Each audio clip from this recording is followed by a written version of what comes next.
down a satellite, wings of a butterfly, constellations recreate and fighting for liberty, raising the energy, bursting at the seams.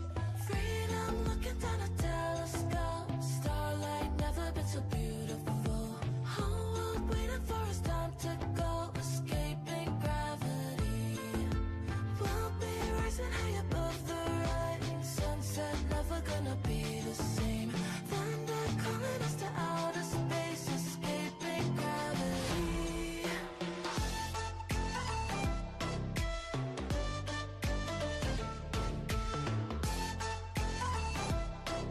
Escaping gravity.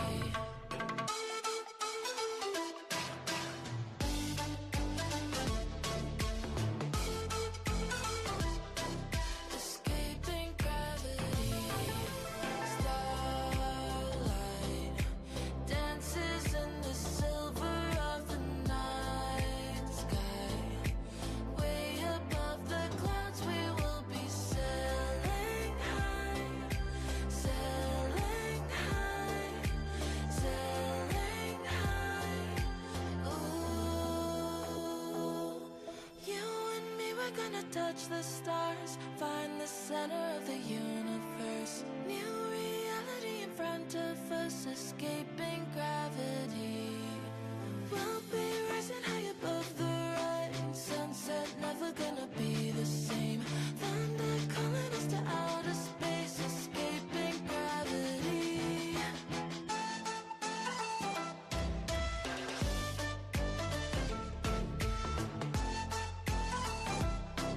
Escaping gravity.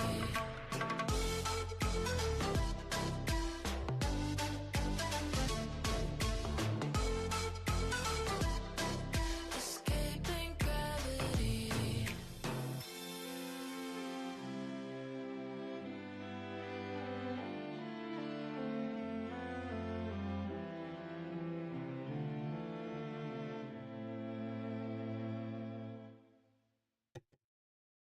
Alright, let's go ahead and get things started. I do hope everyone's having themselves a good Saturday. For those that are Persuasion Saturday, where are all these hairs coming from? The Persuasion that is Saturday. For those who moved on to the day is Sunday, I hope your Sundays are going well. Let me quickly fix my moderator computer, which has gone to sleep. Let me deal with that. I'll be right back.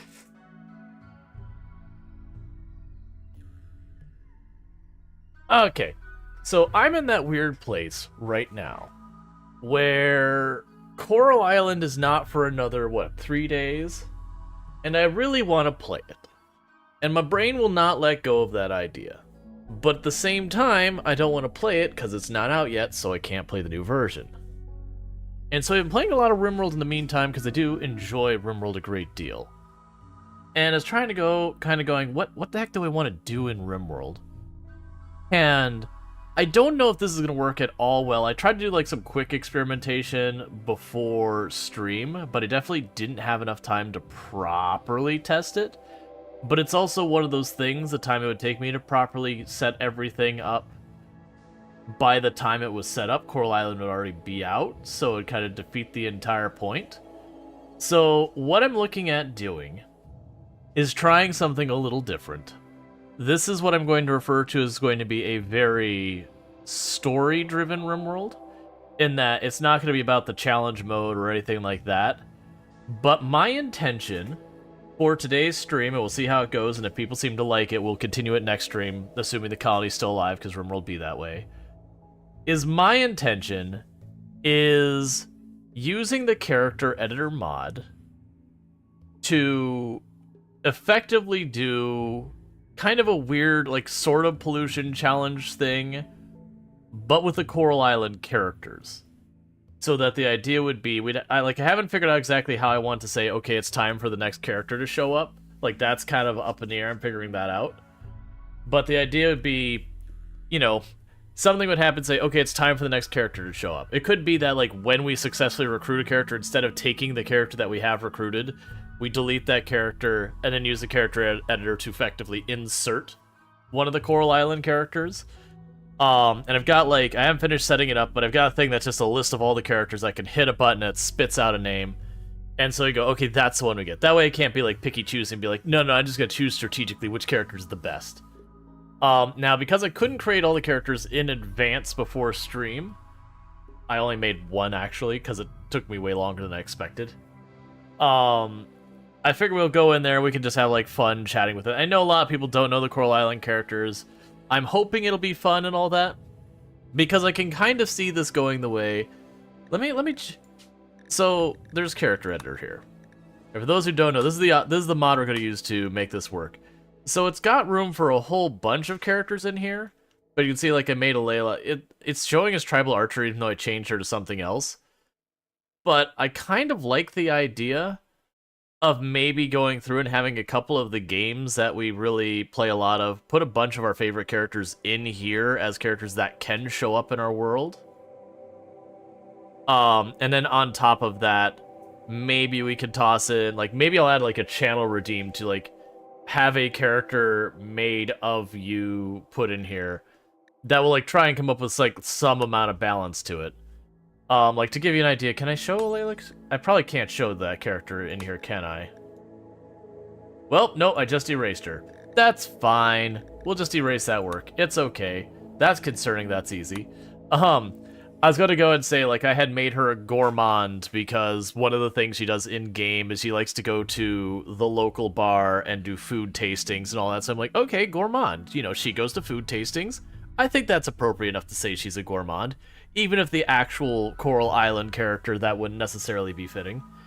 But that's kind of what I'm thinking. But the map I'm thinking about doing is we get something like Atoll or one of those, like, island beachish kind of maps, and we pollute the crap out of it to simulate where it's like there's been the oil spill, there's been all that kind of stuff. And if this ends up being, like, not fun, we get rid of it, it's fine. But it's just something different. So it's not going to be a high difficulty setting. Probably people will still die. It is still RimWorld, ultimately. I do have on the other screen, to, like, help things out, I can go ahead and drag this over. I do have, like, the wiki page with all the different characters, so, like, here's, like, the random picker. I'm busy getting rid of, like, the duplication because of how I copy-pasted it in. It duplicated everyone. But, what we'd end up doing is I would run it, it'd say Oliver, we'd pop over here and go, okay, Oliver is there, so Oliver's, you know, this child, it's got some base stuff. Like, we wouldn't spend way too long out. We just make a character that's, like, wearing a red shirt, young, blonde hair, maybe give them, like, one or two things for them and go with that. Like, it's not trying to be, like, a true perfect matchup or anything like that. But we'll see. It's gonna be a weird run. I'm hoping people will enjoy it. It was an idea I only had a couple of hours ago, and I just didn't have time to get everything set up. But I did load on 2 mods, which is a character editor. I don't think prepared carefully will be relevant, but I grabbed that just in case. Otherwise, everything else will stay the way it is. No helmets for them? Oh, isn't there, like, a hide helmet thing?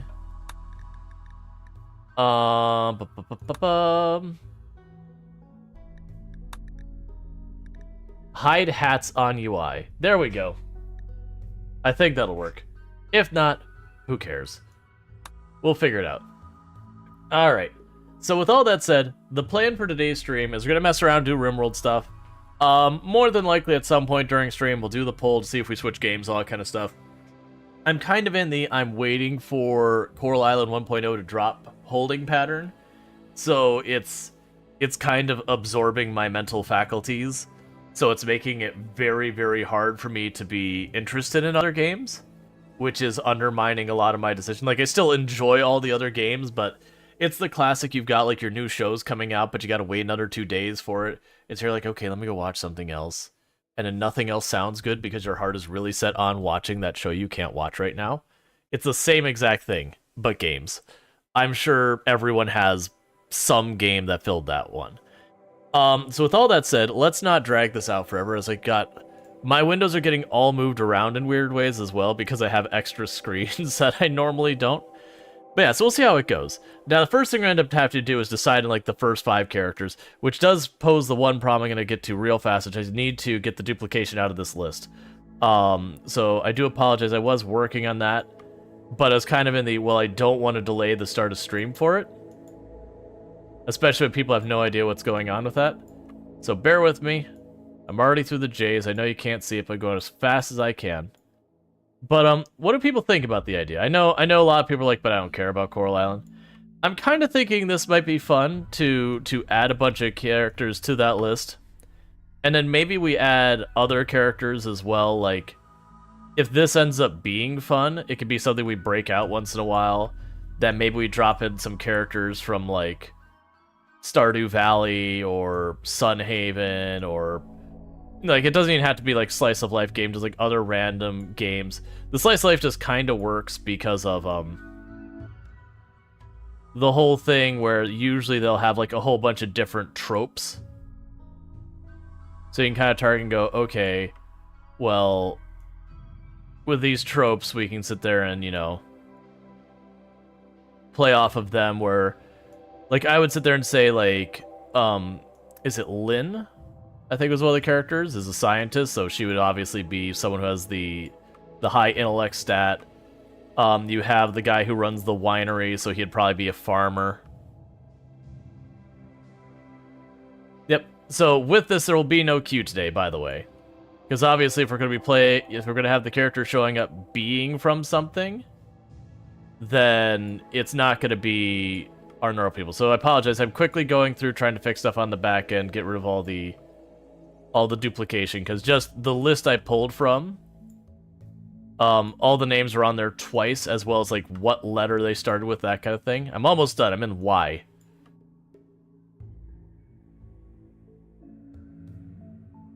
Phoenix says, you don't care for Coral Island, but it sounds fun. A nice break for challenge runs. Yeah. And like I said, if it's one of those things that people just aren't into it, then, you know, lesson learned.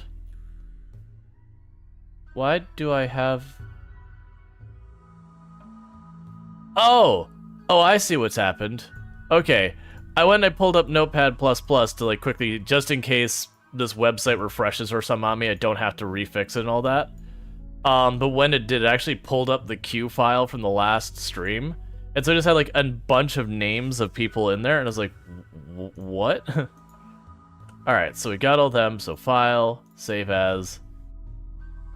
I'll just call it Coral Island names.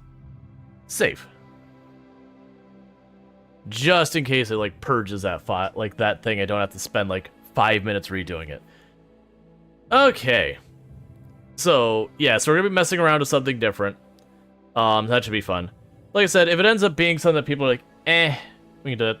So, if it works, you should do a run with pawns named after 7-year-old. Well, yeah, that'd be the idea. So I don't have enough product Zomboid characters people would know. Like, there'd be Clark, Burke, Dr. Ellen Ennis, Jeremiah Wiener, there would be Venus Orozco would be the ones people know. But yeah, the one downside with the mod is it does seem to have not a huge limit. Did we go here? I've got 9. Oh, actually, I could just make more slots. Okay, that's actually fine. So yeah, because it'd be potentially fun. I'm assuming that just adds an extra spot if I do that. Yes, no, maybe. Okay, it does. Cool. Yeah, so it doesn't matter. But it's kind of an interesting idea that we could add like a channel redeem to like get yourself on there. I'd have to make it decently expensive, and the only reason I say that is because I would have to figure out how to accommodate that. Hey, Alanorama, thank you so much for the raid. We were just getting ready to start something different. Let me go ahead and get you a shout out. For those who don't know, Alanorama, absolutely fantastic content creator, was just playing some...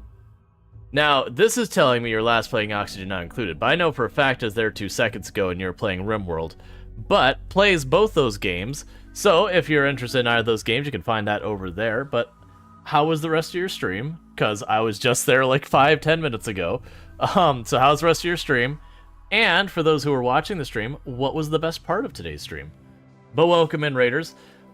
We are experimenting with an idea, and it's going to be completely scuff, and it may not work well, but we're experimenting with an idea that there is a game called Coral Island that I am currently a little bit obsessed about, and it releases in 3 days. And so my brain is just all gears Coral Island, but I also don't want to play Coral Island because it, updates in 3 days. Ilana's religion expanded with a new ceremony. Interesting. I mean, it was great. You actually didn't feel like it was a naked brutality anymore at all. We have 6 colonists, resources pretty solid. Nice. So you've gotten over that early game curve. That's always like with naked brutalities, just getting over that bump to when it just feels like a normal colony. So you're at that phase. Really? It's gonna flag on twerk? Where did it go? Okay, I guess Neck already grabbed it. I was like, Automod nailed that. I was like, wait, we had a new dance party, the lurker twerk. No, it's totally fine. That was the thing. Like I heard lurker twerk, and I'm like, what? Is this something like I've missed on this channel? It makes sense now that it was an ideology ceremony, because like that was like right at the most like, okay, I need to switch on to getting ready for my own stream. Is I heard you say the lurker twerk, I'm like, okay, I don't know what this is, but it's like, but I gotta get ready for my stream. But yeah, so what we're looking at doing is just explaining it. So there's this game called Coral Island, and it's a slice of life game like Stardew Valley, all that kind of nonsense. And my brain wants to do that, but I can't do that because it's not out yet. Like, it's early access, but the release is in a couple of days. And like, you know what I'm gonna do? I'm gonna do a crossover with RimWorld in that. So it's not gonna be a challenge run like I normally do, because normally I do like 100% pollution. I mean, we're actually going to be doing that part of it, but I normally do like all these, challenges with all these like ridiculous rules and all that kind of stuff to just make it sweaty and hard for myself. And usually it's not just like 500% naked brutality kind of stuff. Like naked brutality I've done, but it's usually not like the super max difficulty. Usually it's somewhere in the middle, but then, I have some like environmental challenge, like it's super polluted, or we're doing ice sheet, or we're, I have to like accomplish it with like, I'm not allowed to do a whole bunch of stuff, like whatever the things. And I usually have like no research let me check. We could keep no research random research on. But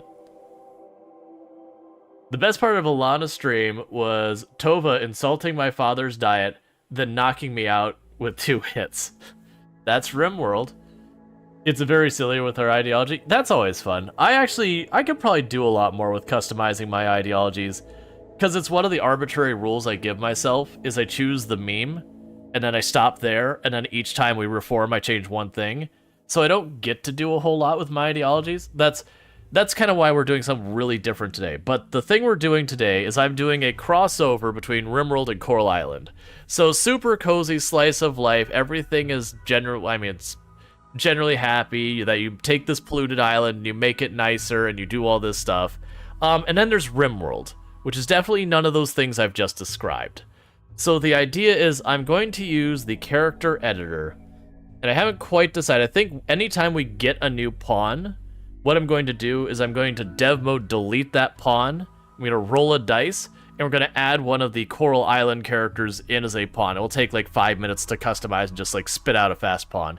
And it's that way I'm not going to like get to be like, oh, I need a researcher. Well, let me go find the researcher pawn. It'll be random. So I don't know. This might not work at all well. I really should have set up way more beforehand, but I only got I only thought of it a couple hours ago, and I haven't had a chance to like fully flesh it out. And then on top of that, the release of Coral Island 1 comes out in 3 days, so I don't have the time to properly set up. So let's just see how it works. If it's totally scuff, we'll just switch over to a different challenge. But it does mean I'm going to be dev moding. It does mean I am going to be doing a bunch of nonsense I don't normally do. Normally we do challenge mode stuff. So we are going to start a new challenge. Full scuff is perfect. Absolutely. We are going full and complete scuff. I'm going to choose the basic Lost Tribe, which means we will start with no research. Let's not do. We'll just do Lost Tribe. I'm thinking I'm probably going to choose a tropical island, which means I'm going to need passive coolers, and you could just straight up die with basic Lost Tribe if you choose a hot tile, because you don't start with passive cooler. Let's see. My people are definitely used to dev mode and nonsense. Yeah. So we're going to go ahead and start with 5 people. And we'll get that going. There's going to be a little bit of lead-in setup on this that I normally don't have. I don't really care. We're not going to like customize all the junk they're getting. It's going to still be a RimWorld run.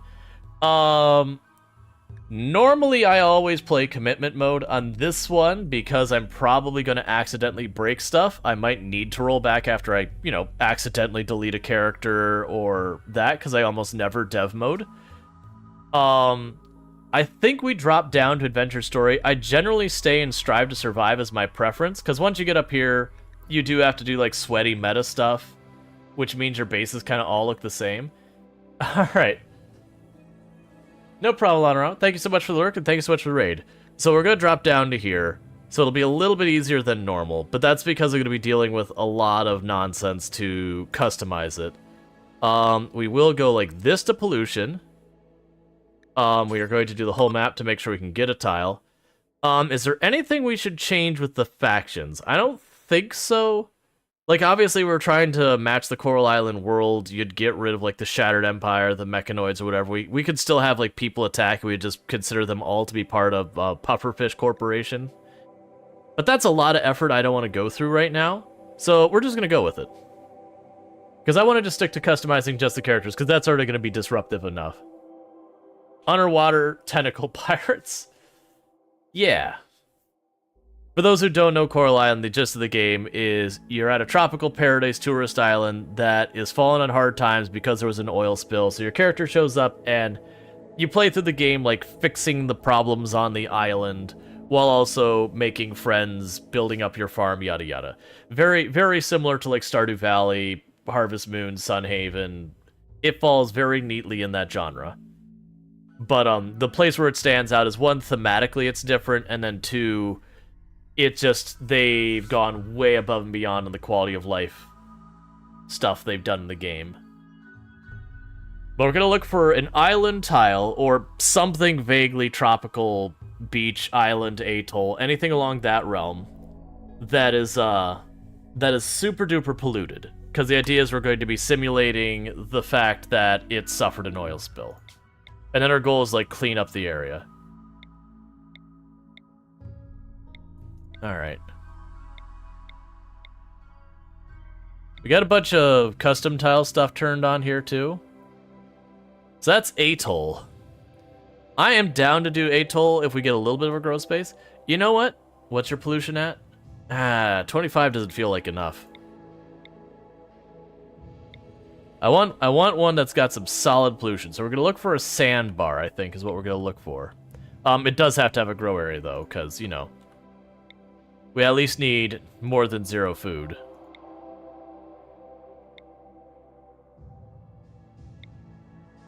And this is, like, custom biome stuff.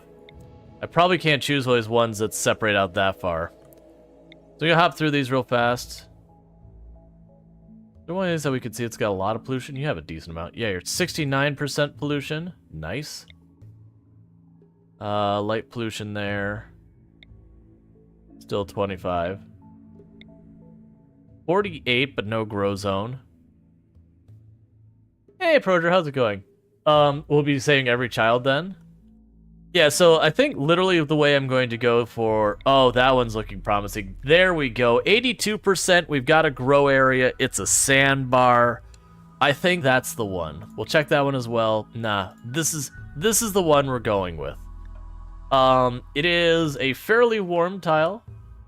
So we're going to go and see how that goes. And it's like, hey, yo, this is super polluted. This is a terrible idea. Do you want to do it anyways? Yes. I am realizing that one thing we could potentially run into with this is if the area, when you do these max pollution tiles, they usually don't carve out a big area. If it happens to carve out an area that's just sand, let's just hope that's not what happens. Because I might have to, like, dev mode move the pollution or something. And I'm only choosing the Prolicizer just for, that way they can harass everyone about their ideology. We're not going to worry too much. Oh, okay, so we can do this here. All right, so this is the thing that's going to be the lead-in. That'll be a pain. So bear with me for just a minute on this.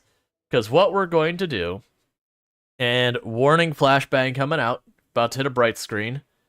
What we're going to do is I've got all the names of all the characters from Coral Island here. So I'm going to hit this button. It's the first character on our list is Alice. So we've got Alice here. So we're gonna create a very quick Alice and put her on the map. So I'm gonna have to hide her away real fast because I won't be able to do this on the same screen. But the point is, Alice was the winner. Basically, we're making her character. So in the game, Alice runs the inn with her twin sister. So we're gonna go do this character editor UI thing. I have not used this very much because I normally don't mod hardly at all. So Alice will be that. Alice doesn't have a last name. So congratulations. That's Alice. We're going to go to them. And Coral Island, like all of these style games, they don't give them an actual age. So you can kind of imprint on them whatever age you want. I'm struggling to have that work. Okay, so we have... Yeah, just humans, fine. Alright, let's see. My guess is that there'll be no queue name today. Do the nature run? Correct. There's going to be no queue today, is the plan. Because we're going to be basically making the characters. That's weird that's going there. So you're naming them after the characters? That is the plan. So the things we care about for deciding is the childhood, the backstory, and then if there's any traits that fit that character. According to this, so they're the inn manager. She is definitely the worst person in Coral Island because she thinks pizza is overrated. Okay, she's the generic kind of thing. She is, let's see. You can probably load a preset for Alice, have less things to change the rest of your pawns. Yeah, social. Yeah, she would probably have social. The thing that we choose, so she's apparently a former university student, so I think Bookworm is fine. She's definitely not a treehouse builder. Yeah, that's one of the things in Coral Island. They have like one of the kids. They're like, because Alice is a twin with another person. They're like neither of them like pizza, and it's like adults are weird. I'm like, they are weird if they don't like pizza. Civil servant. I mean, that's not really along there. We can go with that. That's close enough because we don't want to spend half an hour making each character. So yeah, so Bookworm, civil servant sounds good enough. I would definitely say she is not steadfast. Not liking pizza, impossible.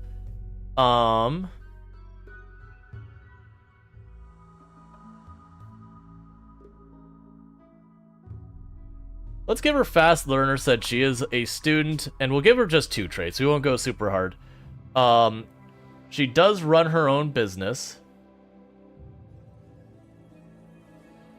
She's definitely not like a bunch of these. She's a morning person, which is also I don't understand. Definitely not a fast runner. I would say she's optimistic. Good enough for me. Okay, so let's just do the cosmetic nonsense as fast as we can. So you have long hair. That's not what I wanted. Oh, it's got all the pawns. Oh, that's good. I can go through all the pawns real fast. I'm trying to rotate you. Snazzy's fine. I'm trying to figure out how to change the hair color. I have not used this mod hardly at all. Oh, there we go. Hair color. So she is a blonde. She'll have no beard. She has no tiger. Oh, Bookhouse Treehouse Builder? Yeah. She is definitely like... pointy. Where's the body? It's definitely not a Hulk. There. How do I get rid of the tattoo? None. I'm not gonna worry about shirts and all that. I will set her favorite color, where she wears kind of a cream color. So I'll go with that. That'll be Alice. So let's hit the save button. Put that in slot 0 just to save me from that dude. She still has a face tattoo? How does she... Oh, you know what she has? She has a scar. There we go. That's... Why do you still have a face tattoo? I don't understand. You're set to none. RimWorld, why are you being this way? I mean, honestly, if it's gonna be a big pain, we'll just live with it. Yeah, no, it's not set there. Under head? Oh, there we go. Thank you. There we go. Save Alice. Alright, so that's good enough. We're not going to customize her any farther. So we saved that one. So next pawn. And we will get the thing that we're going to roll the dice in that one. So let me bring that back down here so you can all see that I'm doing this fairly. So here we go. And roll the dice. So Frankie is next. And Frankie here is, I believe, the bartender. Where are you, Frankie? No, Frankie is a cat. Okay, we'll sort that out when we... Can we decide the pets? Well, alright. We get a black cat. Leah. Why did it have to be Leah? Leah is the fashion person.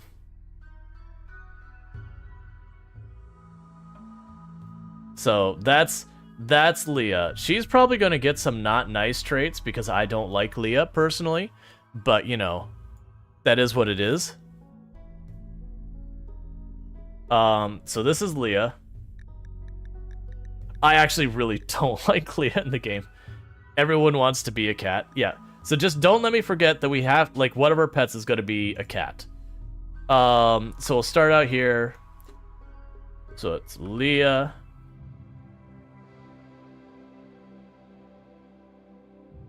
Do all that. She's just set to human. And again, we'll just arbitrarily set them all to be 20 because they don't have an age. Is there something about non-artisan farms, artisan weirdo?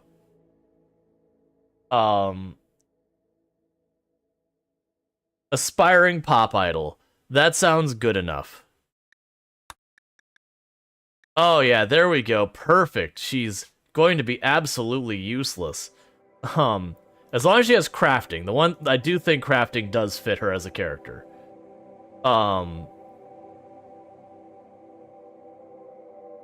There's got to be one in here that's like aspiring artist or fashion person or something. And like I said, this'll be just at the beginning. We have this kind of like long wait here as I have to get all the con artist. Conceptual artist. Sure. Good enough for me. You are definitely not going to be industrious. Sure, you're presented as what would be considered beautiful or whatever. And we'll add a second one. I'm gonna make you delicate as well. Mostly because they don't do around for a while. I mean, it fits her character. So she's got her hair in a ponytail. Kind of fine. Fine doing this fun. Yeah, it's kind of just a weird thing. Like, that's the thing. I think it'll be good that we get just a little bit up front, and then we have to do a bunch of this, and then it'll be when we get a new character. What's the Victoria look like? No, that's definitely not... We're looking for a ponytail of some kind. No? The shame... Oh! I mean, there's ponytails. I switched characters. There's ponytails. Not really what I'm looking for. We'll if we can't find better, we might go with that. There's gotta be a better way to, like, flip this. A Jane? You know what? That's close enough. Jane it is, no beard. Because I don't want to get caught up where we're spending, like, 2 hours figuring this all out. So she's got pink hair. So that's done. There'll be no tattoos. She'll also have the female body. And she's known as gonna have the narrow, pointy head. Alright. So I think that is Leah, which again, she is incapable of almost everything but art. Oh, wait, you need your favorite color set. They don't actually have, like, canon favorite colors. I'm just going with whatever color they thematically seem to have. Okay, so that's the next one. So now our next contestant, and warning, flashbang coming out, flashbang coming out. That's not the right screen, so let's actually drag this screen back down here. Okay, so luckily there's only 5 characters we have to do this for. So next one is Theo. Theo, you're the person who lived there forever? Like is just super chill about everything. Why don't I see... Oh, right, that's... My brain's being dumb. Oh no, Theo's the fishing guy. Okay.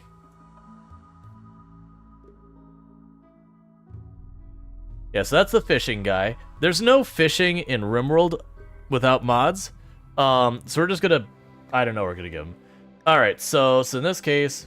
Make sure we set these right. Okay, cool. So we've got a male character. So let's go through here. Theo. Yeah, hunting would work. I can get behind that. Doesn't... If you actually know the character Theo, it doesn't actually fit Theo's character too well that he would hunt, but that's fine. Hunter Scavenger. Son of a Huntress. Probably Son of a Huntress more. Like, the title doesn't fit it more, but, like, he would be good at, like... We'll just pretend shooting in this case is fishing. And he does show a little bit of skill in other stuff, so we can go... Because he also, like, plays music and all that, so I'm just gonna, like, loop that under crafting, because whatever. Oh, there's an ace fighter pilot? Okay, if we get one of the other characters, that'll fit perfectly. Oh yeah, that would be good. Animals 3? I feel like that... Oh, Selfless Hunter? Oh, never mind. That doesn't really fit what I'm looking for. We'll just go with a hunter that gives animals. I think that would be both fair and reasonable and all that. You're definitely not slothful. Is there a musician? Anything with fishing? Nope. Okay. He's like a spiritual person. If I'm mixing him up for a different one.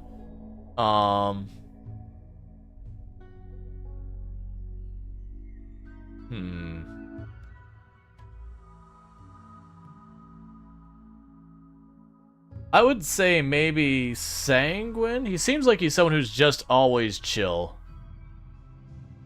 We'll go with Sanguine, because Sanguine's a nice, like, neutral one I don't have to put much effort into, and we'll give one more.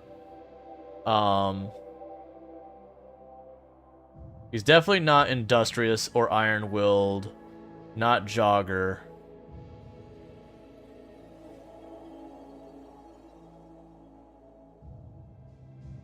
Psychically dull? Psychically dull is a good one to just say, like, okay, we can just drop out. Like, if we don't have anything else, like, stuff like psychically dull and all that would be perfect. Alright, so let's change that, you know, no tattoo. No tattoo. He'd be just, like, a regular male body. He has, like, a top knot kind of thing. That's, you know what, that works for me. His hair is black.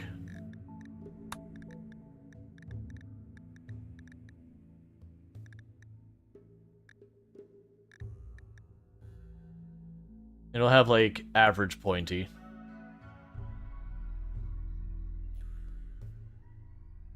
We call that normal? Is he, like, some weird... What's going on?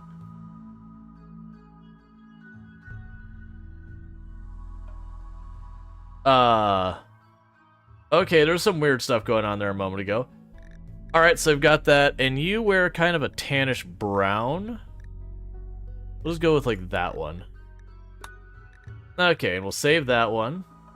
Oh, wait, your age is wrong. Hang on. I would like the 2 to be there.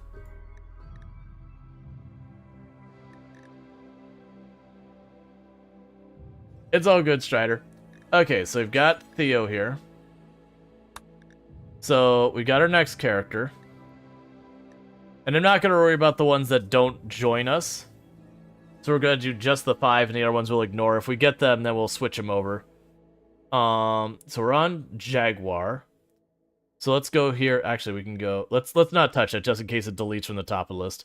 So again, we're going to do, like, the flashbang out thing. So bear with me on that one. So next one is Malcolm. I don't remember who Malcolm is. Oh, sorry. You should actually see the character. Malcolm. So, M. Malcolm is another cat. So 2 of our pets will be cats. Betty. Oh, no. Alright. Assuming it actually wants to load. We're not going to kill Frankie. No, I will try and keep them alive. If the, stuff happens, it happens. But I will try and keep them alive. Alright, so we got Betty, who is an elderly person in the town. So that'll be great. We'll have to figure out what age we want her to actually be in RimWorld. So this one will be Betty. Because unfortunately, RimWorld is very unkind to older people. Okay. I'm gonna pretend she's as young as possible and be retired. We're gonna say like she's 65. Because honestly, if I make her any older than that, she's going to have a heart attack within like the first week and die. Because that's just how RimWorld is. Because like I honestly have people usually around like 68 and that in the game will start having heart attacks. So we're gonna go with that and just hope for the best. 50? Maybe. I can get behind that. Because it's also a bummer to have her die within like the first 5 minutes of play. And honestly, everyone's age ambiguous, so who knows. Alright. What are we making now? 99? So let's see. So she used to run a tavern. And she's supposed to be very... Yeah, she was very combative and very strong-willed in the game. So yeah. She's definitely not an athlete. She's definitely not a bully. Cat herder. I don't think she has a cat that I'm aware of. I'm trying to see if there's anything around food.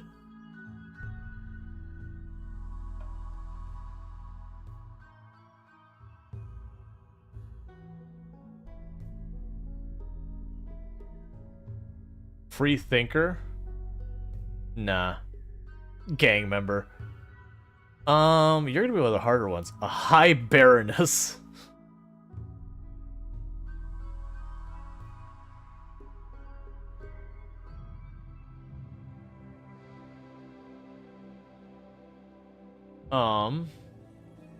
A logical child, maybe? No, she'd have social. You're doing outstanding? Yeah, so we're doing like a crossover one. So it's going to be taking us a minute to get through these initial musical kid. Musical has minus? I don't know if she's actually naturalist.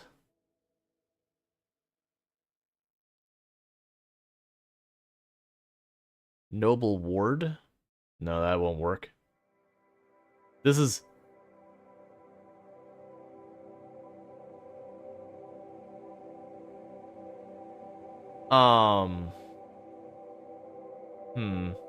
Philosopher?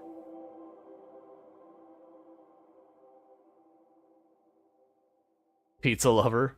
Apparently being a pizza lover means you can't be a doctor or care about other people. RimWorld apparently has very strong opinions about pizza. Privileged child, prodigal student, professional gamer. This one is, this one's actually a really tough one.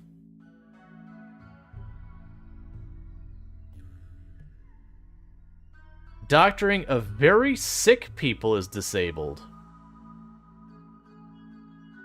Weird. I haven't ever seen it. It usually just says no caring or no doctoring.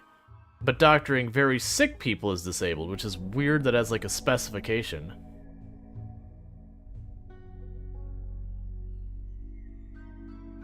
Sentimental child. We'll go with that.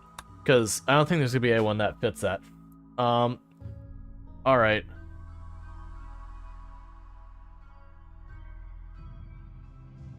I was thinking if they had anything like restaurant or food. Army cook is definitely not it. Do we have one other thing that they cook? Royal cook? We'll go with royal cook. That's not really a good match, but... Alright, so we've got those going on. So we need 2 traits.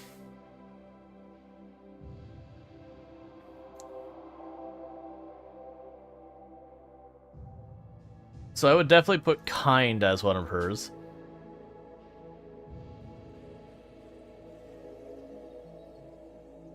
And I'd actually put iron-willed, because she's the one who gets, like, all... She pushes back when things are going on. So I think that'll work. So I'll go ahead and give her the tattoos, give you the body. I wonder as an adult, could you still give them a child body? Because she's very short. I might do that and just see what happens. Meanwhile, her hairstyle shouldn't be too hard to make happen. That's more up. That'll work. And black hair. She's black and graying, but we don't have the capability of doing that. I'm actually kind of a little worried that... We'll go with thin. Let's see, exactly the what I was thinking. 10 tried it and no longer lives? Oh, no longer lives? Yeah. Alright, and she's also wearing kind of a pinkish color. So let's save her. That's Betty. And that's Theo. I didn't set Theo's favorite color, so let me go fix that real fast. Theo, what? Because all the characters have like a theme to them color-wise. You only have one more. Oh, right, you were actually brown. We did get your color. Alright, so we're down to just one more. Wait.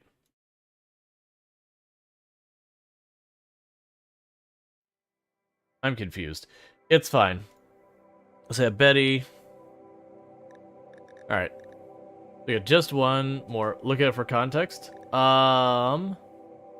Good. It's actually 9 out of 9 that recommended. The 10th one already keeled over. Oh, I gotcha.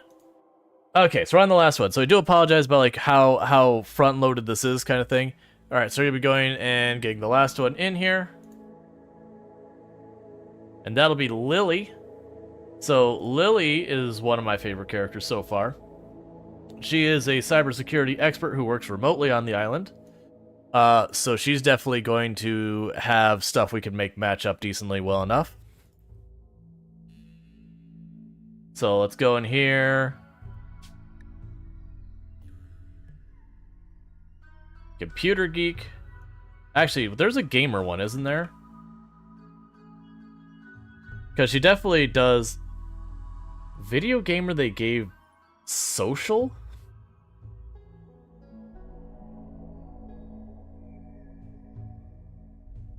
We'll go video gamer because she's not professional. Oh man, computer engineer disables a lot of stuff. We'll go with computer engineer here. Alright, that's straightforward and easy. So we have... Lily, and no one in the game has a last name as far as I'm aware. I mean, you're human. And again, we're saying all the people who are like your romantic interest people just vaguely 20 because the games deliberately do avoid having anything there. So let's see. She is a night owl.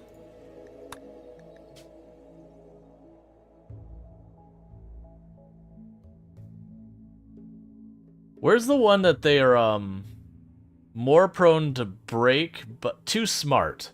Yeah, so they're more prone to break, but they learn faster. Those feel like they might be appropriate for Lily. So you can go ahead and get rid of the tattoos. Be another one that's just female body in general. And you just have long hair, and then this will be the last one we do like this for a while. Until we get someone new. Where's that long hair? We had another one earlier we grabbed long hair with. Oh, it's called... I hate it. That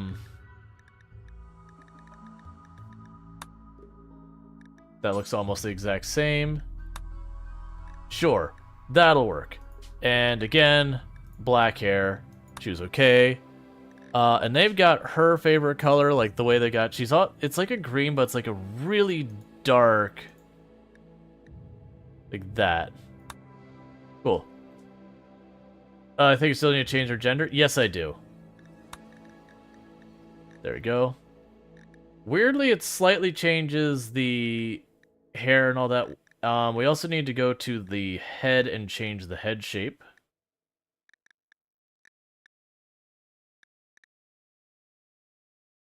I think we're in the back part where it's like... I'd say average pointy, maybe. Yeah, we can go with that. Because it's all the style, so it's that going on. Alright, so we've got our 5 people. So let's get this out of here. So we have them all set here. We don't care about those ones. Okay. So, we've got our 5 characters. We've got Lily, Alice, Leah, Theo, and Betty. So in our colony, we have a decent amount of shooting and melee. We have someone who has a passion for construction, but no one's really good at it. Same mining, there's no one good at. Cooking, we have people who are good at, but no passion. We have someone apparently is good at plants. Our medical is lacking, and we probably have redundancy in the intellectual. So I do apologize. Each person needs a valid name.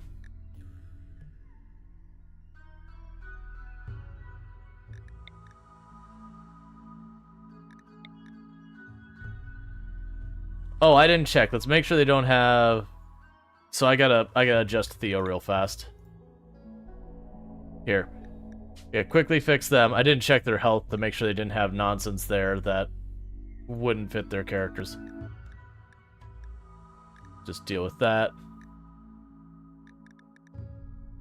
Because I usually have a rule for myself that you gotta earn all your stuff. In this case, normally I don't care about malnutrition, but that's fine. Which one am I looking at? What am I looking at right now? Betty. Okay. Alright. So, save Betty. Save Leah.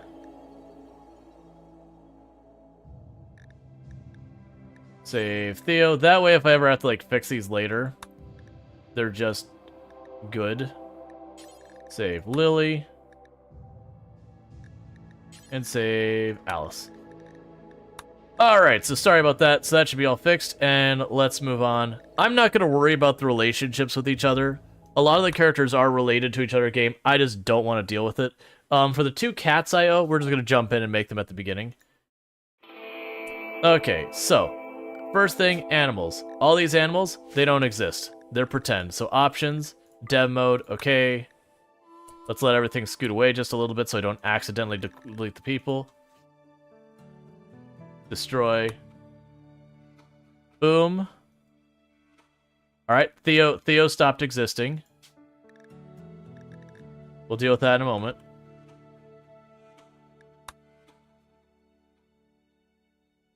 Why can I not destroy the horse? There we go.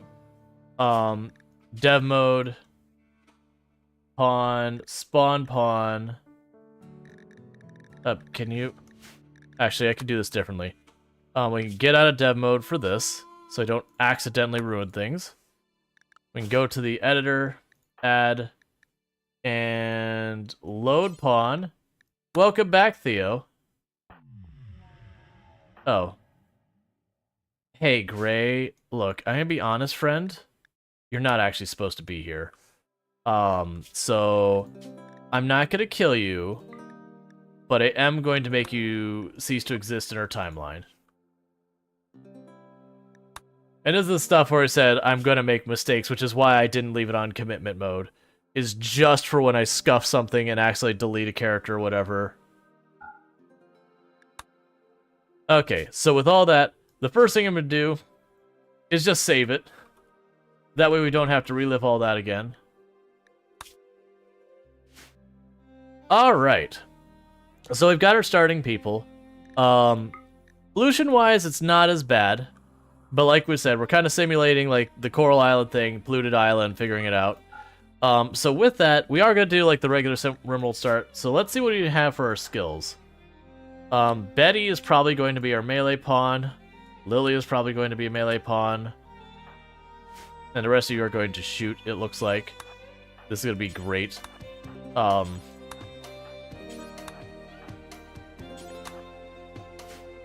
And we'll go here. We'll do allow. Now, if people haven't seen when we do these atoll tiles, I want you to think long and hard of what I'm going to be building my base out of. And look at the utter lack of anything I have to build my base out of. I got a handful of trees and the wood we start with. So that's going to be another pain point for the run. So this is going to have some challenge of the environmental nature. So we'll start with making you rice. Go into our work orders. For the moment, I'm going to set all of these that people have passions in, and then go from there. So right now, the only doctor we have is Betty. And really, the game thought Theo shouldn't fight fire. And in fact, actually, you know what? Anyone who can care is going to be a doctor, because we're pretty shy on it. We also have more social people than I almost ever have in my colony. Alright, so Theo here can't do a whole lot. So we're going to have Theo deal with hunting and cooking. They could fall back on construction if nothing else is going on. Leah here is definitely going to be a crafter as like their main thing. They can also... Here, we'll prioritize them to craft. If they can't craft, they'll work on these. If they can't do any of those, will go into our stuff. That's definitely going to be our... No, you'll be our research. No, so you'll be our researcher, you'll be our grower. You can also help with research, because we have an overabundance of crafters. Poor Betty here is going to ultimately be our person who does construction and mining. But luckily, Betty can do a little bit of everything. Okay, so assignments are set. Step one is we need a place for them to live.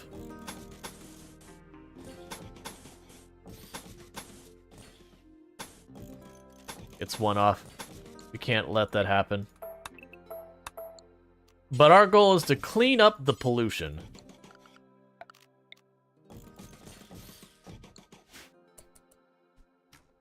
Okay, so everyone's got their equipment. We'll go here, zone, stockpile. Clear, food and medicine go here.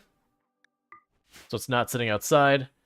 We'll let them get started with this. We'll also assign them to cut down every single tree they see. Do these count? They do. I don't want them going to the edge of the map, but that's a start.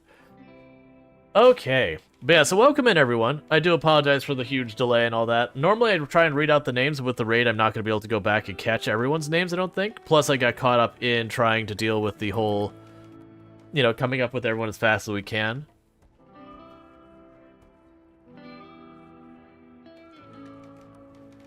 So ritual opportunity soon. What ideology? We didn't even check our ritual stuff. We might customize those once we get the reform. So we have the drum party is on a specific day. That's not going to get done. And then we have just a social festival. So more than likely that's going to be a big whiff. So we also have Lily and Betty are set to hunt, but they're melee pawns right now, so they're not going to do that. But yeah, the reason why we made Lily a gamer is she even makes the comment when you talk to her in game after you get a little bit of friendship with them. That she's like... She mentions how the game she plays, and that she's like, oh yeah, but I'm not going to tell you my gamer tag. Maybe if you get to know me better. Okay, how much wood are we down to? We're already down to 230 something. So production, we are gonna put up a butcher table. We are gonna try and put up a fueled stove, which will probably never happen because no steel to speak of. We'll tell them to deconstruct that. Deconstruct that.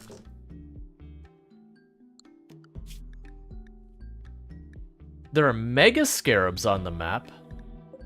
Just random wild mega scarabs? Okay. That's a new one.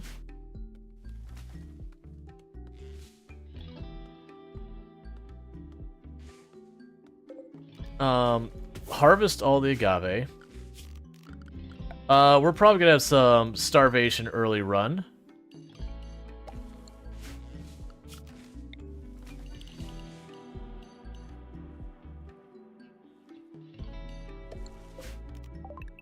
Get some strawberries planted.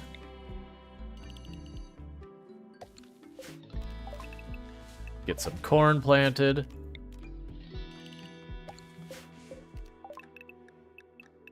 Where's the heal root? That's fine, we can't do it quite yet.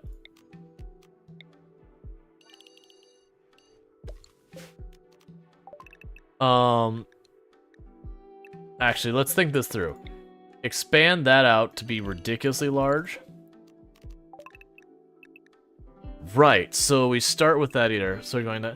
what mod are you using that names the fields like that? Oh, if you do exclamation mark mods, it'll say it. It's something like floor names or something like that. Labels on floors, that's the one. Okay, so we're not going to worry about taking those apart. Those scarabs are going to attack us eventually, and I'm going to need to eat them.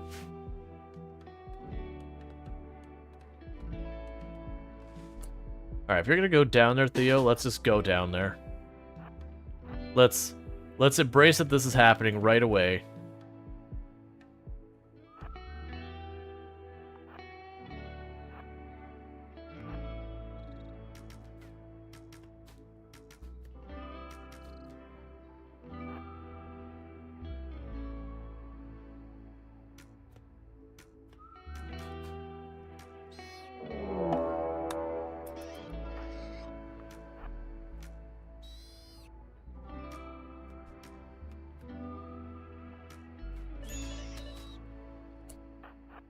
There's just two, and they've already bypassed our melee. Okay, that's fine.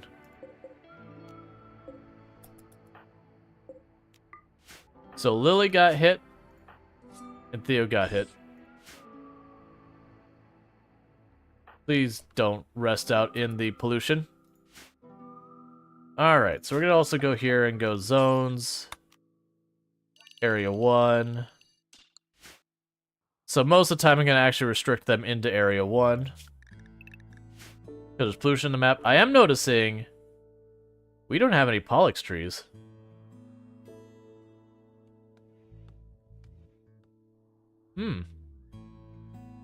That'll be interesting. So the good news, though, is we have a lot more area free of pollution than you normally have at the beginning. Did you not bandage each other up?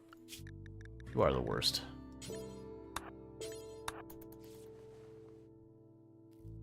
Sanded trees is not a good combo in RimWorld. Oh yeah, no, that's the thing. So this is actually going to be a challenge map. It's just not in the way we anticipated. So I am going to do, though, is we'll go zone, pollution cleanup zone.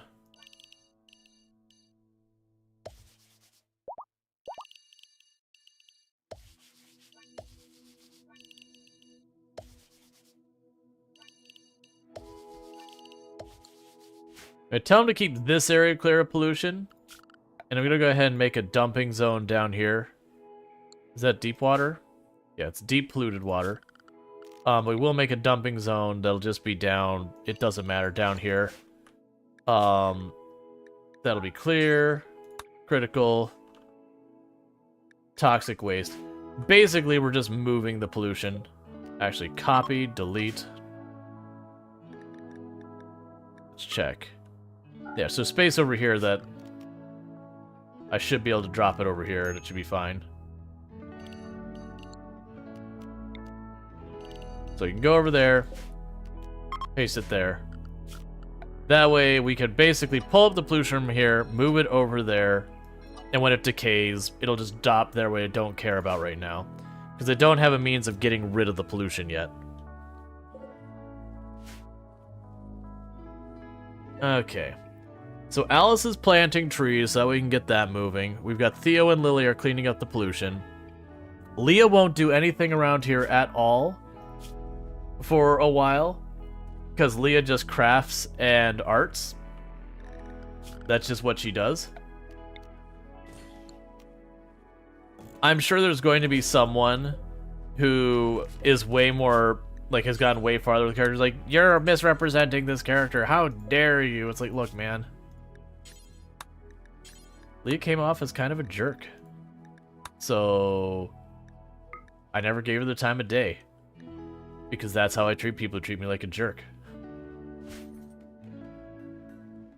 Alright. But yeah, for those who haven't done a colony on this, in a lot of ways, these sandbar ones are really awful because just the lack of building materials to speak of. That's the reason I made this giant area entirely trees.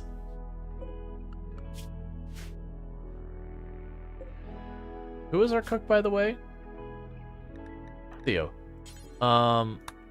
Wait. Did they already rot? You must be set to not butcher... Oh, you're restricted, that's right. Go get those insects, because you know what? Bugs are on the menu. It's what we got, it's what we'll eat. I'm actually wondering how I'm going to deal with this food in the early game. I'm kind of hoping we get a, Oh, wait. I'll add the cats after we, get past this so I don't have to just immediately kill the cats and eat them. But we will add the cats, because I owe 2 cats that we rolled the dice for.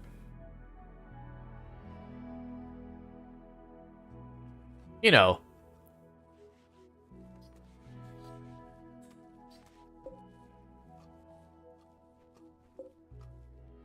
Yeah, so getting all the stuff planted.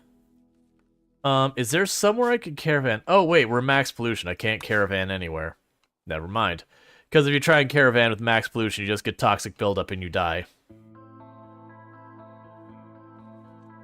So, this may be a run that we have to do a little bit of shenanigans at the beginning of.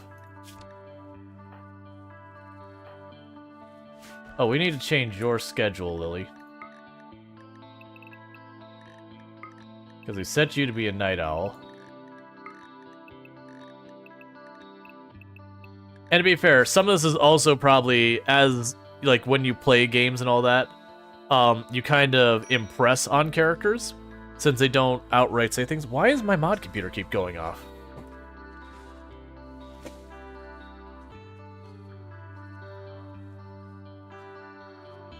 There we go. Yeah, so we got a bunch of early game wood and all that. Visitor. I really wish you had brought me food, friend.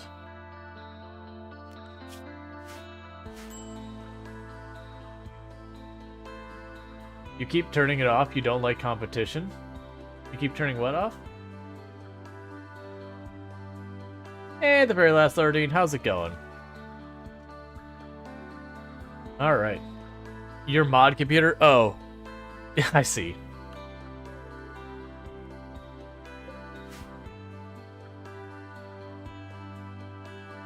So you made another... Yeah, so we're getting everyone up to, like, recurve bows and all that really fast. We can actually go here and don't worry about making any more of them. Wait, what are you... Oh, it's Lily working. Hauling toxic waste.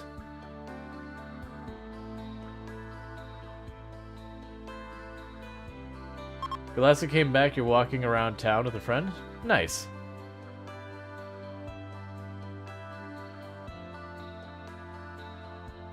This almost feels like a run I should have Twitch toolkitted or something. Yeah, because there's nowhere to get any food nearby. Oh man, there's no one nearby us at all. even if I wanted to, the nearest person I could caravan to get food is over there. And with all that toxic buildup, we wouldn't survive, because it also have to go out, around, and through. So, like, actually, this one might technically be closer, because we could take the road up to them. But the issue... No, never mind, they're hostile. Yeah, so literally that one, I'd have to go all the way around this mountain range, up this way, up and around here, drop into there. There's no way we would make it, not even remotely close.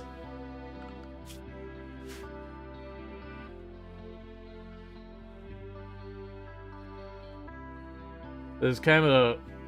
I wonder if there's kind of a Mermaid Man mod for that. I don't think so. So I actually don't know how we survive this. Oh, wait.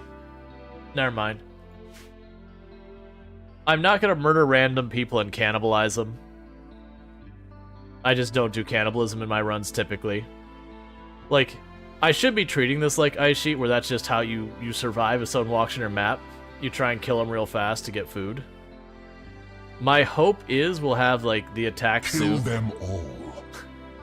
We'll have, like, the first, like, raid or whatever soon, and hopefully be, like, Manhunter pack.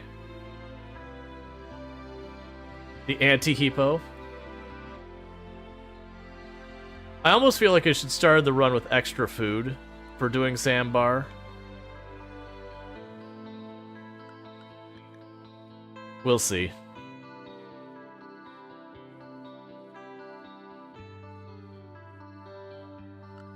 The other difficulty with cats is they only eat meat. Like, the Manhunter pack wouldn't give you food, though, right?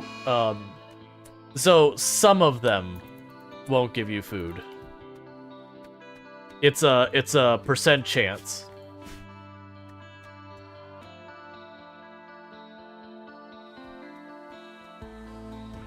I probably should have gotten, like, the fishing mod or whatever, because that would have been thematically appropriate, but I've never actually used it before. Granted, probably also make this map trivial. I was hoping to get someone to come in to trade with, because I just need to go until these get to 60%, and then we can start pulling that up. We'll see if we get there. If we don't, it might just be something we just kind of mulligan nudge to make it happen, since like a non-viable start isn't fun to play out. Because there's no anything we can eat here. Those effectively give you wood. There's nothing here. So there's like literally no food sources. Better goes to stand under an indoor rainstorm. You mean a shower?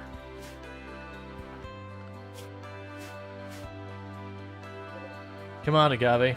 Give me more. You're the only food I had on here. And we ate you immediately.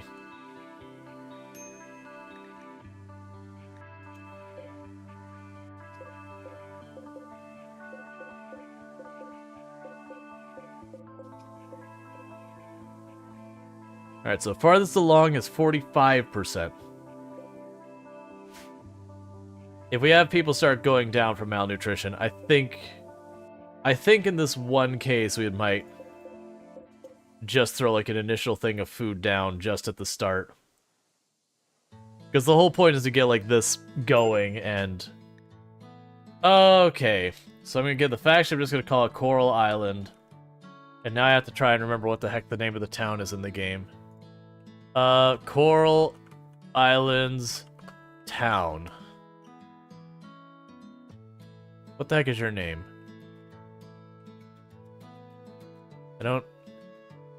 It's the town rank. I want the name of the town. Yada yada yada.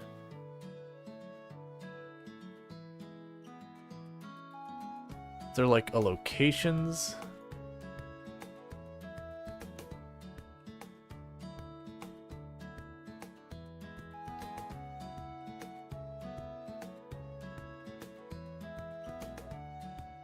Oh my god, please just tell me the name of the town. It's not... I know it has a name.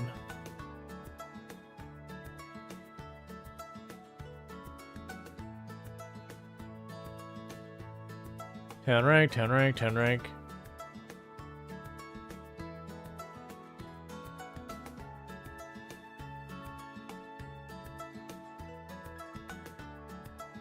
I'm trying desperately to remember what the name of the town is. I know it has a name. Stop. I don't want your AI nonsense. Coral Island town name. It just immediately goes to like town rank stuff.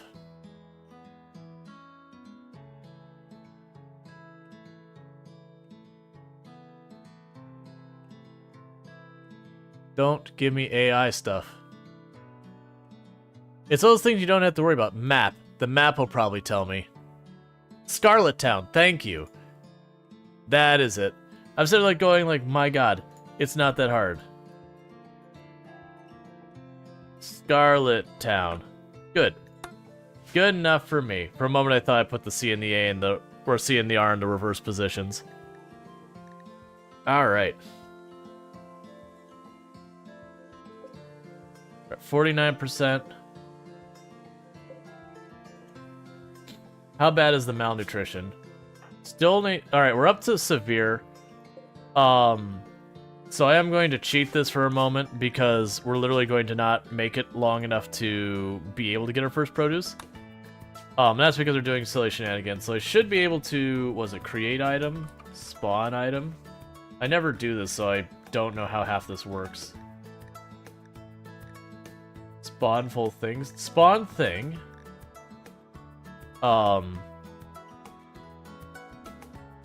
Meal. We'll just do spawn meal.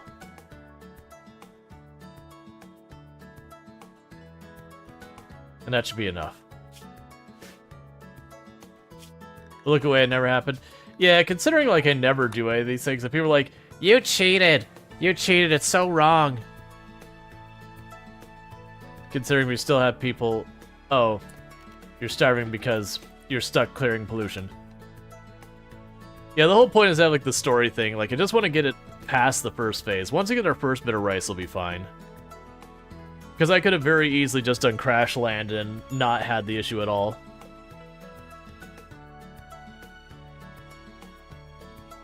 You'll make a clip of Rual cheating in RimWorld? Absolutely. Reveal my secrets that I'm actually a completely scuffed player. And I'll keep it playing on the away screen. And it'll keep playing the away screen. Thank you for the follow. Welcome to the stream. If anyone ever cares about cheating in a single-player game, they're not worth listening to. Unless you're cheating in a competition run or something. Agreed. That's, a lot of times when I'm like, yeah, I think, like, you know, we'll bring up, like, the mod thing. I'll say, I personally don't prefer playing with much in the way of mods. And I've not had many people give a stink about it. Not on that one. I've had other stuff where I'm like, I prefer playing this one. They're like, why do you hate playing this other way? And it's like, that's a separate sentence and a separate idea and a separate concept. Try again.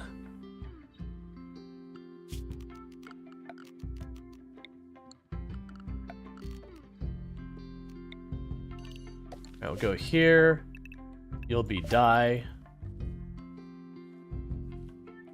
What I'm trying to figure out is when we get the cats, how are we going to feed them? Because the cats need meat.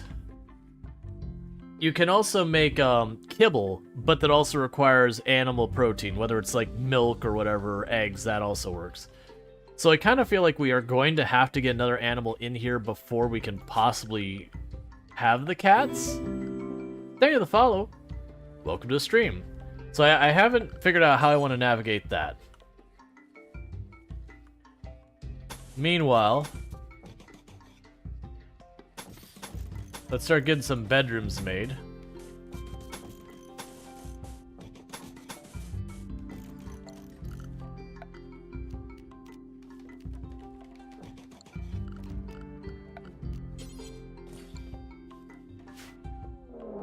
Alright, so we've got our first raider being attacked immediately. It is a raid of wasters. So we don't have any real defenses, so the entire strategy is stand in front of our building. Why, I was gonna say, like, why are you moving super slow?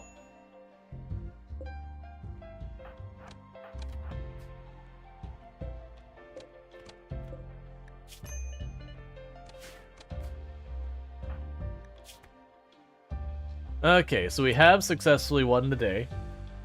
Food is not in a good place, so we are not going to be taking this person. We will, however, be taking their things. They're here to steal our pollution.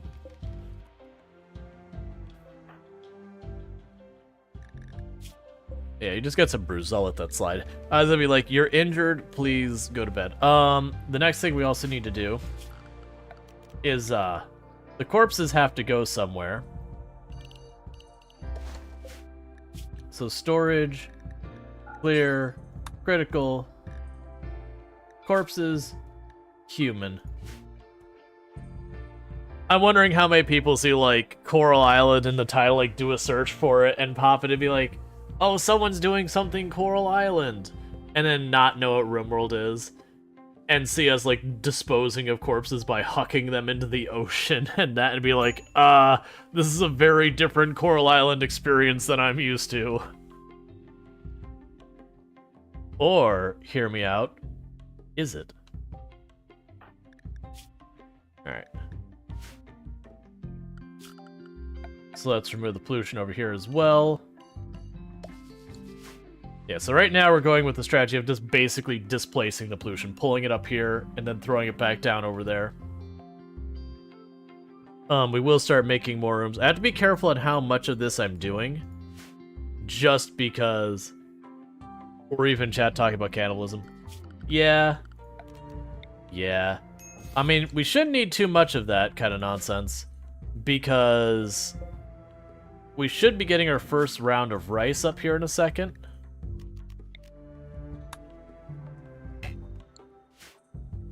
And then once we do that, we can do, like, the rotation of stuff.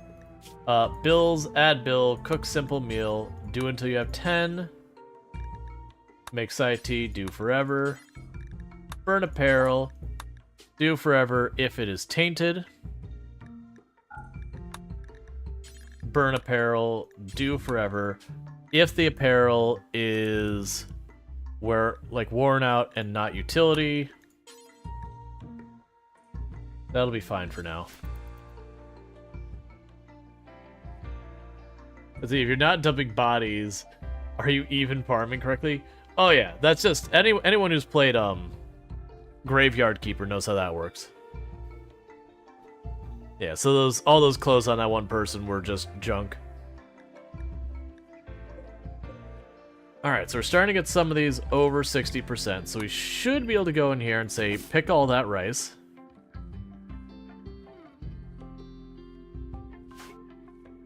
Oh, you're relaxing socially. I was like, why aren't you harvesting the rice?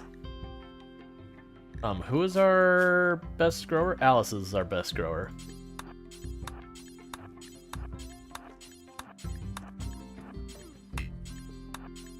I'm trying to manually have her pick a whole bunch of the rice really fast, just so we have some spares.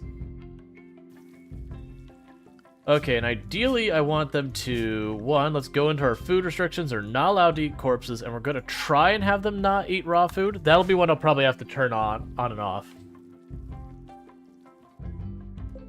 Meanwhile, Theo's going to get their room.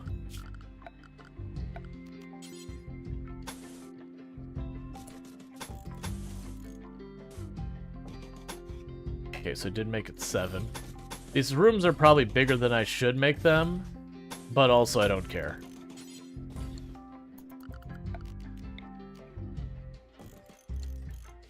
Alright. Does it apply to Farming Simulator? Only when you're not looking. I've been excited because there's also the Farming Simulator's got their new DLC coming. We're gonna be doing a dare drop for that one. I think that's the 17th or something like that. Like some creators have gotten early access. Sorry, to show off the new content, and I think it actually technically drops on the 14th. But it's not available. Like, sorry, the dare drop is not available till I believe the 17th. Which is a little bit of a bummer, but we'll see. Because I'm kind of worried with like the dare drop thing being later, that'll be stuff you do with a new mechanic. We'll see. I haven't decided how I want to do that. I know I want to prioritize Coral Island over Farming Simulator 22, personally. But I do want to play both of them.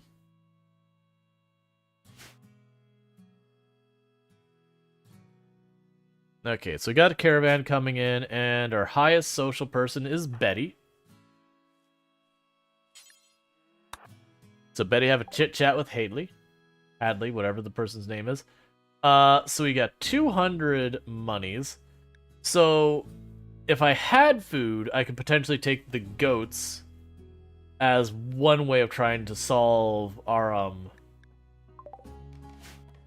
thing for the cats, because then the goats could have milk, and then we could use that to make kibble.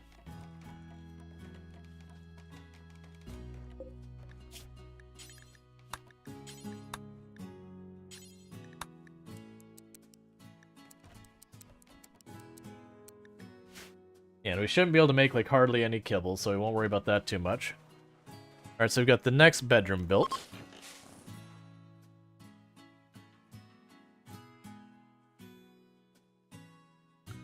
We need to go in here and say remove pollution. So let's plan to remove pollution from this area. Make room for 2-3 more rooms over here. That's what we'll do, is I'll just... It'll take him a while, but we're just gonna have it like... This island here, we're gonna try and get all the pollution off of it first. What we're gonna need to end up doing is getting our hands on a Pollux tree. Because I do think I want to keep my arbitrary rules where I can't just ship out all the pollution. Because thematically, that does not feel like the appropriate way of dealing with this. Like, just deleting the pollution from existence feels kind of like... That would be more in line with the, What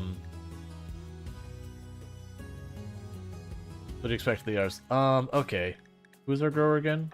Alice?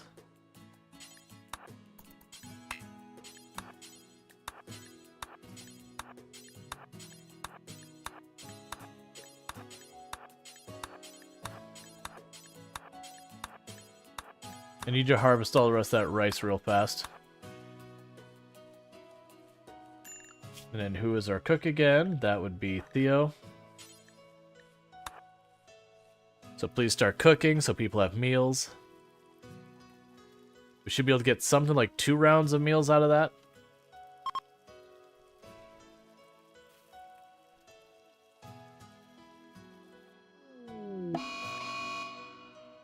That's not good. Did I already use up all of my wood? I feel like I did. Okay.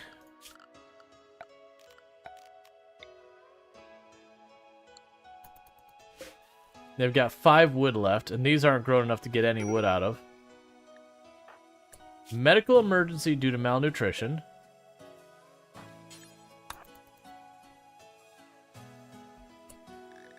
We are going to go to assignments. We are no longer going to restrict raw food, since Theo won't be able to cook anything.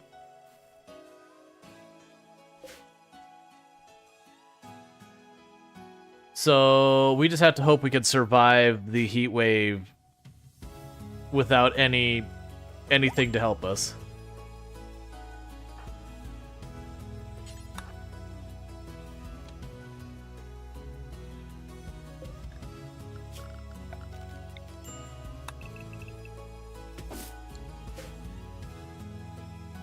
Alright, Alice, I need you to... Let's stop the sowing of that. I need Alice to pull up more of the rice to keep us alive. We just basically have to keep cycling that rice until we get one of the, either the berries or the potatoes up, and then we should have way more food than we know what to do with. Oh, stop sowing that as well. I need you to be pulling up the rice.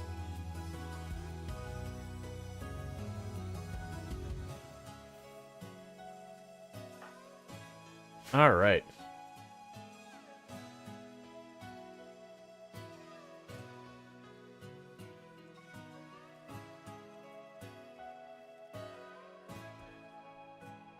Okay, we can turn that back on to sewing and that back on to sewing.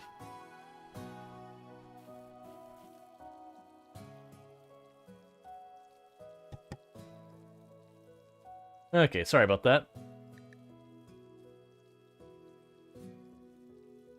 Yeah, there's like no escape from the heat, sadly. So we just gotta hope, because like normally there's a couple things you can do. One is you can mine into a wall of like a cave or whatever to give yourself a little bit. You'll see the problem here. And actually, I should have them deconstruct that for the steel. You'll see the problem as to why I can't do that here. There's no rock, anything to mine into. Your second choice, you can put a passive cooler in here. I have no wood to do that, so I can't do that. Your third choice is you can put an air conditioning. We don't have that unlocked, so we can't do that. And then your fourth choice is you can actually caravan off the tile and just wait out the heat wave. But the problem is all of the surrounding tiles have extreme levels of toxic buildup. So if I do that, we'll get toxic buildup and we'll get killed by that. Would moisture pumps create dirt soil? Or would it be sand this map? This should become dirt soil. I'm pretty sure all of that becomes dirt soil. Any water you moisture pump up, I believe, will become dirt soil. Not sand. I could be wrong about that. I haven't like extensively tested it. But that's my understanding. And little by little, we're polluting this island by clearing the pollution off of ours. Which, all things considered in RimWorld, like all the trash you find in the ocean and everything, it feels like appropriate for the normal ones. Oh, we kind of tested that at the resort island. That was mostly water. Yep. Yeah, I was gonna say, I'm pretty sure it just turns it into there. It doesn't keep track of whether there should be sand. This tile is just ocean. Did anyone add a command by add command point thingy? Did anyone add a command by the command point thing? There's been a couple of them. There's Panguaru had I believe it's !heck, H-E-K, I think it was. It would play a sound file. I hope that's still working. I don't think anyone's used that in a very long time. But we've only had one or two. Yeah, we had Uwu. Well, was Uwu that? Not hack. It's heck. I believe it's H-E-K. I could be wrong. It's been a long time since. Heck. Yeah, that's the one. Yeah, sorry, it's H-E-C-K. But yeah, so that's the ones that have been added. Was like Uwu and heck. Oh, good. Food poisoning. Everyone's favorite.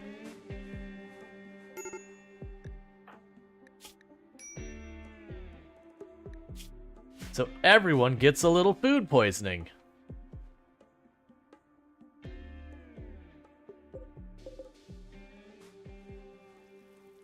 So also add here components. And we'll go over here and say dumping stockpile. There, clear. Chunks can be back here and raw resource can be back there. So that way we get all the components in that in here so they don't just rot.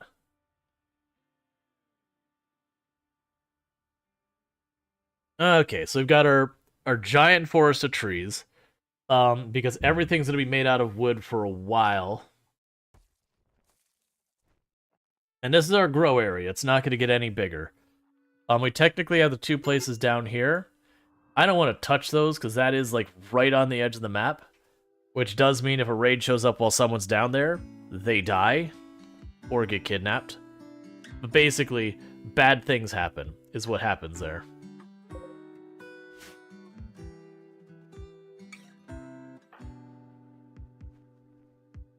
Okay, we got Lily's drug all the steel back.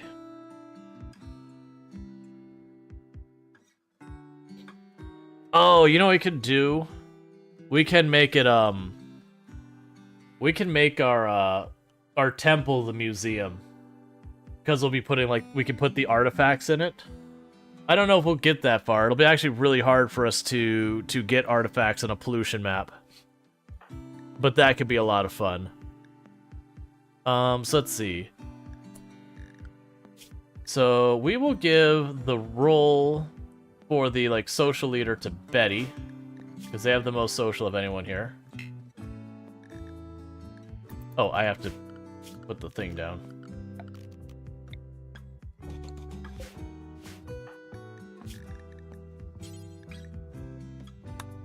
So Betty is going to be an academic is the title. We can go through with the ideology when we go to reform it, and, oh good, the heat wave went away and it didn't just kill us. I was actually very worried that we were going to have them start collapsing from heat stroke and just go, well, you know, rip us.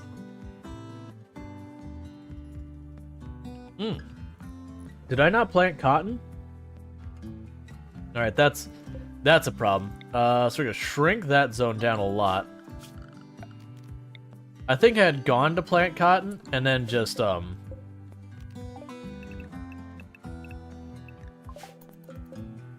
switched it over at that point. Okay, so we'll have a little less dye and a whole lot more cotton. Because we'll need that to make clothes when we unlock that. Next thing we need to do is research.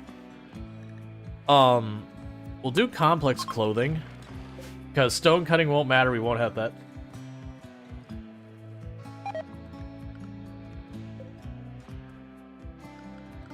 So we deconstruct that, we're going to go to production, research bench, furniture, bed.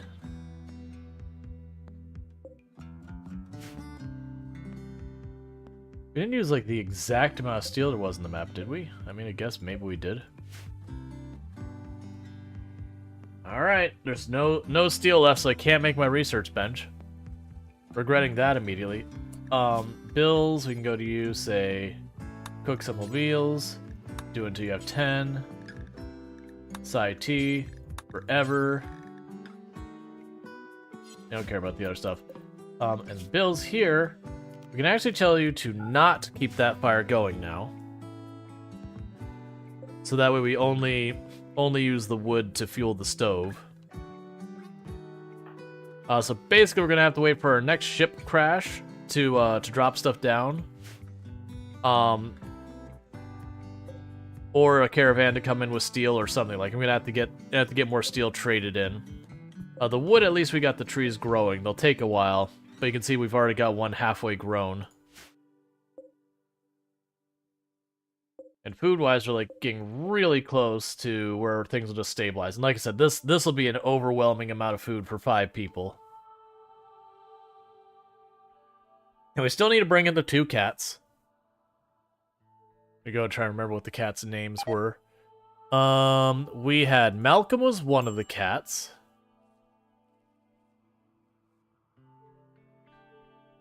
Where was the other one? Just opening them into Frankie. Frankie was the other cat. Okay, so we've got those in separate tabs. Just that way I remember. So we have like a black cat and another one. I don't think we can actually customize what the cats look like. Or at least not with a huge amount of effort, but we'll just get 2 cats in here and we'll name them. I'm also finding interesting that we're literally having no wildlife showing up on the map at all. Like not even the waste rats and that you normally see. Because I was thinking about we could potentially, once we get the food stabilized, grab, even if it's rats or something, to let them breed as food for the cats. Which would be terribly inefficient.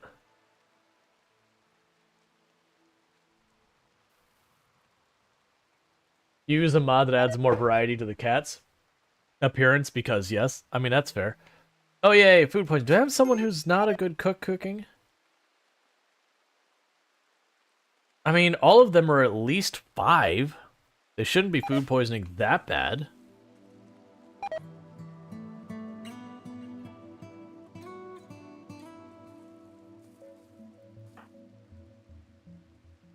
Yep, so everyone's just getting sick everywhere because food poisoning for everybody.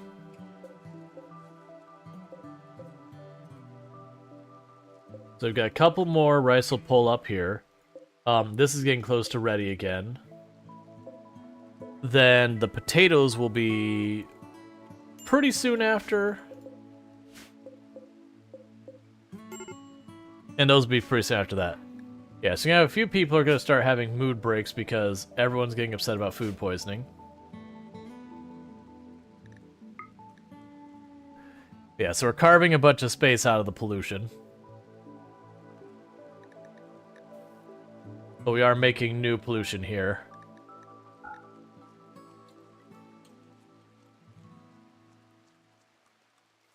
So we can go the route of just teching up until we get the pollution atomizer, whatever it's called. I vaguely remember it being horribly inefficient, but you could basically destroy pollution using it. Or the other option is we get lucky and we get a hold of a Pollux tree, at which point I don't know where we would even put it. Because I think it needs dirt. So I might have to do all these things that, like, we cut, like, a tiny little sliver off of that. You know, to make for the Pollux tree. Your pawn got food poisoning from level 10. How? Probably low manipulation. He had 2 wood hands. So it is a thing that even if you have, like, maxed out stat, like, you can never 100% eliminate food poisoning as a risk.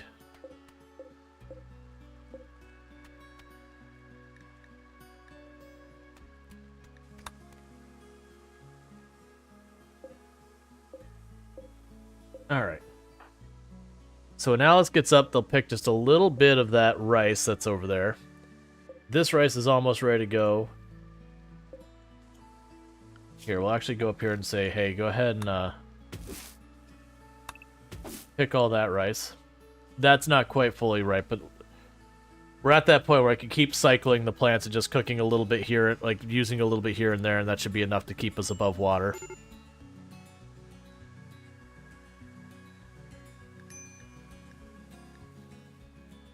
Now no one starves to death.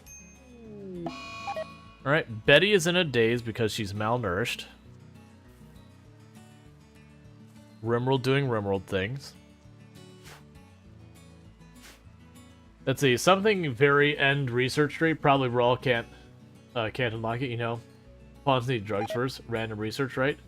Do I have random research on today? No, I actually don't have it because I turned it off the other day and I didn't remember to turn it back on. Which is fine. We don't have the research bench yet because I have no steel.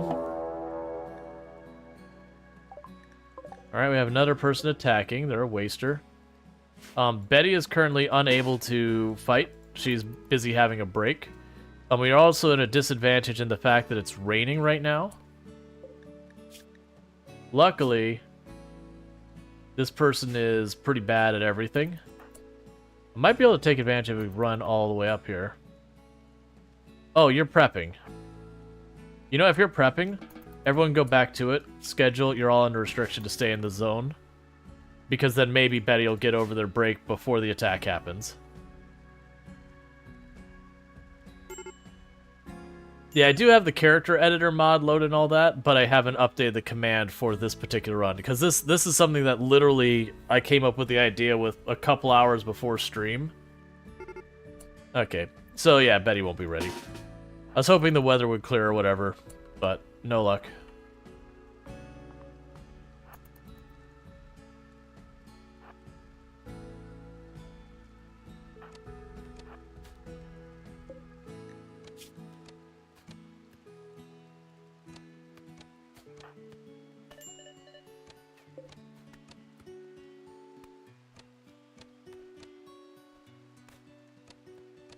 Come on.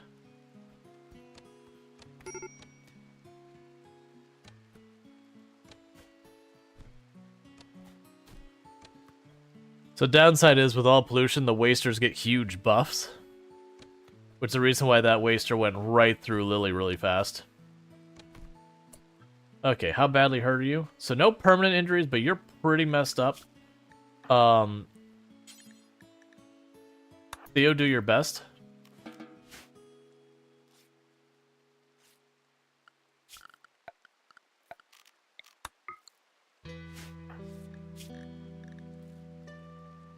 Because we need to get those injuries patched up real quick before things get too bad. I know people are starving. We're working on it. The good news is Alice managed to not get hit there. So that way that Alice could keep the food coming.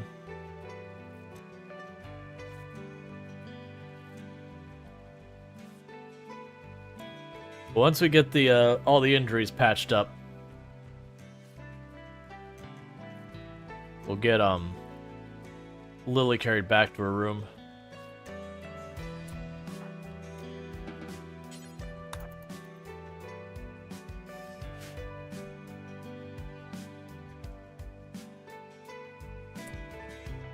Okay, so we have people starving again and no food, so let's go down and we'll pull up one line of potatoes. Get everyone fed before people start breaking. Murderous Rage on Theo is going to go after... Of course you'd actually get a hit in. Just barely penalizing her movement speed more than yours. And it can't get you to arrest them. How's your melee stats? Of course yours is higher. Alright. We gotta beat up Theo. Fall down, Theo. Thank you.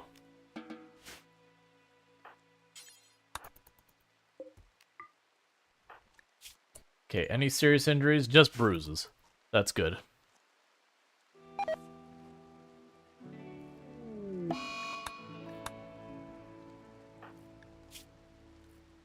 Alright. So what exactly led to the murderous rage? It's just, I mean, it's a break, but... Nah, it's just... Okay, it was just, you know, had a breakdown.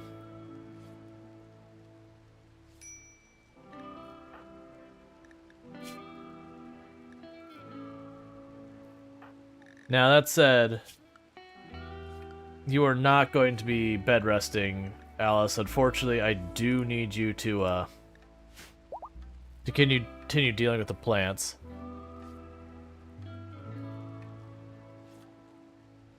We're like right on the edge of being everything stabilized. I just need you to stick with the plants long enough to keep things going.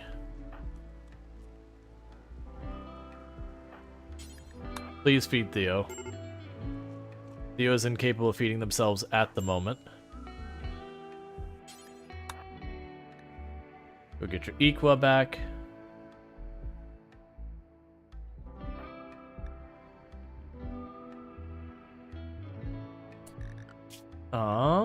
Is there anyone else who can doctor? Betty can doctor. Please deal with it.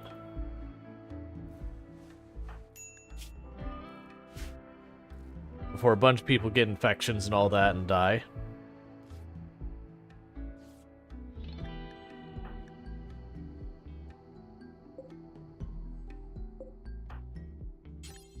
Okay, I actually need you to do that because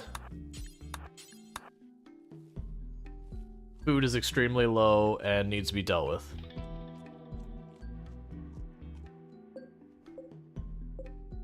Alright. But like I said, most of these are at the 90%. Every time they get a little bit higher, they're good. So all of that is almost grown. So just waiting to get that last little bump up. That's the entire reason you grow rice at the beginning, is you notice I was able to do like a rotation of rice to get us to the point that the potatoes were ready. That's the entire idea, because unfortunately we've had no wild animals past the first two little scarabs that showed up on the map. Okay, so she finally went down. So we could actually do medical on Leah. Since she unfortunately had to get herself into a fight. Granted, it wasn't her fault. I forgot we actually made Leah like a very difficult person.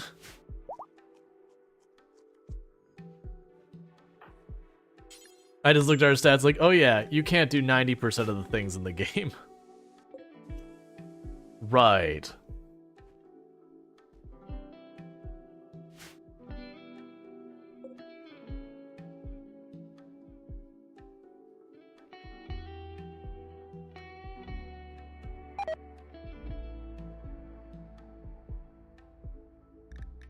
Yeah, so you can see the toxic waste we're building up here pretty fast. But we are clearing out an area that we can at least build in here. That's just what we could do until we're able to get rid of it. I am going to keep my rule about where I can't just bag it up and walk it off the map, or bag it up and, you know, drop pod it off the map, or any of that kind of stuff.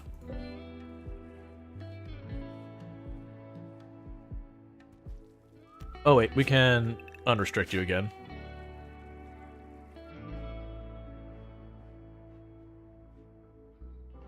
I do not know where you got your tiny amount of wood there to get that stove refueled, but I'm for it.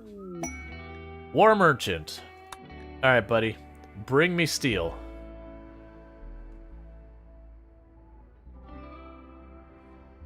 That's what I want. Just bring me steel.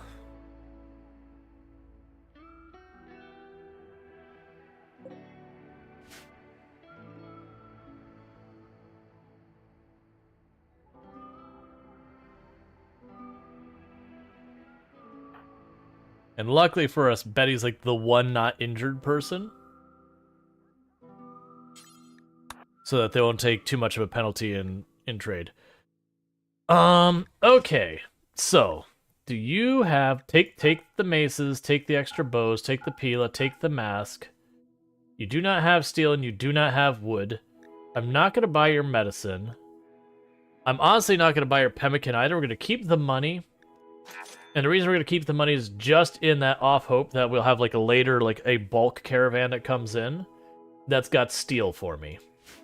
Because that's just what we're going to have to deal with for right now, is just waiting to get the materials we need to do the things we want to do.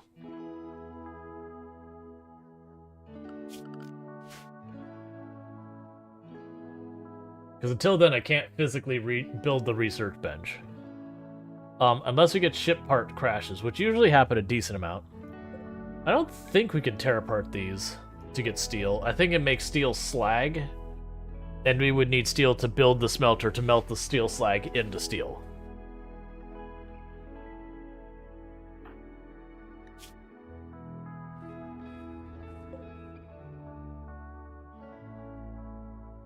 Okay.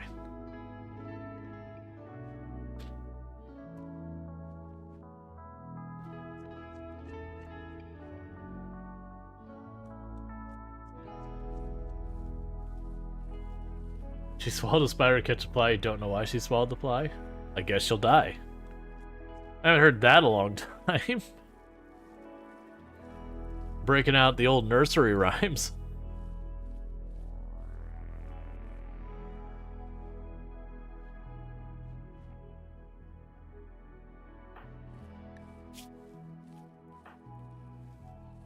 I vaguely remember, like, I don't remember the exact part of the thing, but I remember, like, vaguely goes to, like, swallowed the cat to catch the next thing, swallowed the next thing to catch the next thing, to swallow the next thing to catch the next thing.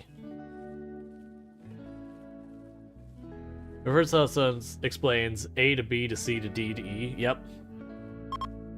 And suddenly, we have all the food we could possibly need. So with that, we are going to let you go back to bed rest. Because now I have 614 potatoes and 102 rice.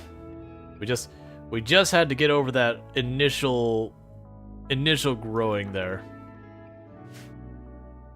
I will set for the recreation. We'll put this down here. And that. I'm probably not gonna have the materials for it, but we're gonna have problems where people get upset that their recreation hasn't been filled. All we need is lamb, and we have a Greek party. Okay, I'm missing... Oh, for the potatoes and rice? No, you need yogurt. Can't go without the tzatziki sauce. Tzatziki sauce.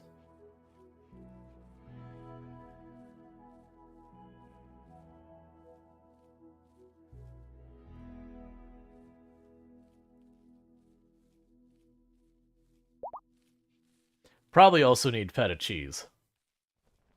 Because what's even the point without feta cheese?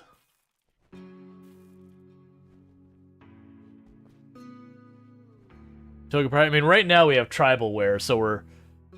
While tribal clothing and toga is definitely not the same thing, they're both, you know, like the shoulder strap and then just kind of covering what you can. Like robe, almost robe-like thing. Just tribal would be You can see it's like more just stitched together hides and whatever. There, all of the food is coming. We have all of the food.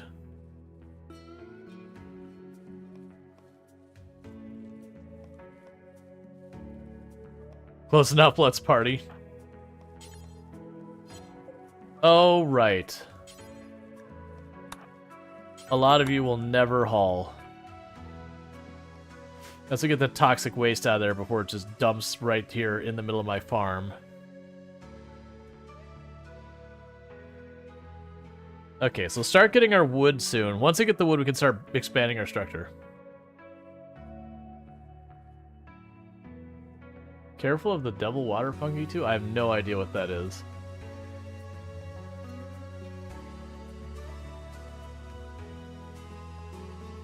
Yeah, we're doing a different kind of run today.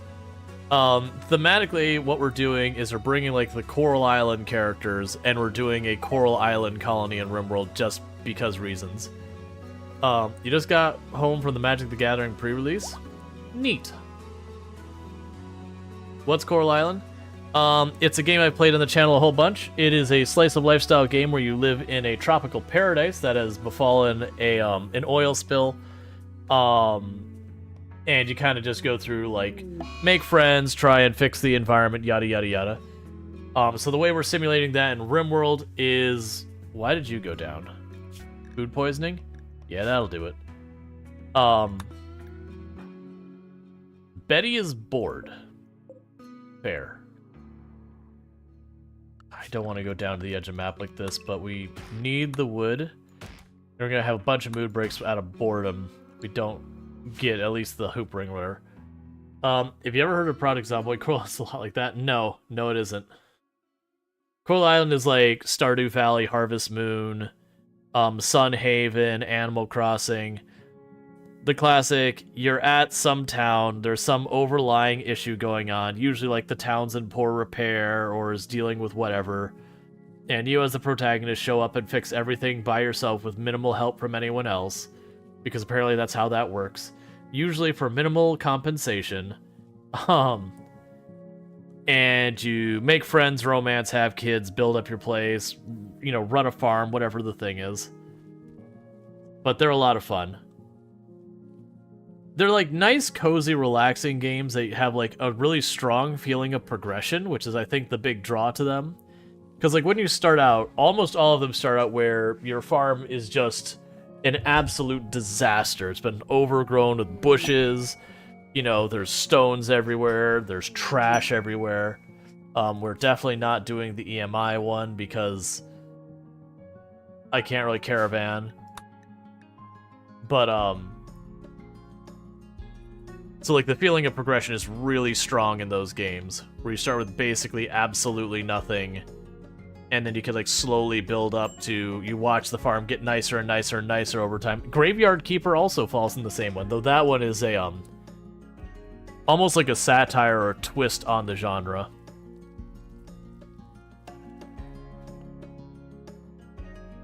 But, they all fall into that same kind of game loop. The difference is Graveyard Keeper, like, one, its humor is very grim humor. And you're not farming, you're keeping a graveyard, but mechanically it works similar. It's just, instead of, like, using fertilizer and all that kind of stuff, you'll end up sitting there with that, and you, like, process the bodies and all that, like, embalm them properly, and make nicer gravestones on it. That's the Onyx question, though. With Build 42, will they add simple things like being able to sit down in the couch chair? We have no confirmation of that. There was talks that that was coming, but there's a lot of hearsay around Build 42 that if you don't see it mentioned on the Thursdoid, just assume that anything people say is rumor mill, not actually going to happen. Or at least if it happens, it's not been announced. But honestly, for me, I wouldn't want them to focus on making it so you can sit in chairs. Like, I get it, it's kind of scuffed that you sit down next to the chair and then you right-click on the chair and hit rest to rest. It's, like, really weird. I personally have the mindset that rest and sitting should be the same mechanic. That you can't rest without sitting, and when you sit, you rest. Because that's always been an issue with like those two things double dipping and whatever. It should just be you right click on something, you choose rest, and your character sits down. Or again, you just sit down. Don't separate them. Because that's one of the reasons I know a lot of people use the stool. It isn't even for the rest thing, it's so you get the bar over your head so you know when you're done that your character is topped off. But yeah, I haven't heard that they're going to be adding all those animations. I know they made changes to the animation rigging with the intent of being able to add new stuff later. I haven't heard that that's a thing that's going to, just be in the game, though.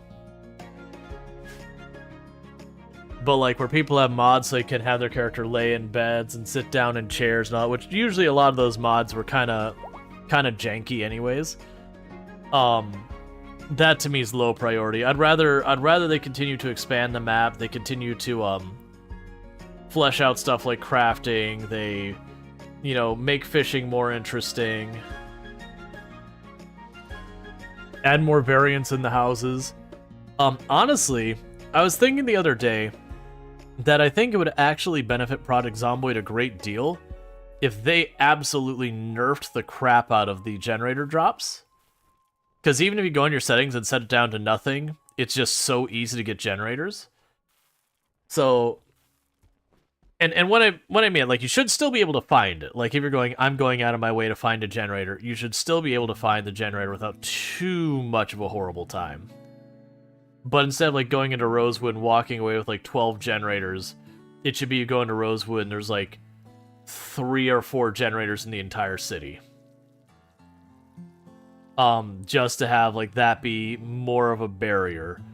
I also like that what they're going to be doing, I don't know if it's in Build 42 or later, is with the redoing of the crafting, they're going to make it so you cannot endlessly repair generators. They'll have diminishing returns like weapons where, the first time you can repair it to almost full, and that's like 90% full, that's like 80% full. And then eventually it gets to the point that it's just not worth repairing anymore, or it just physically tells you can't, to force you to get a new generator. Because we had the talk the other day when I was playing Project Zomboid that, people were like, we want some endgame thing, cure the virus, whatever, and that's fine for mods. But by its very nature, Project Zomboid is supposed to not have that kind of an ending. It's like literally thematically part of the game. But the issue you run into is Project Zomboid has a good feeling of progression where you've got like your list of 50 things you need to do, like get your generator, get your magazine, get your books, do like secure a location, secure your food, start your farm, and you like work your way down the list like mentally, and then eventually you exhaust that list, and that's where the end game kind of becomes a problem of, but what do I do now? And it's because you finished your list. And so you have to come up with new items to put on your list. And that's just the nature of the game. So everything you finish is less you have left to do. And they can add a bunch of stuff that adds more to the list, which is, I think, a good thing. And there are things that you could do where you take stuff back off the list, but you have to be very careful about that. Where, when I say if I take back, like you say, okay, my food is secure, but something happens and now my food is not secure. So I have to re-secure my food kind of thing. But the issue is the more you have it where the game can take back steps, the less meaningful progression feels, since it can just erase your progression. So like cars are one of those ones that you tick your box, you say, I got the car. With enough driving around and abuse of the car, you can be like, oh, time to erase that box because my car's all beat up and I need to get a new one.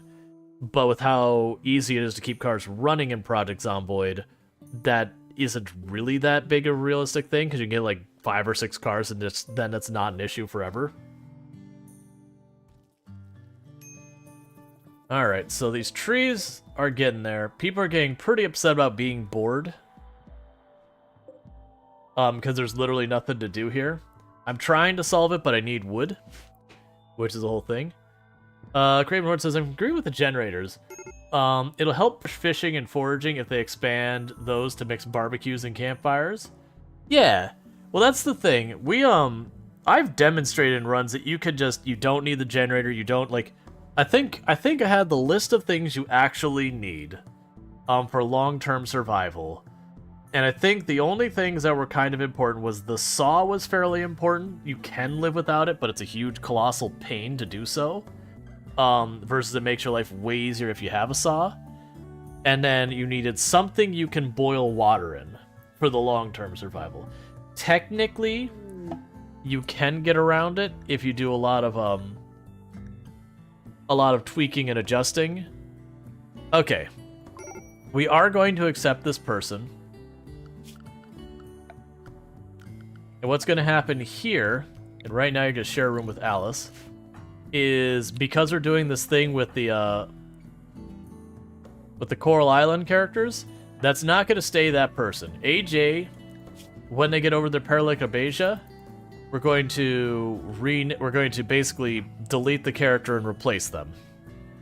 So we will let them stay as AJ for right now because they don't want to have to sit there and like reapply paralytic abrasion to a character and figure all that crap out in dev mode. But we're going to ignore all of their skills and everything. What'll end up happening is once they get up, we'll do the thing that rolls the dice to see what character gets added, so that it's not me choosing whichever character I prefer to add. And we'll just drop them, drop that new character in and go with it from there. But yeah, no, that's like literally playing the game of Project Zomboid. We had one time on the map, I went all the way down to the southwest, so it's like there's a military base, and I went to a turn in the road that's northwest of it. And there's no water nearby, there's no any of that. And we basically just had like some cooking island. Yeah, this is Coral Island with more trauma. Yes. You have accurately described what this is. But yeah, so what ends up happening is I went down to that corner on the map, and like literally we got like the one or two things we needed. Okay. Is wounded, no one can rescue her, so unfortunately I can't caravan because of the pollution. That's just a side effect when you max out the pollution on the map. With the face mask, you can get a little bit done, but not too much. With the gas masks, then you can... Why are you updating as if... Oh, okay. I have a thing that I get a report after every stream that's like, here's your report for the stream. And it was the same group just shot me an email. I was like, my stream's not done. I shouldn't get a report, started looking to see if anything went down on any of the screens. It was their marketing kind of thing. That's fine.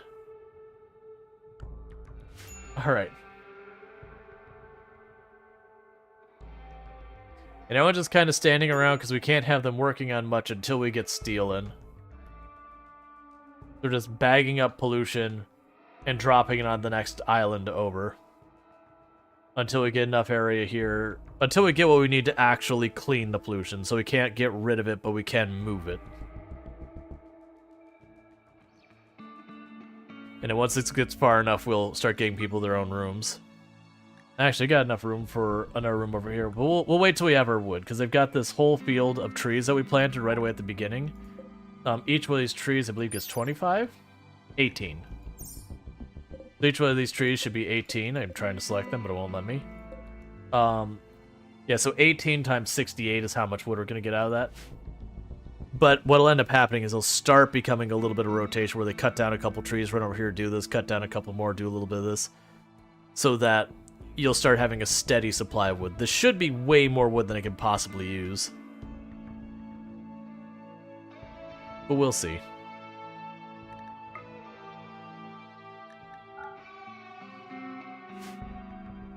Alright. Without the research going, that hurts a lot. I really shouldn't have built the fueled stove first. I should have built the research bench first. It's too little too late now. So we're just gonna try and ride it out until we have a trade caravan brings us steel, or we have shipwreck parts. Or we have something like Mech's Attack that we can do that. Oh, there's a single animal on the map. Definitely gonna kill that for food. Let's see, fun run could be trying to convert an entire map into a forest by planting trees. Starting like grasslands or something. That would be interesting. I won't be able to do that here because you can't change the ground below you. So I can't take like this polluted sand and turn it into dirt. I can turn where it's I believe the chest deep and shallow water. I believe I could change that into dirt using the moisture pump lake game. Which honestly would be this whole area down here. So there's a little bit of stuff we can do. Ancient mech. Alright, so those are getting close to the point where we're going to start being able to cut them down. We're going to avoid the temptation of cutting them down earlier. Alright, so we've got some people idle. Let's go run up here and see if we can't break all these other pieces of mech around here.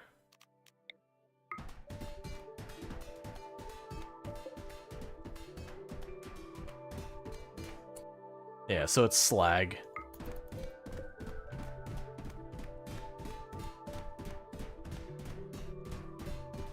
Figure we'll break it anyways. The main one we won't worry about. Manhunter pack. 2 raccoons.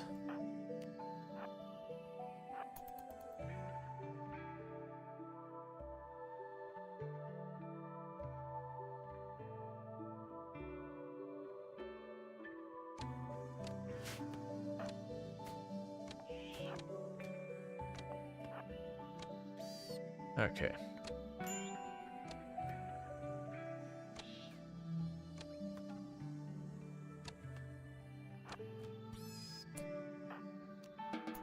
Alright, we'll let them sort themselves out for a minute. I think we'll worry about that.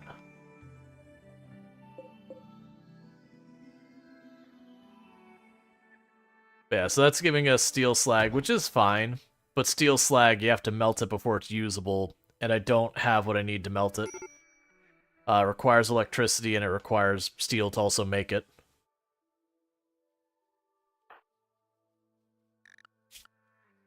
And we're intending for Lily to be our primary researcher.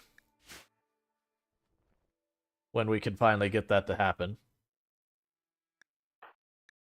What is your problem? Awful barracks, you don't feel well, your recreation is unfilled. You don't have the apparel that you want. Oh, we'll probably want to go in when we can reform our ideology.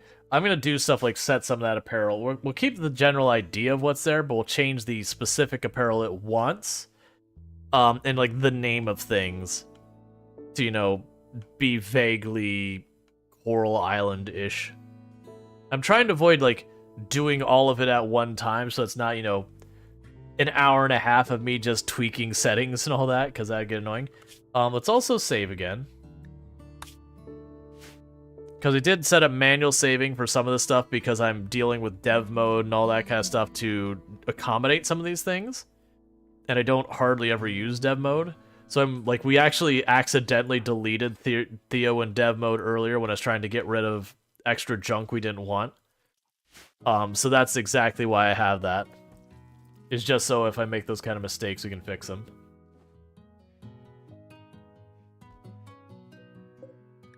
Oh, here, let's actually go to simple meals, or let's change the simple meals over to, say, vegetarian simple meals. Oh, there's just... that's fine. I forgot, it doesn't need to specify those ones. I won't be out the fancier ones, but I'm going to go here, I'm going to say details. We're not going to use meat, and we're not going to use animal products. And it's not because I'm trying to convince everyone to be vegetarian. It's I want them to use the meat to make kibble, because I owe giving us 2 cats. And I want to make sure we have kibble before we do that, so that we can actually feed the cats. Meanwhile, let's also go to our characters here. Assign, edit. You are not allowed to eat kibble. Because they'll do it.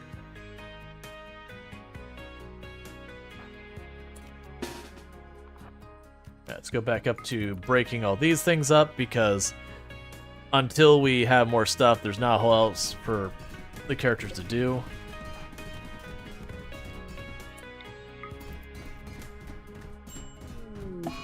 Alright. Betty is dazed. Sometimes you have to crave milk bone. You know how it is.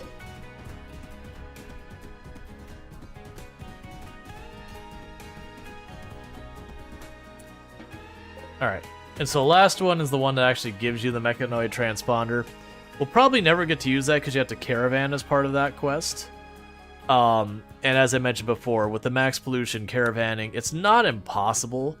It's very difficult, so you really only do it when the game kind of forces your hand. So like if they do like the sun blocker thing over here, I will try and caravan as fast as I possibly can. Just run over there and knock it out and run back real fast before the toxic buildup gets us. Alright, 12 more %, and then that's done. I like how you can actually pretty easily see where the pollution's removed from the sand. It doesn't have this like weird bluish film color to it.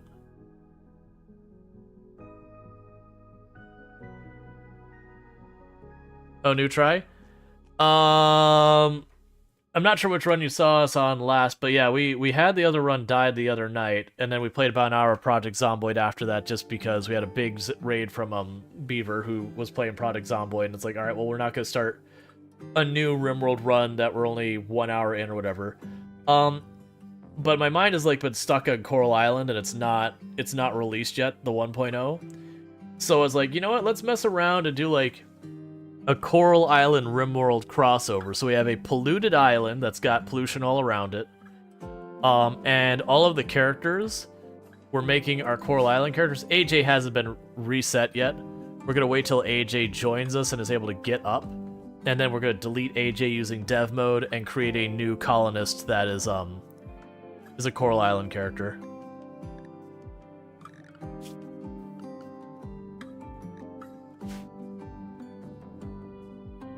Yeah. So what ends up happening is each time we get a new character, it takes me about 5 minutes, but we roll the dice, it chooses a character from Coral Island, we make that character, and then, you know, drop him in our map. But I owe 2 cats that we rolled the dice for. I just don't want to add the cats right now or we end up having to just cull them because they can't eat anything.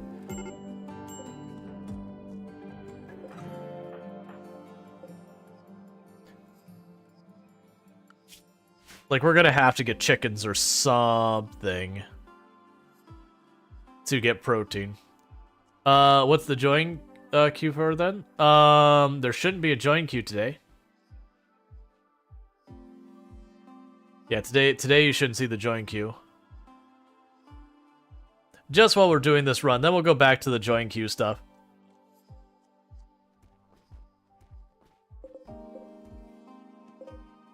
Okay, 150. There's a pin thing on your screen. Oh, try refreshing your browser. It might be if you didn't follow the raid yesterday, it might still just be showing on the top kind of thing. Probably just one of those things that just gets stuck.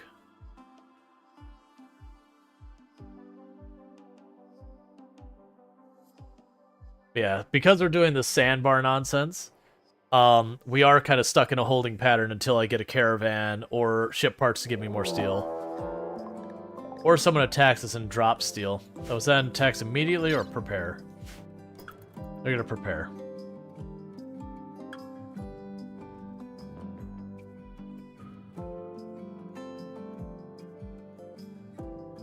Where are you going to prepare?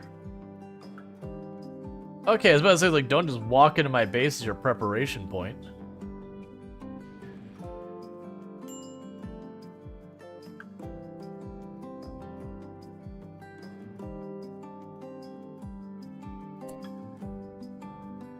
Hey, thank you for giving the shout out for Allison Adventures. We checked them out yesterday. That's who we rated. Fantastic content creator over there. Plays a lot of Project Zomboid and all that good stuff. Did I? Oh, there they are. Okay, I see. I was like, wait, did Elsa jump? Hey. You'll get out of the pattern soon? Yep. Just waiting on that steel. Sorry, the color of your name is very close to Kira Liz. So at first I didn't notice that you had popped in. I was like, oh, that's weird. That would just randomly shout out. Like, no problem for it. But yeah. We do tend to shout out people who, you know, friends of the channel, all that kind of stuff, when we see them pop in. Good. Oh, good. They brought us drugs. That'll help our cause. But yeah, we did a raid over there after Project Zomboid because I want to keep people in the Project Zomboid thing. Because we had a very generous raid yesterday and just kind of wanted to keep the raid train moving. And then plus our colony had died, and generally speaking in RimWorld, if I have a colony die within like an hour or two of the end of stream, I'll usually switch games because that's not enough time to really do anything in RimWorld. You enjoyed the chat? Yeah, it was a good chat. Everyone's standing around like we want something to do, we're bored. And some of them won't even clean.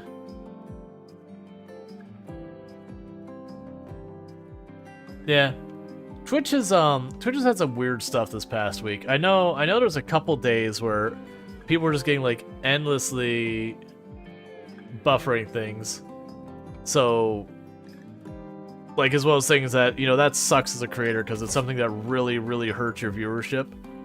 But, you know, doesn't, like, there's nothing you can do about it. Like, if Twitch is having problems, Twitch is having problems. You just get to sit there and go, great, I guess today... I mean, it's probably like the same thing as if you were running your own store and, like, retail, and it's, like, a really rainy day and you just know it's gonna kill your business. But, like, there's nothing you can do about it. You know, it's a rainy day is rainy. But it can be frustrating because a lot of things, or your city's doing right. It's one of those things that's completely out of your hands, and you just kind of sit there and be like, "All right, I just have to grin and bear it and hope we can ride it out," kind of thing. I needed you to bring stuff for me, so I could trade to get steel from you, or a shipwreck, or a meteor made out of steel. All of these would be acceptable. And my luck, it'll be wish granted, steel meteorite directly on Leah and Betty. Is that still guy still angry attacking you? No. He's sleeping over here in the water now. The really long sleep. We are right about to get the trees. Only 5% to go. I need to quickly use the restroom, so I'm going to be right back here in 2 seconds. But thank you again so much for tuning in, and I'll be right back.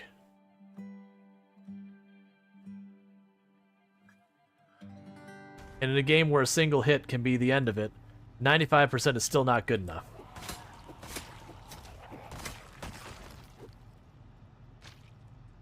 Did I...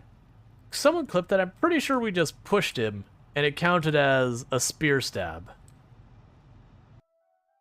Thanks, everyone.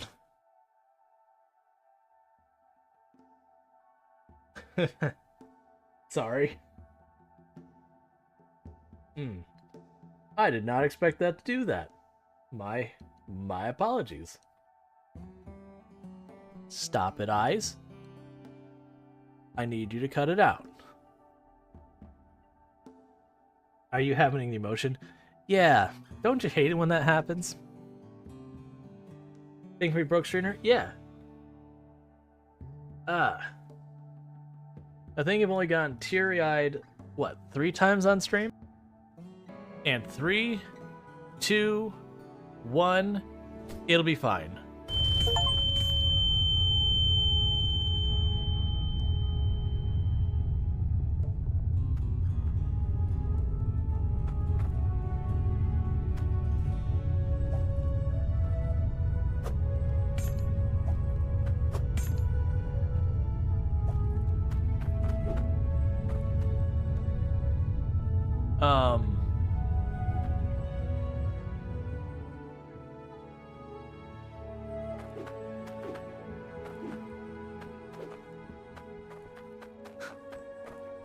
Hey, you're finally awake. Yep, they got me by the border. Well, I can't actually get out of the hole. I'm having to unstuck myself. Oh, that's honestly pretty underwhelming if I'm gonna be honest here. I can't do it. Oh, good. I accidentally interrupted the clip where I imitate, was it a rooster? Oh, such a tragic clip. It does not sound good. It was for a dare drop. It was, we were playing Story of Seasons, And one of the dare drops was you had to imitate a farmyard animal. And I chose to do a rooster. And it was tragic. Yeah, no, we had the clip with Hydroneer. It was the one I interrupted right after that only went for like just a second. You heard like the little da da da da of the melody, and then like I cut it off because I was trying to time it to switch. Why are you not being fed? Why are we not feeding this person? Oh, you're already reserved for Theo, so Theo's already on it. I just like everyone's standing around with nothing to do, bored, and meanwhile AJ's in that back room just like, please, feed me. It's been so long.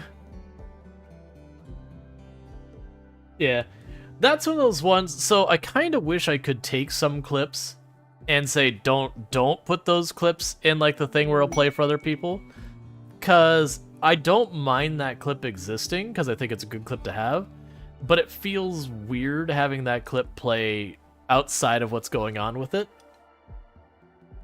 Because like, haha, look, chat supported me so much they got me all teary-eyed. We can get an additional person. They won't work for us. They'll give us Jade and a bionic eye.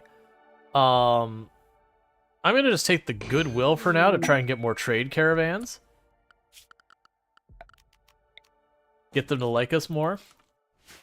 Yeah, no, it's not a bad clip. Like, if it's a clip I just like, okay, I really don't want this to play, my only option is to delete it. Which I've done. There's some clips that, like, they're not problematic, but they're very poor representations of the channel. So it's one of those things that just because you don't have those controls saying, hey, here's the ones to show, here's the ones, you know, I want to keep if people go looking for them, but I don't want to show, and then here's ones I just don't want at all. Like, I also can't, like, hide clips where if I want to save it for later use, but not do a thing. Because I know there's a lot of people who clip stuff where I, like, talk about, it's like, oh, here's how this mechanic works. And that's useful, but for people, like, you know, clips promote your channel. They're like put on the feed and all that. And those kind of clips are very not good for that purpose. It's kind of the problem is they've taken clips and they've spent it to do about 10 different things now.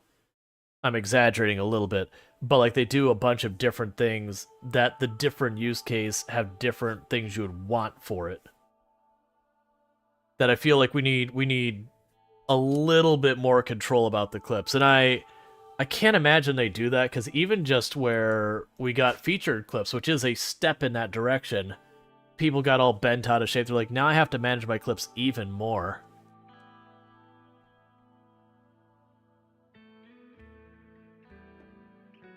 You like the fun little clip you made from the Mafia cleanup? Was that the one where we get into the basement? I didn't check to see who pulled that clip. At least I don't remember off the top of my head. But that's the one I see from the crime scene cleaner. Yeah, I see that one pop up. I would feature that clip to put on TikTok and everything, but because it has red blood, I can't put on TikTok. Because usually I'll take the clips, I'll feature them, and I'll put on YouTube and TikTok, so YouTube shorten a TikTok. But like TikTok's got weird rules. They're like, red blood? No, we'll suspend your channel for a week. It's so weird. Yeah, it's such a, I gotta deal with that later. Yeah, I debated breaking that out again, because it's only the demo. If it was the full game, I'd absolutely break it out again.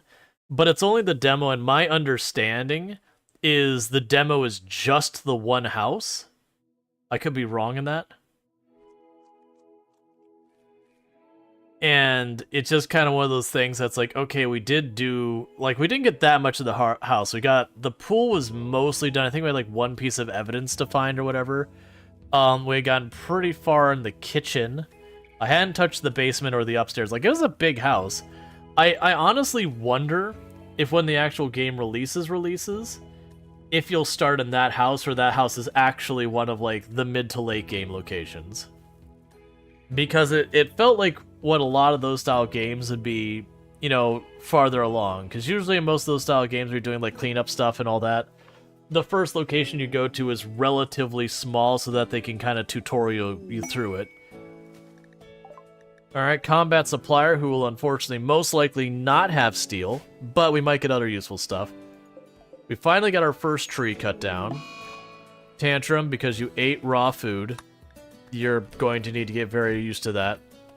I mean, actually, if we're getting our wood now, you may not have to actually get used to that.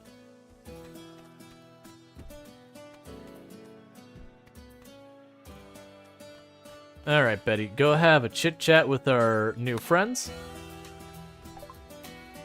Okay.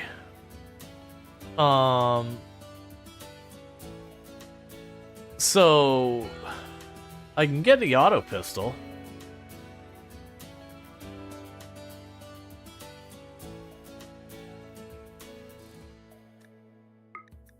You can have my wood mask, I'll take the auto pistol. It's probably a mistake for me to do that.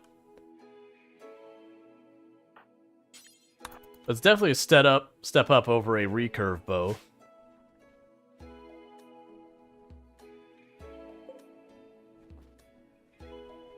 Oh, I could probably trade them again immediately to sell them the recurve bow, can't I?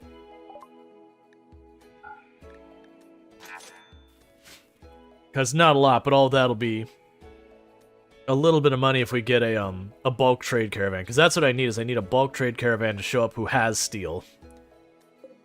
If we get that, we'll be able to get a bunch of steel.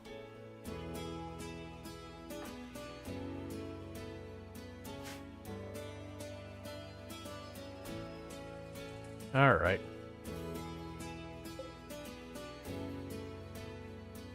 One of those trees is just that far ahead of the others. That it was 100% we cut it down, and then the next tree is 72%. That's fine, they'll get there.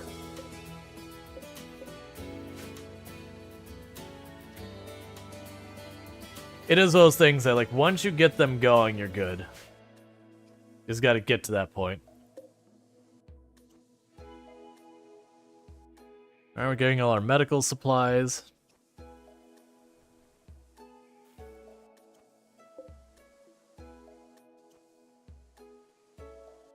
Oh, will you buy my herbal medicine? You won't. Okay, that's fair. I was about to say, because if they buy herbal medicine, I could actually make a decent amount of money selling just a couple of stacks of herbal medicine. I've done that before, where you start getting like 200-something herbal medicine, just drop it on someone for like 3,000 or whatever it ends up being.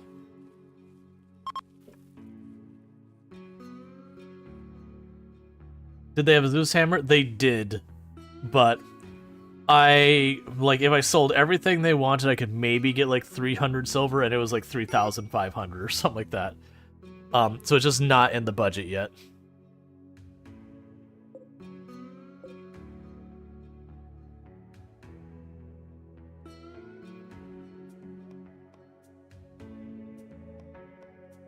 Alright.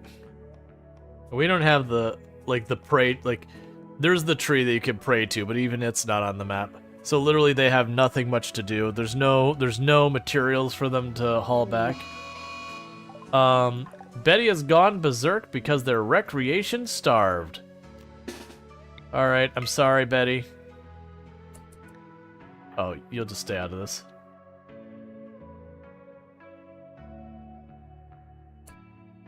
Actually, we might not have to do it this way. So let's get it to chase Leah. Hey, Betty. Chase Leah. Don't do it this way. So you have 100% moves. Alright. We're actually gonna have to beat her up. I really don't want to, but she's the same speed as Alice, so she's just gonna catch Alice, and that'll be a bad time. I'm trying to keep Lily out of it, because Lily actually... Here. Wait, actually, we can do this. Lily can drop her spear. Do not fire at will. Keep backing up this way. Never mind. Do that. Now you get into it.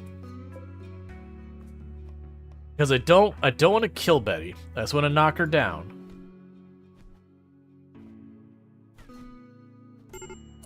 Okay.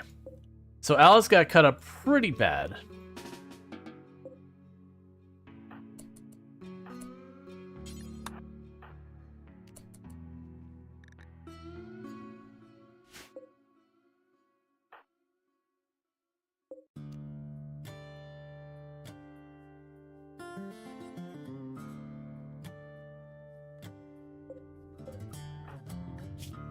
I'd really like you to drop Betty as fast as you can, so I can get looking at you. Because Betty, I believe, Betty is mostly just bruised up. No, you go to bed. Where's my other doctor? Theo can take care of Betty. You go to bed. Because I need to patch up you. We're trying to get those 2 spots that Betty is bleeding, and then we'll get Alice patched up, and then we'll finish taking care of Betty.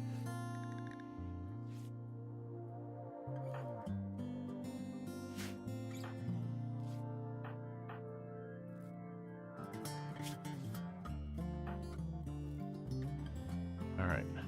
Come on.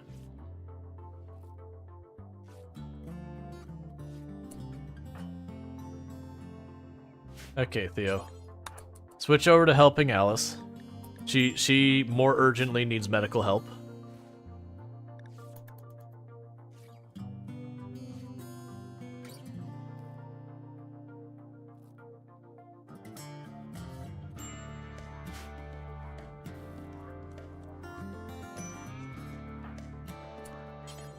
Nope.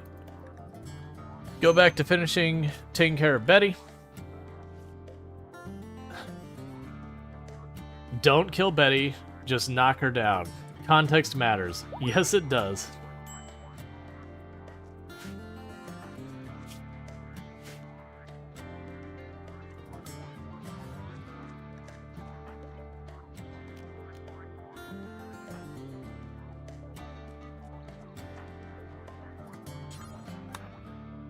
Alright. Still trying to get Betty all patched up. And that's because our recreation is terrible. It's going to stay terrible until we get this wood sorted out.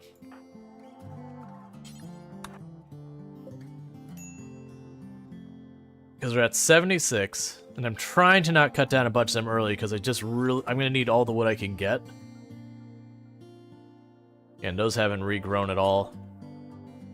But that's usually the difficult part with the sandbar. We did one where technically we had the hospitality mod installed, but we never ended up using it. It ended up being like a really fun one where you end up like making this like tropical paradise on all these ones. In RimWorld, the person you just stabbed, well, you feed moments later, no lengthy grudges. They keep grudges.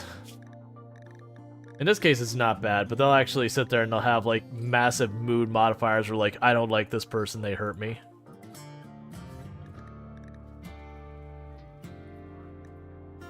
Oh, that's weird.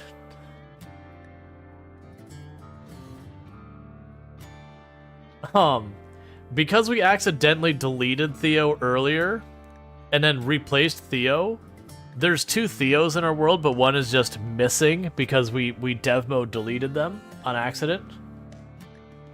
So that's pretty funny. And I didn't bother going through and like setting up the Coral Island relationships of like, you know, this person's this person parent and all that. We just went, it's fine, whatever.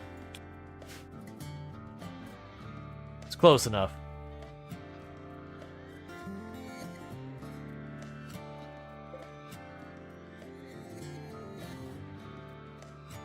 All right.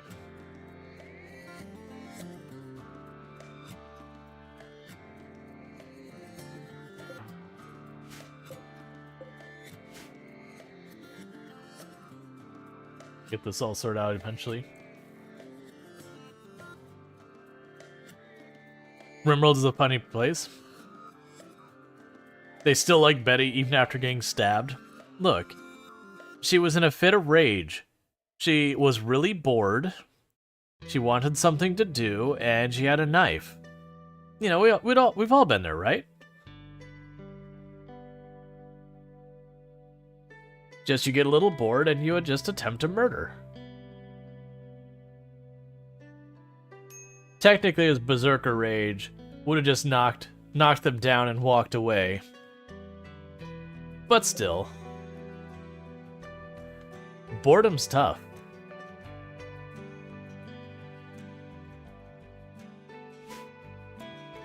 Alright. So, let's see here. So I can build on the red And I can build in the... No, actually, I take that back. I can't build on the red, right? Let's see. So it's polluted chest-deep water. Will it still let me assign a bridge for that? Yes. But if I go over here to say deep ocean, it says no.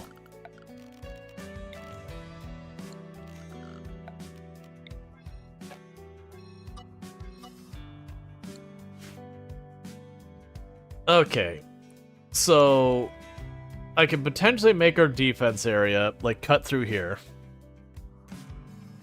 Like, just cut off that side of the island here. Like, secure the island, put a wall around it.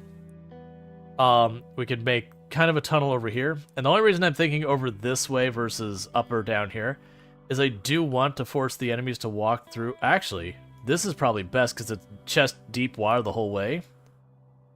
So like literally make a lane that they have to run through here.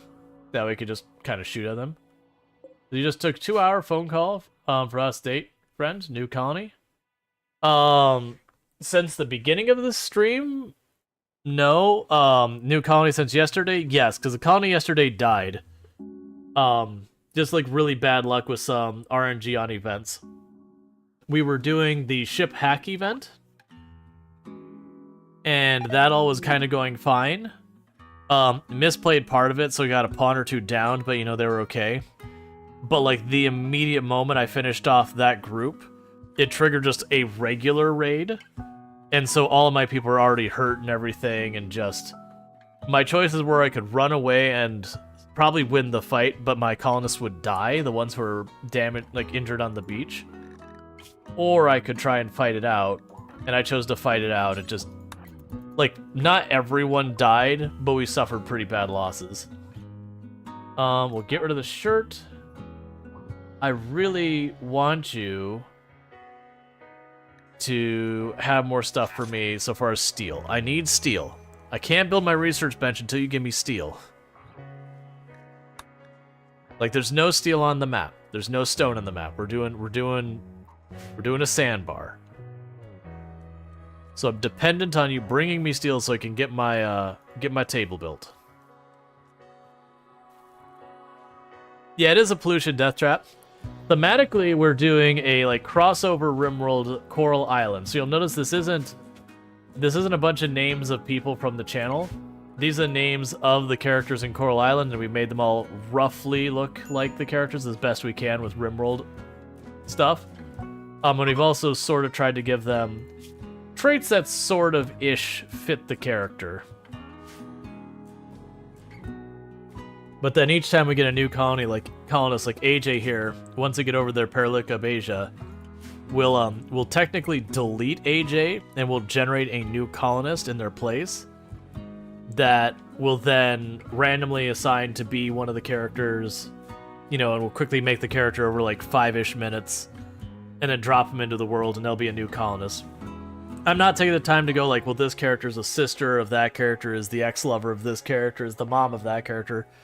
Because one, that's going to be a huge pain in the butt, and I don't do much character editing. This is actually the first time I've done it. So I just don't want to deal with that.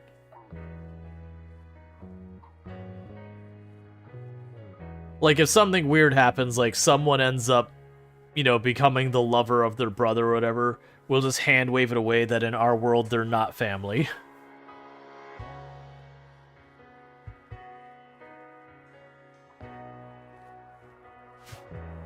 But we will deliberately do stuff like, if we get one of the children, we'll bring them in as a child and all that.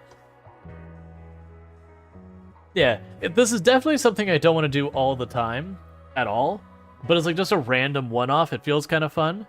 I like the idea that if we do this and we enjoy this, that maybe what I could do is I'll go into the game with something like this, and we go their name, and where right now it's just Betty because, you know, Coral Island, they don't have last names.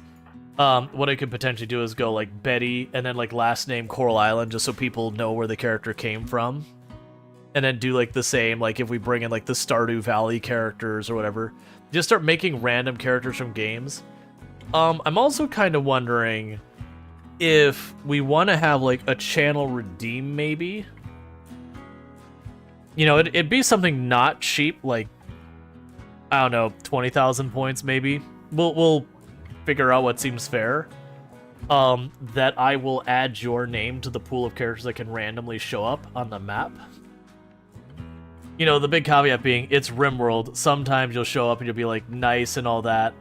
Other times you'll show up, you'll be, like, a raider with a whole bunch of injuries and that kind of stuff. Yeah, Don't Starve characters look well. I haven't actually played Don't Starve... Wait, did I play Don't Starve? I may have played Don't Starve, like, once on the channel. Put my sweet Krobus baby in there. Yep. That's one thing that people were asking for that that's Coral Island doesn't have, is they don't have a romantically neutral character that can just be your roommate like Krobus can be in Stardew Valley. I think they'll probably add that eventually with how much other stuff they've added. Because they've already got a long list of more stuff they're going to be adding.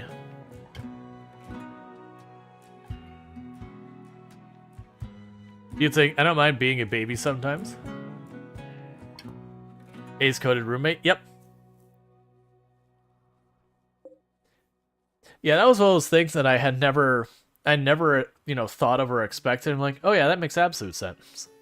And it is one of those things that anytime I've done a Stardew run, a lot of people are like, yeah, we really want you to, like, there'll be a mix of people. You'll have, like, a large number of people who are Team Krobus who are like, you should absolutely, you know, set up with Krobus.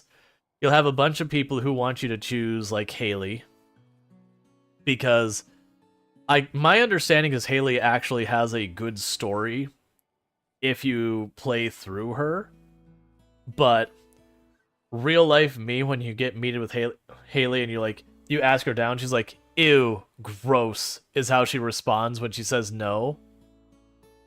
And you're just like, well, F you, man. And she's like super rude to you early game, that I'd just be like, I would never give you the time of day. If someone's gonna be straight up mean to me, it's like, yeah, we wouldn't be friends, let alone more. So Haley is like the only one of the bachelorettes in Stardew I never actually saw through. I put an effort to go that direction, but I didn't finish that playthrough. To be fair, I understand one of the most popular bachelors in Stardew is Shane, who would also be like, no, like, absolutely not. But him, it's a very different thing. Like, you know, Haley's very abrasive and all that. Shane is like self-destructive, like, no, Shane can be a friend. We can help Shane, but Shane needs to figure Shane out before Shane is ready for... Oh, hi. Thank you. You're welcome. I have cheesecake randomly. I was not expecting random cheesecake. Give me 2 seconds to just, like, actually properly thank my wife, and I'll be right back. I'm about to go... Oh, everything has stopped moving. What have we done? It's going to be an emerald eruption. Look at them continuing to expand frame by frame. They're continuing to launch into space. Oh god, what is this? Why?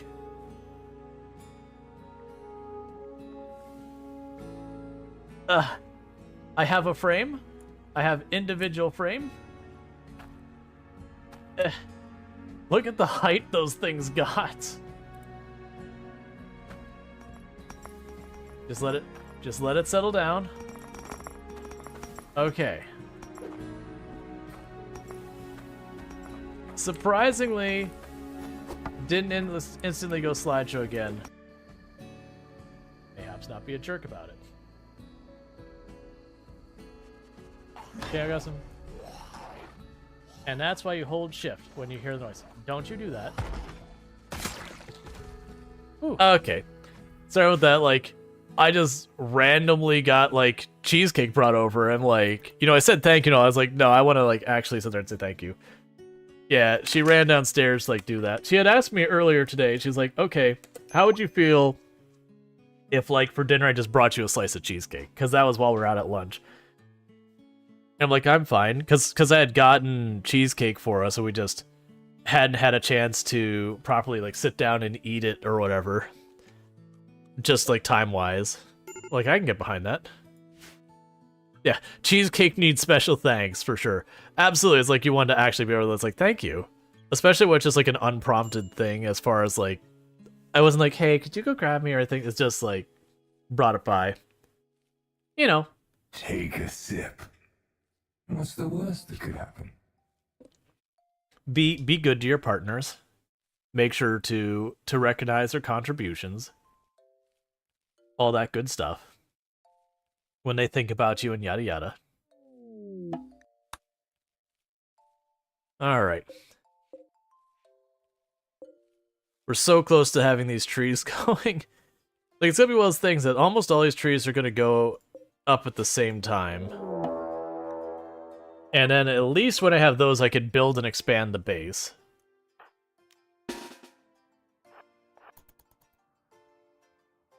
When we get research going... Oh. That's fine.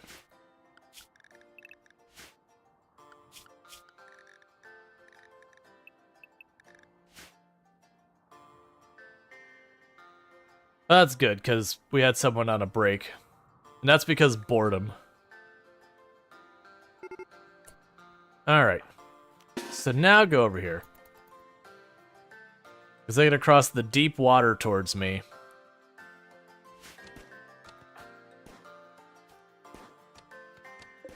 Which is the whole reason I want to put the kill box is like this long thing here, because if we look at that, probably won't be able to see it. Yeah, it's not going to show it. But they have a really significant movement penalty.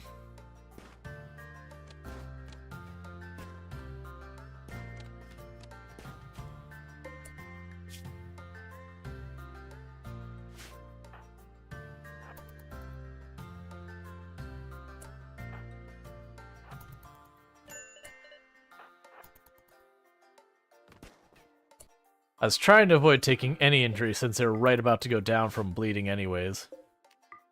But they got the hit on Betty. Just bruises, though. Go juiced up?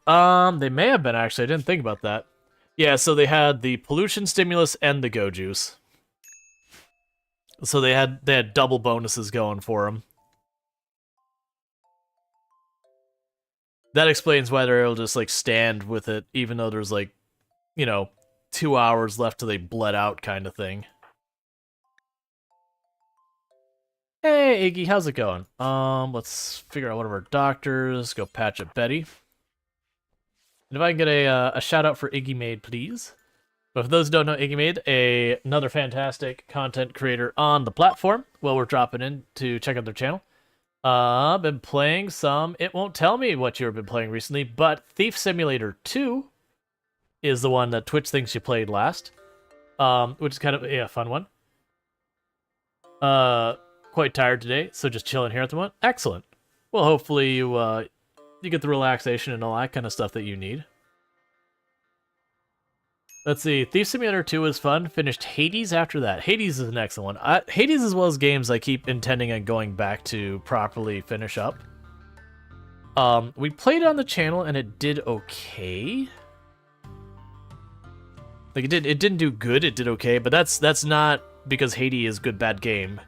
It was more, it's very not aligned with the normal content I play. You finally got around to getting the epilogue unlocked. Nice. Yeah, because I remember I had gotten pretty far. I had fought Hades a couple of times, but I hadn't... Did I finish a run and win? I can't remember. I can't remember I actually beat Hades. I know I got to Hades a couple times and lost, but I hadn't really gotten to play more than like a stream's worth of it or so. Like, it was a very excellent game, but I fully intended going back. Is Hades the one with the fun battle block sim narrator? The fun battle block sim narrator. The Hades has a really good narrator. I have no idea about battle block sim anything. Hades is also a thirst trap, where every every character is made to look super sexy. Well, not every character. Most characters are made to look super sexy of various forms.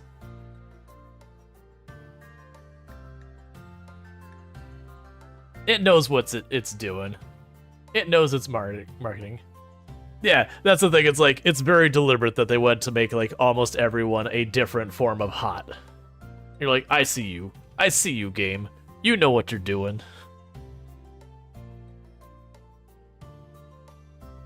Okay.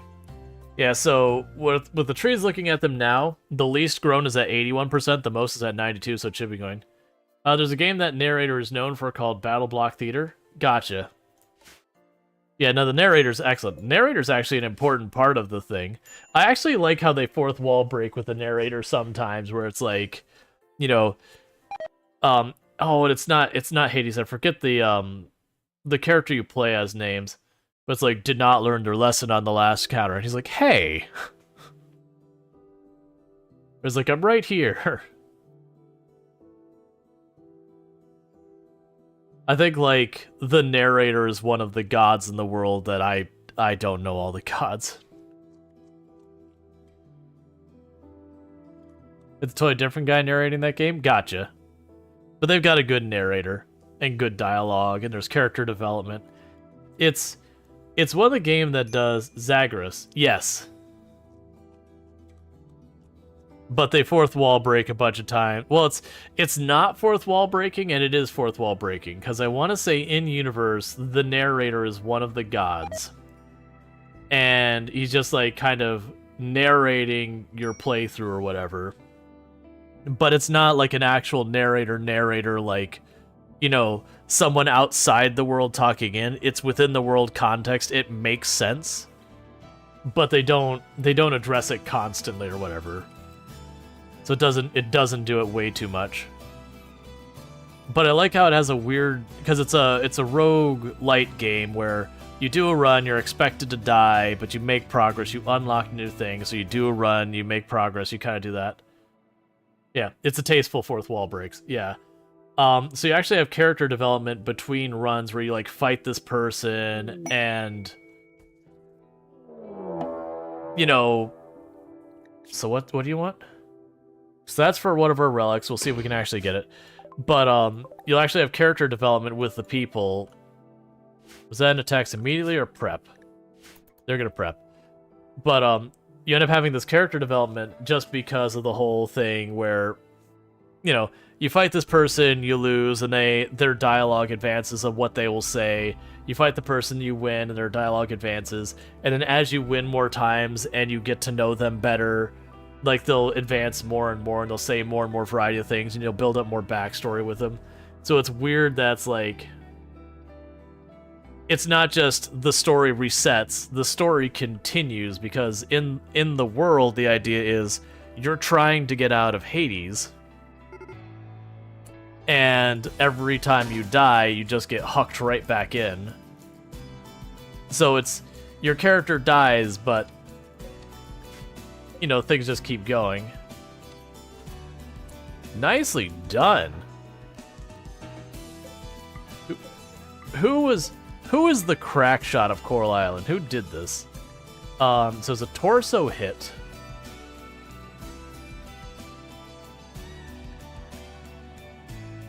So apparently Leah tagged him in the torso, and then Alice somehow finished him off with a leg hit? Okay, Sure. I don't know how you die from a leg hit instantly, but I guess we're here.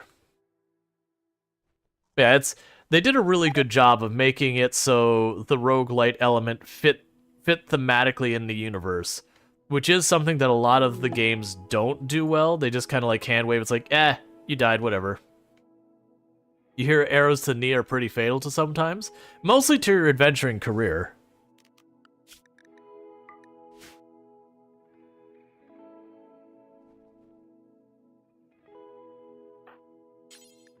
All right, let's go ahead and so let's give them some medicine, because I could use that for a little bit of money. They don't They still don't have steel. That's what I need. I need a caravan to roll in with steel, or again ship parts. Either will, or a ship or a compact steel meteor, which is the least likely of those things to happen. Like the ship parts happens pretty routinely, so I'm not super worried about that. And then caravans should be fairly routine. Yeah, 5% more till all these trees start going, and then we'll start the rotation of getting wood and be able to expand our base. But yeah, no, it's a cool game. The animation's great. The gameplay is it's a very fast-paced game, very frenetic, lots of reaction-based kind of stuff. Which again is part of why it doesn't really fit this channel, is I don't play many games that are very fast-paced games. But which is that the thing? It's like it's a great game, just maybe not a great game for this channel. Hey. Let's not leave that in the water. Let's expand that one tile, and we'll go out of our way to say, Theo, grab the medicine. Yellow drink. Yeah, it's, we went to Noodles and Company for lunch. Got some pasta.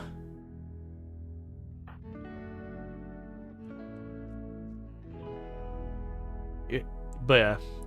I never been there. It's like fast casual, where you kind of you go up, you order, and they'll have like a whole range of different pastas, and then you go to your seat, and N minutes later they deliver it to your table. Like, don't get me wrong, it's nothing amazing and awe-inspiring, but it's one of those things like, yeah, it's decent.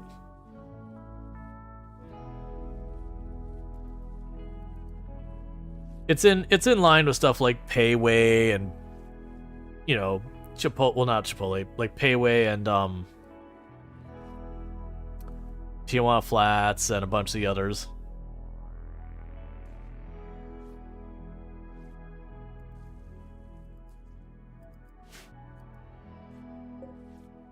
%. Tomorrow in game, the building starts. Neat map? Yeah. That's, for those who haven't seen me do a sand map, this is the real challenge of this map, is the utter lack of building materials. There's no steel, there's no stone, there's no components, there's no plasteel. If you want wood, you gotta grow it yourself. So it's a very, very slow burn map in that regard. This should be able to let us build real fast once we get there.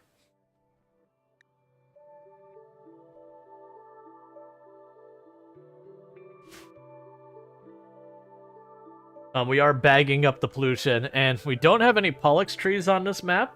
Just the nature of the map, it didn't spawn any. But what we are doing is just bagging up the pollution, hucking it on the next island over, and getting rid of it, because the pollution's not quite as bad as I normally do on this map. It's still pretty terrible. But that's because of like 80-something%, because it's more concerned about getting the island than getting the pollution. Because to get one that's 100%, I'd probably have to regenerate the world like 6, 7, 8 times, and honestly, no one would want to watch that. No one wants to watch regenerate world, wait a minute, okay, go through, start, looking for the place for like 10, 15 minutes trying to find the right tile, not find one, regenerate world, wait a minute, take 10 minutes looking for a tile, not find one, regenerate the world. Because this is with the pollution maxed out on the map. I need you to bring steel. I'm not exactly being picky here. I just want steel.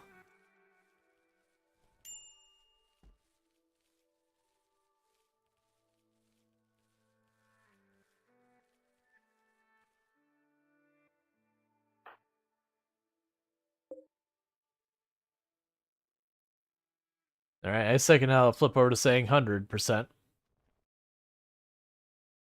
And we are pulling up enough food now that, it is just being left to rot.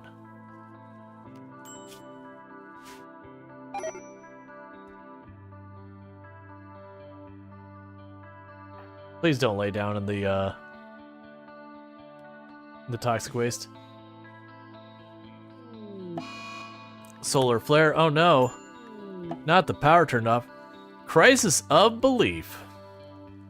I'm okay with this. So they took the first stack of wood and they refueled the stove.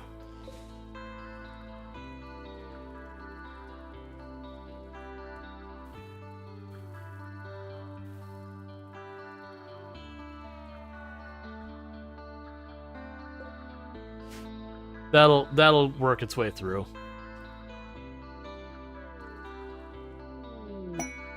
Ducks join. Okay, so this is something I can work with in the short term. So right now I'm gonna have the caravan post. Let's put them up here by the rice. Mostly because I want them to eat the rice. Oh, that's a terrifying animal migration. Yeah, let's just leave that alone.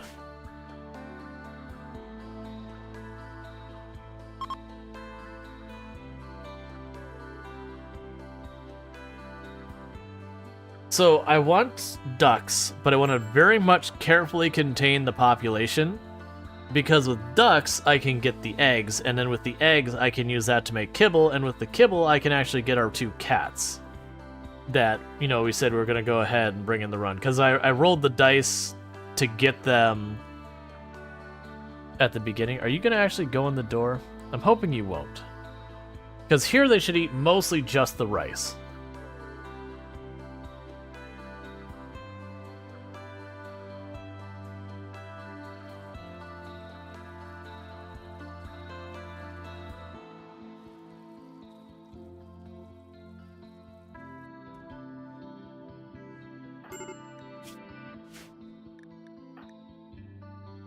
Alright, there comes Lily dragging all of the ducks. Manage auto slaughter. Do not allow more than 2 adult male ducks, and do not allow more than 4 adult female ducks. We want to keep that population nice and low.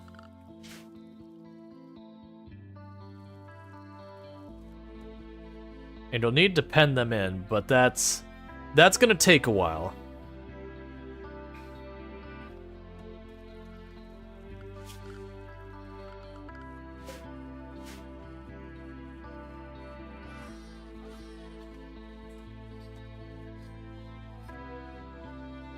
Those first few ducks are going to become kibble.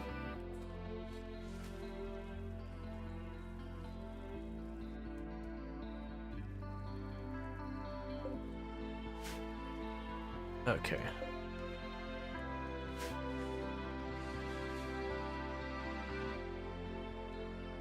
Hey, our first recreation is built. After all this time, they could do something. Is that soil is that regular soil, rich soil? It is regular soil. Actually, it's worse than regular soil. It's stony soil, I believe, or sandy soil, or whatever. Yeah, stony soil. So it's not even good soil. The 5 refugees. I don't think we take those 5 refugees, only because I don't have that much food actually prepped, and this is just gonna sit out here and rot. Wait, can I? I'd probably take them.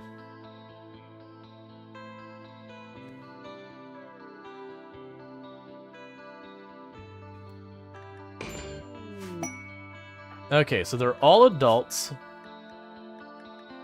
which does mean I have a rule with refugees. If they're all adults, we discard the weapons, and the reason we do that is that means they are capable of betraying us, and I just don't want to deal with it. So we'll go furniture. 1, 2, 3, 4, 5. Put recreation on the list for you to keep you happy. You can help doctor.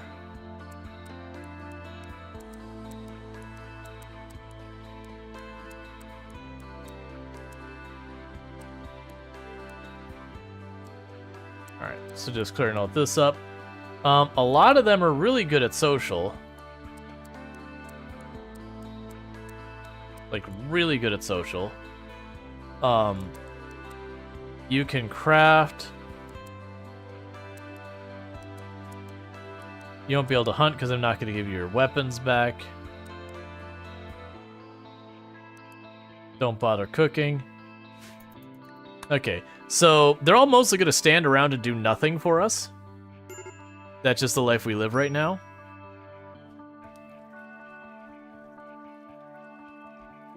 But that'll just be what's happening. The hope will be that we can manage to keep things moving so far as the trees and all that to get stuff built.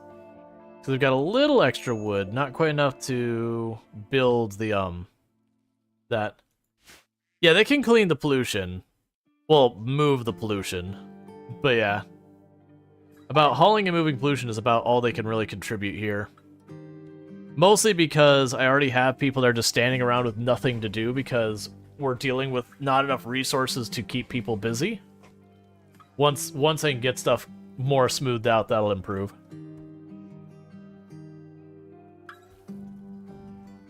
Meanwhile, I'm going to mute my microphone for a minute so I can eat this cheesecake.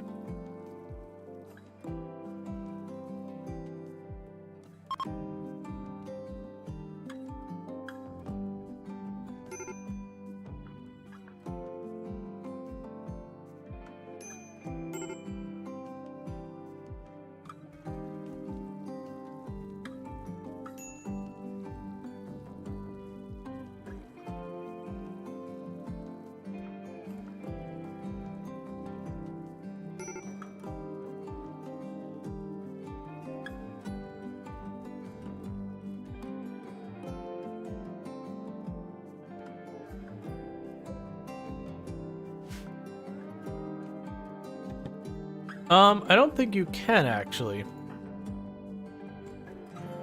Yeah, I don't think we can say pick up. Oh, I chose two of them. Yeah, so I don't think you can choose to pick up waste packs, like just put them in your inventory. So they'll haul it, but you can't have them. Like, there's always certain things you can carry in your inventory, like medicine and that, outside of like caravanning away, that kind of thing. Alright, so we can go to work and say plant cut.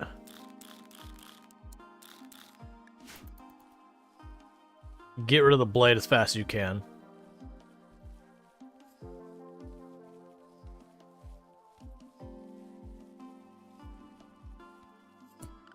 Alright, with that.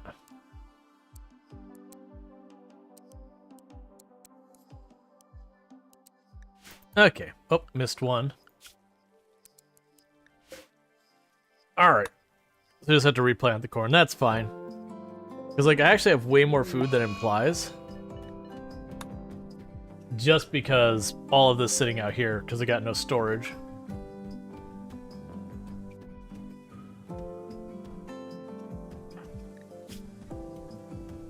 Alright, that's fine. Conversion resentment, that's okay.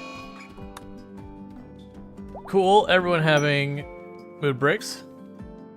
Alright, so Cosmin is now one of us so far as our ideology. Excellent. Hypothermia. I didn't even notice it was ridiculously cold outside. Who has hypothermia? AJ? Look. I do have to deal with that. And we're out of supplies, so... oh, heck with it.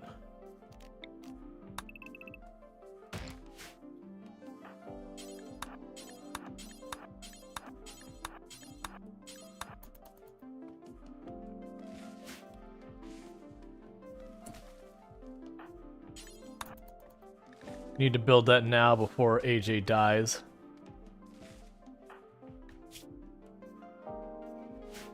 Okay.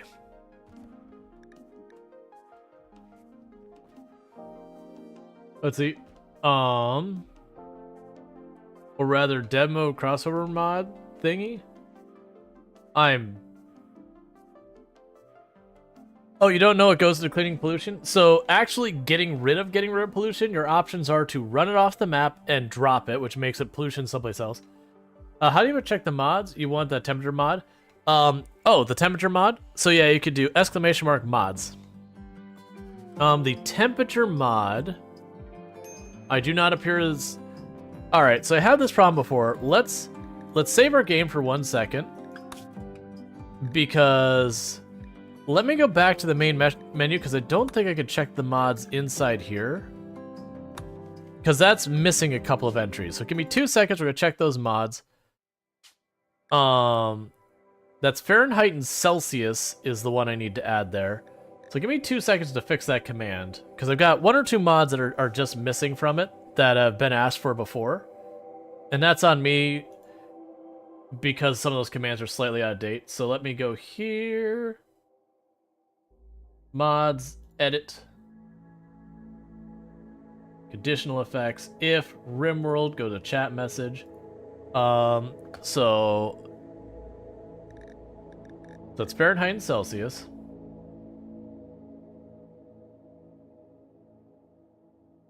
Fahrenheit and Celsius.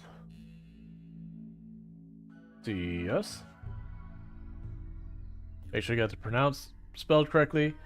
Oh, easy search yet? Yeah, you just clicked on it and it started a new game at it. I don't care about. I'm not gonna worry about the character edit that one, because this is gonna be probably one-off. So I think that was the big one we missed that people asked me about. So I've got all that set up. All right, so go right back in. And the only reason I don't want to worry about the other stuff is just because with the character editor thing and all that, that's gonna be just like this one run. And I don't like updating the command every run, but it's that Fahrenheit and Celsius has been here a while, and I really should have had it updated, right? Oh good, you're finally getting the other game.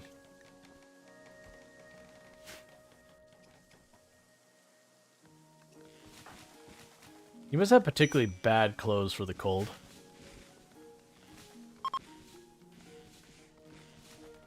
All the wood. Because I told him just to chop it down. Like, just chop it down. Get the wood. So that we can start building some more rooms so that everyone's not packed on top of each other.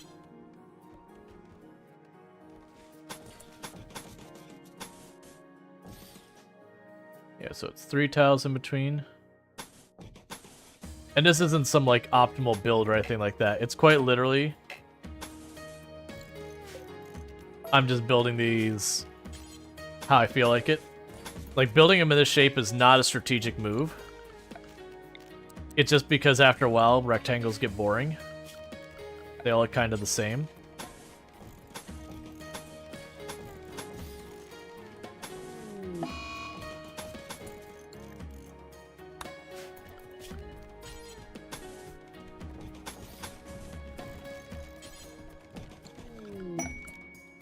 Okay, cargo pod. Let's hope it's something actually useful.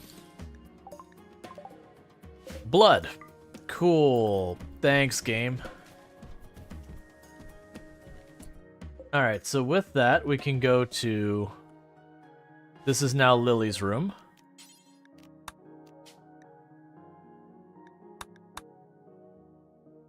And we go to this one, and this will be Betty's room. Our colonists get dibs. Yeah, it's wood season. So the thing is, I need to be careful that I don't just go too over the top, like build the 1 or 2 places, because I want to keep things going. It's an omen. Blood is rained from the skies. Yup. What is your deal? So you're depressive, which I get it. Awful barracks, slept on ground, conversion resentment, slept in the cold, ate without table. Inconsolable is what they are.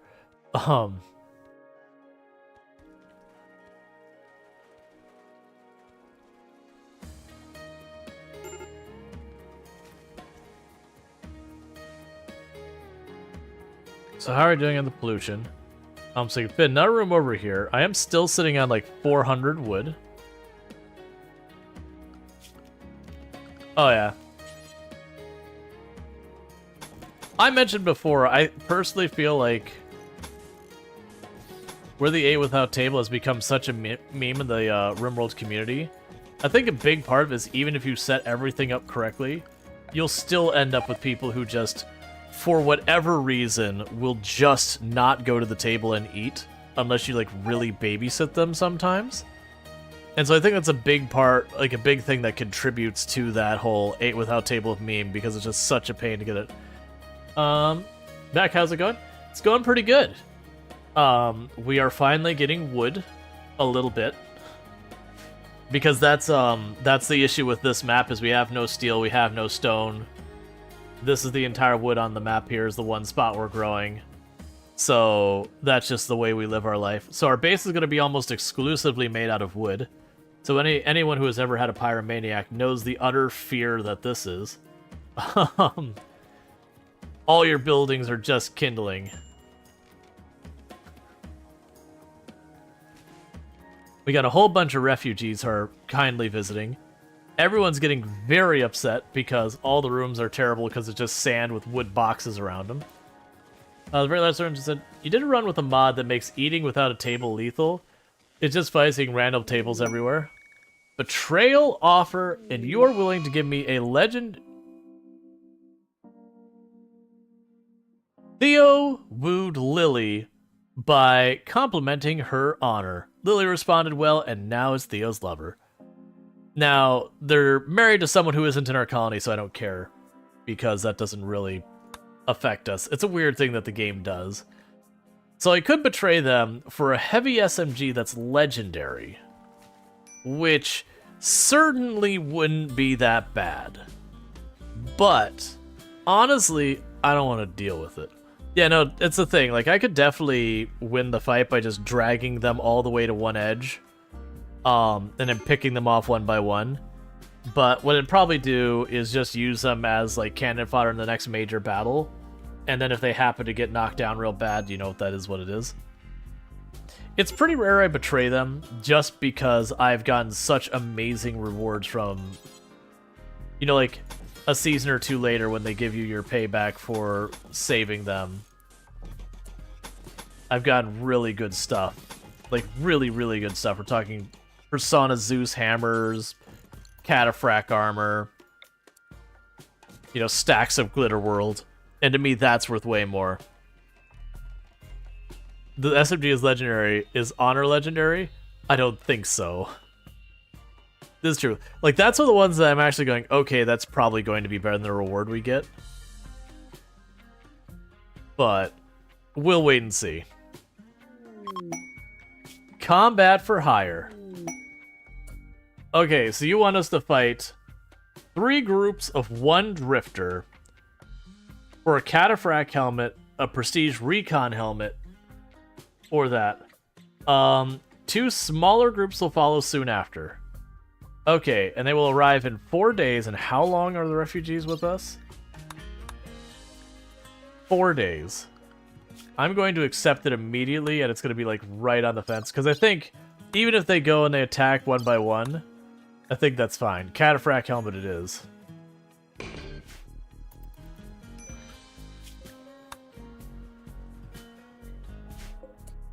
Okay, so this is now Leah's bed.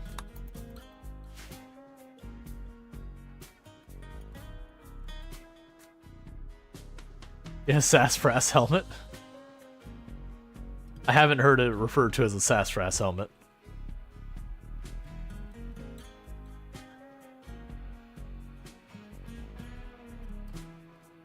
We'll see how bad this is getting dangerous over here. Because that's a lot of bags of toxic, and the more that decay, they can trigger infestation. And it escalates based on how many bags are going, kind of thing. So if we have toxic buildup or toxic fallout kill all those bags really fast together, or just like a long rainstorm, it can get really ugly real fast.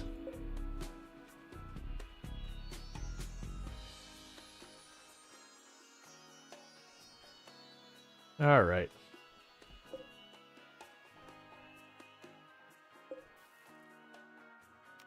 So get rid of that bed. Get rid of that bed. Get rid of that bed. Grab this. Expand. We have 350 kibble now. So earlier on, I actually had it where I was supposed to put up 2 cats. Because we are doing a thing where we're taking the RimWorld stuff, or the Coral Island stuff. In their initial ones, we didn't get them. So it's not pawn. What would you even put that? What? Cat.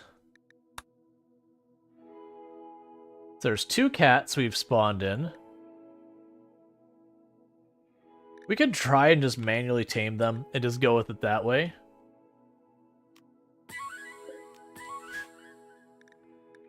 Versus like dev moding it all. Like either way, if I have to like replace them in dev mode or whatever, we can. I just don't do enough in dev mode to have a clue what I'm doing. But I'm supposed to get 2 cats, and they're supposed to be because the whole idea about this round is that we're it's like a crossover of Coral Island in this, and so we're taking Coral Island characters in here. Okay, so we've got our first one. So this will be Frankie.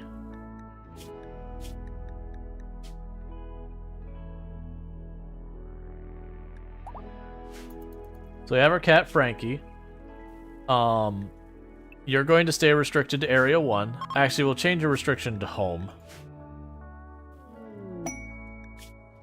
Okay, we're not going to be caravanning off the map. I have max pollution, so we'll just die if we try and do that. Let's see, you had a mech cluster, said 3 mech clusters will come in 1 week. Guess what? They all came almost the same time. All like you accepted that before my pawn spot their cluster. Yep. I've found when they say like the 3 clusters or 3 raids or whatever for stuff, they usually come very quickly after each other. Sometimes they overlap, sometimes it's one of those things that they drop one and then like part of a day goes by and they drop the next one kind of thing. But I've learned to just kind of expect all 3 to attack at the same time.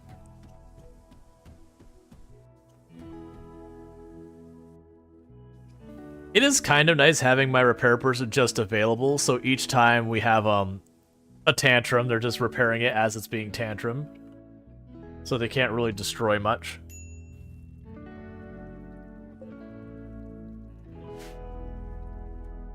Okay, we're gonna stop building any more buildings right now. We got our first round of wood out. This is definitely a run if I can get the dryad trees. We plop a dryad tree like right on the corner here. So that way we can cover here, we choose the wood one, like that kind of thing. That would be extremely effective.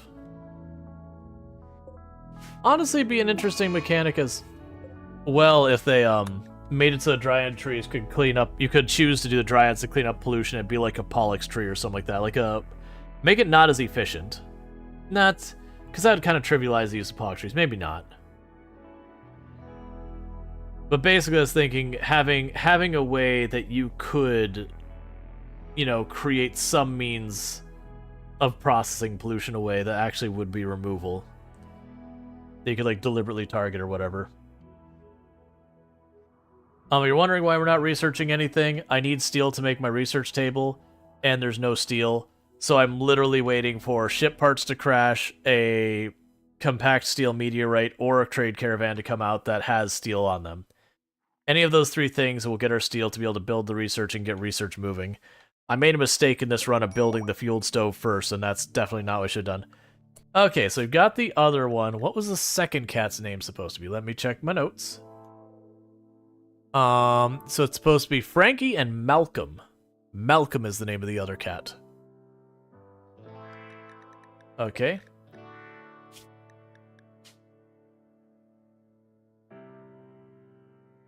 How do I spell that, actually? Like, never had to type out the name Malcolm. Nope, I have it. Cool. So those are the cats. Both of them are going to be assigned to stay in the home zone. We will be feeding them kibble.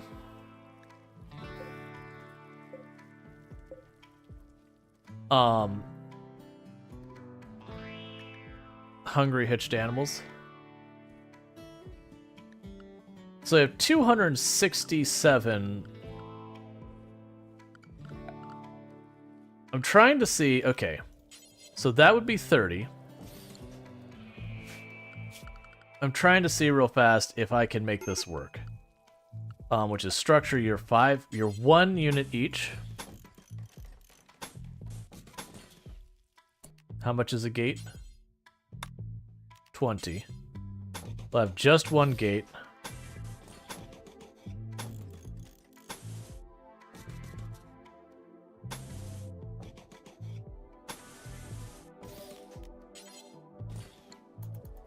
Because if I do that, I can let the ducks loose.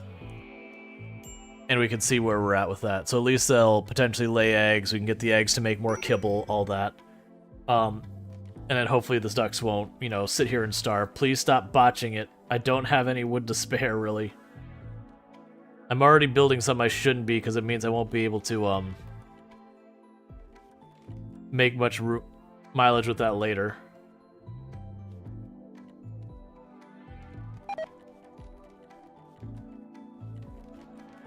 Stop botching it. I have, like, no wood. Come on, man.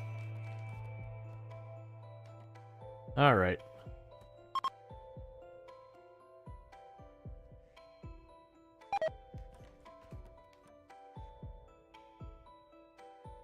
Oh, build that last tile. Come on. Okay, so the pen should be closed, so I should be able to release them from that.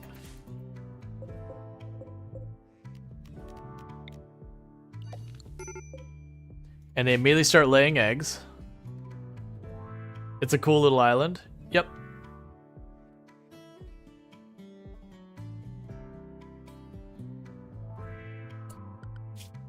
Alright, so how are we doing for these attackers? Still 1.8 days.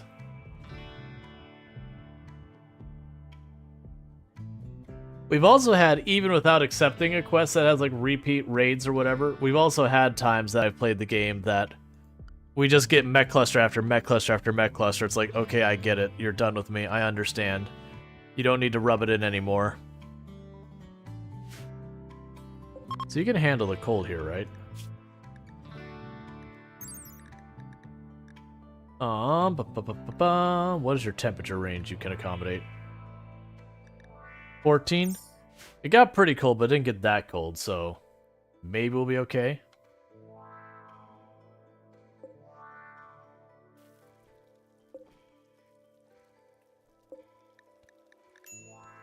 And like all of the colonists are idle, just waiting on trees to grow, waiting on steel to happen, all that kind of stuff. The tiny on the island nonetheless was also really cool, but it got very polluted for some reason. Yeah, I know.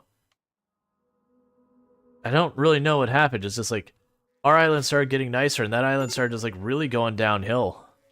They should take better care of their island in the future. Sad wander.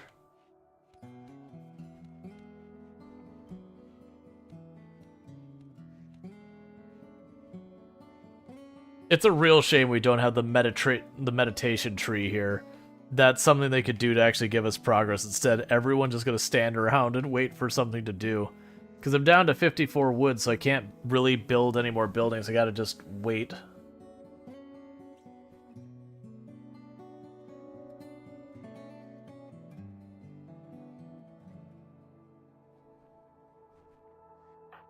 Alright, AJ should also be getting up soon. And like I said, when AJ gets up, we're going to delete AJ, and we're going to replace them with another Coral Island pawn that will just randomly draw a name and make it happen.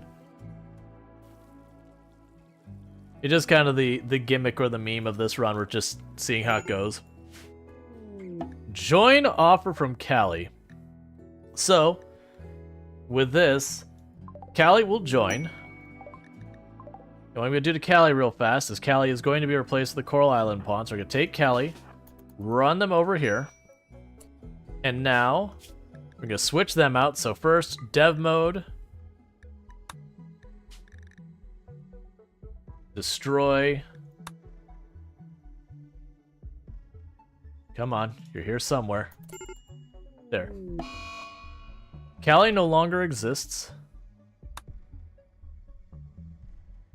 And we will just close the dev mode, because I don't need it for this next thing.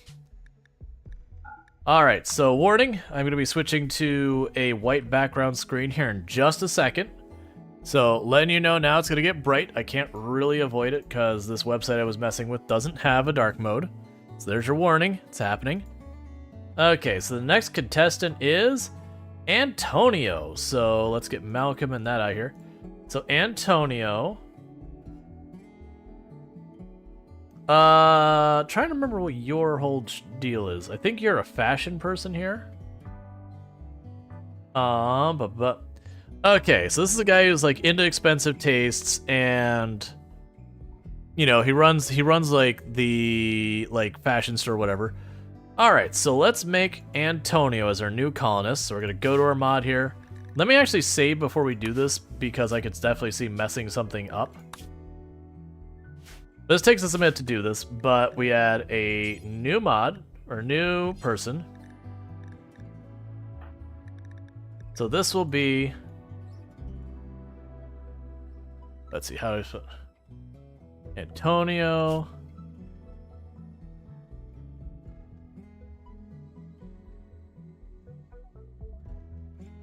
Antonio. And none of them have last names, so Antonio. May I interest you in an extension called Dark Reader? I have no idea what that is. And we've been setting all of the ones that are romanceable to be just 20 years old because these games tend to be kind of thing. Is there anything related to fashion, clothing? All right, we'll figure it out. So it says his big things are fashion and family. All right, let's see here. We're looking at something that would roughly, this guy's like a charismatic guy who knows he's attractive kind of thing. We're looking for anything that would loosely follow that. It enables dark mode on all web pages. Oh, gotcha. I messed with some of those in the past. And I've had mixed results of that.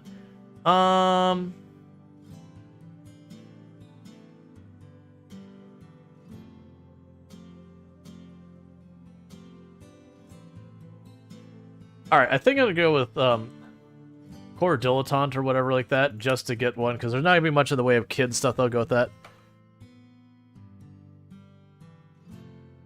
Model. Oh, jeez. Okay, that's not going to be a whole thing. Alright. So we're just looking for art student? I make art student work. I think that'd be fair. Okay, so that's gonna be a bunch of things. Like, they're gonna have a lot of stuff they can't do.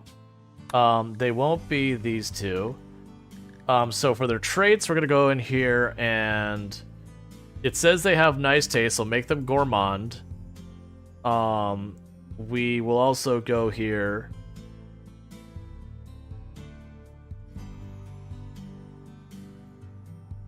Trying to see if there's one.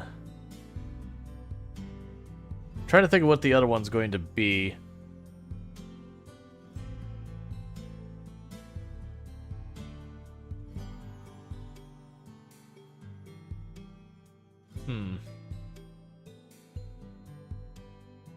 Pretty?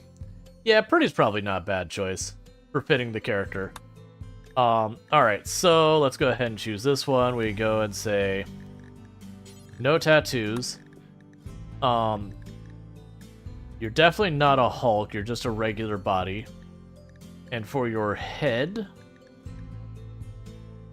the dude's got a jaw.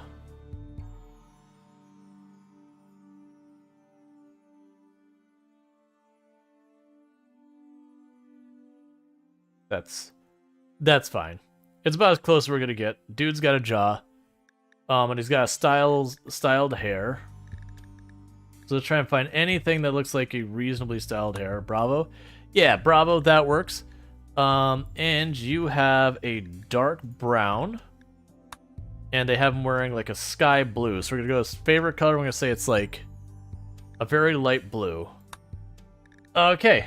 And let's make sure there's no health stuff I have to deal with. Cool. I think that'll be them. Alright, so unfortunately, it does mean they're a pacifist, which actually does feel like it fits the character as well. Alright, so that's the next one on the roster. So there's Antonio, which I'm going to have to make them drop the spear. And we're just gonna leave that spear on the ground, because I'm gonna say to myself I'm not supposed to have that.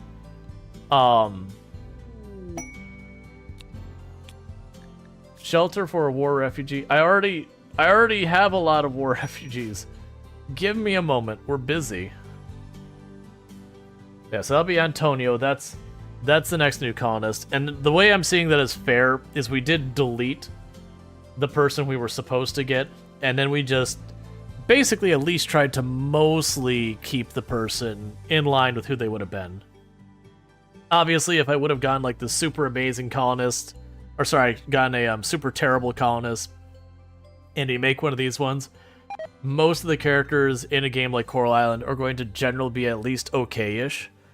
The only one we made actually kind of rough is Leah. She's a fashion model kind of character in the game, so we made her not willing to do a whole lot. She's all about her art and fashion, and she just happens to be able to cook, and that's about it. That maybe player bleed through of I don't like her character in the game, because she's kind of like their Haley, for those who have played Stardew Valley. Like the character plays different, but it definitely, the vibe is similar. We just kind of roll your eyes and going, why am I talking to this person? Oh, please give us some steel. Oh, and let's also save now that that's done.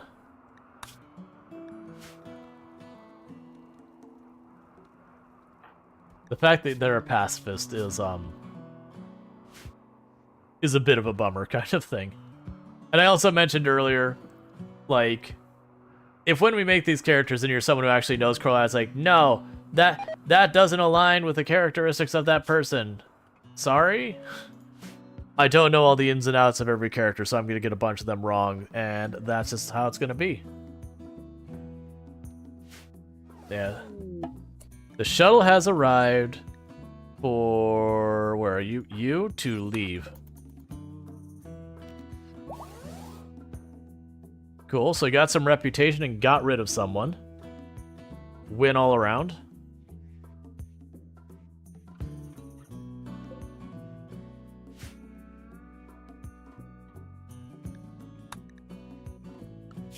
And how are we doing with... So they leave in 3 hours, and we have this at the same time. More than likely, they're not going to actually help me with the fight. They will probably still be on the map when it happens, so they will more than likely distract the enemy. So I'm perfectly fine with that. Alright, so the attacks should be coming anytime. There it is. Attacks immediately.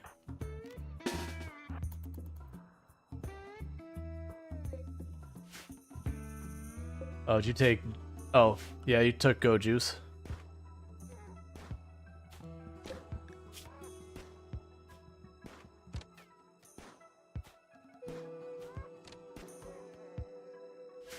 Alright, first one done.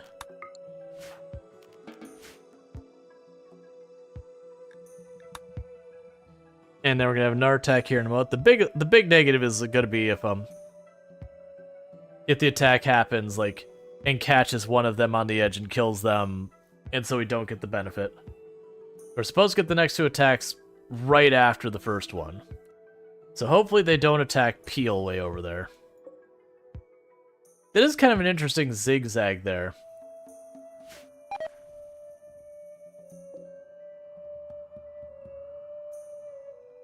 Wherever you're going, Peel, get off the map. You're supposed to get 3 attacks like that one, where it's just one person. Cool, we helped the travelers.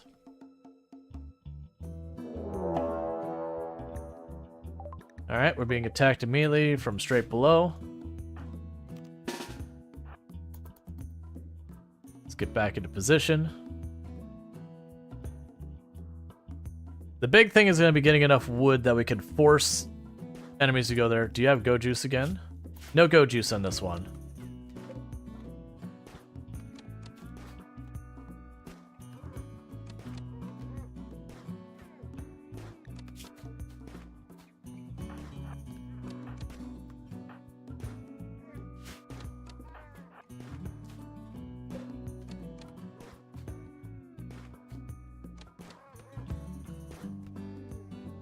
Okay, almost got to us. I do like when I can get through a fight without taking any energies. Like, taking no energy. Oh! Only 2 attacks? Okay. Alright. So Betty here is gonna put on the helmet.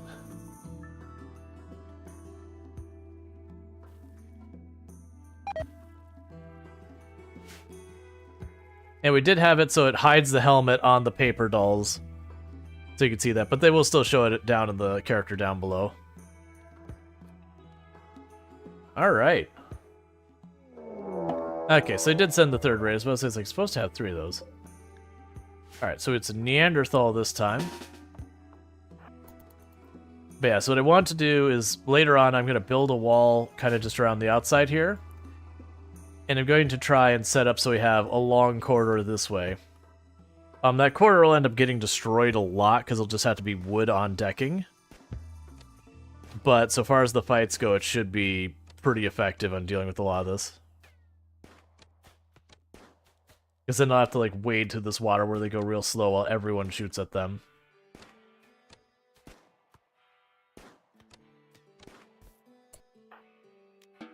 And sorted. And part of the reason we're getting these really, really small raids is one is the difficulty setting isn't as high as I normally play because they're doing a thematic thing that isn't like super duper sweaty challenge wise. But then the other thing we've got going on with this particular run is sorry. Oh yeah, we should actually have you do childcare. You're actually decent at it. Oh, you could be our new cook. So you're a current cook. If I take you off that, you're a hauling and cleaning person. Ooh, you know what? No, you stay the cook. You can help cook as you have availability. But you're a crafter as well. Like, that'll be the thing. The moment we get to the point where I can actually start crafting stuff, things should be in good shape. We're definitely going to need to make a bunch of money on this tile. Because I'm going to have to depend very heavily on trade for, like, components and steel and gold and plasteel and all that. Hey, conversion. Dude, they just like... Okay, AJ's not converted yet, but everyone else is. Alright, so AJ should get up soon. That'll be good.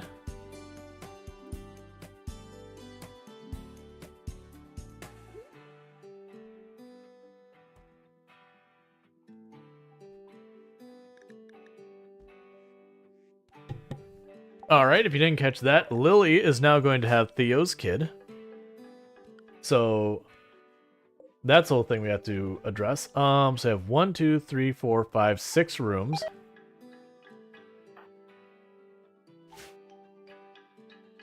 Yeah, so these can go away. Okay. Yeah, and actually, since there's a pair, AJ will also be able to go into a different room, too. We actually just go about this way. Oh. We can make this Alice's room now. And that'll just stay AJ's room when it comes down to it. Yeah, food poisoning, is that what's going on? Or is it food poisoning or morning sickness? It's morning sickness. Okay, that's better. The downside is I don't actually have wood for a crib, so we have a sleeping spot for a baby. So if we have the baby and our wood's not solved, the baby gets to sleep on the floor. And by the floor, I mean in the sand. Just like everybody else.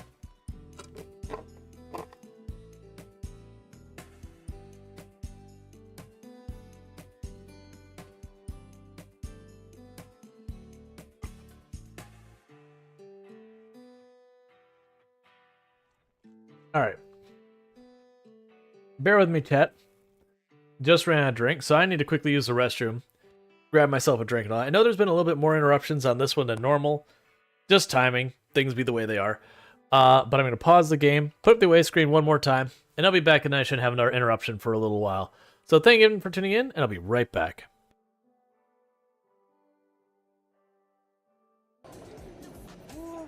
Gliding down.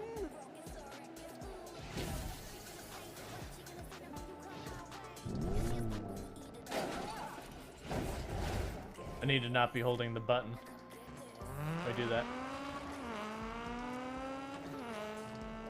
But yeah, so it is... Why did I go to the moon? I don't understand. Why? I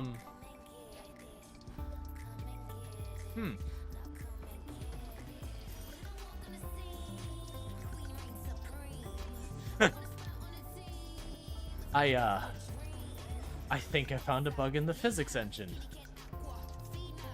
What do you think, chat? I'm not sure what I hit, but I didn't just slam into the roof and get stuck here. Like we kind of glided up here. I have to find out.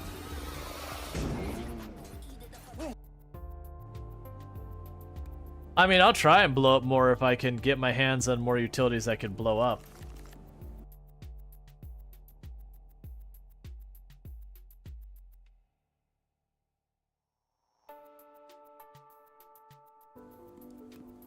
Can I get more dynamite?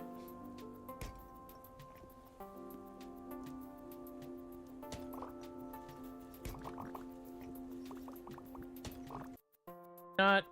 No, Is there no? still bad. That was worse. No. Why? Alright, and I'm back. Sorry about that. Just need to get myself a new drink, all that kind of good stuff. We still have the toxic waste bags we're dumping over here to King. I'm surprised we haven't had an infestation from that yet. Because that is a thing that happens, is as those decay, they'll trigger an infestation. And we've got all of this that's just staying out here rotting because there's nowhere to put it. I mean, I could shove it in the rooms, but that will take even more mood penalties from that. And I'm not really that worried about it. I mean, they're just going to make, you know, cloth tribal wear.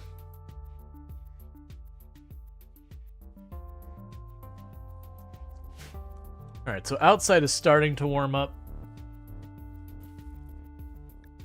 So pretty soon, AJ will be up, and then like we did before, we'll delete AJ and we'll put one of the, a new Coral Island person in there. I feel like another one of the characters, if we get them, that should be a pacifist. I can't remember the name, but there's one of the people who's like native to Coral Island, that his whole thing is like he's in tune with like all the people in town, the spirits, nature, and all that stuff. He absolutely feels like one who would 100% be a pacifist.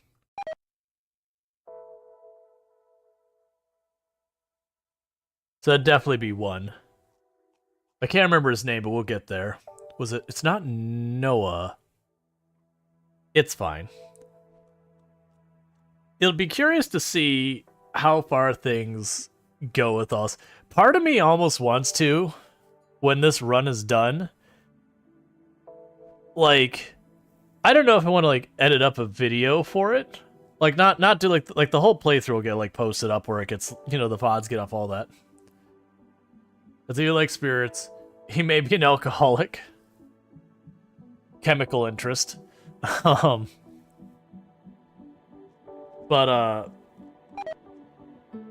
like potentially just being like, here's how it played out with all the characters.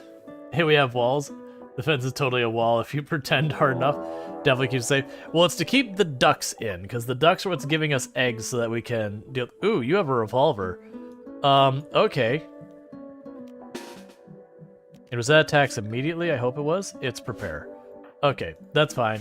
Schedule, restrict everyone in here.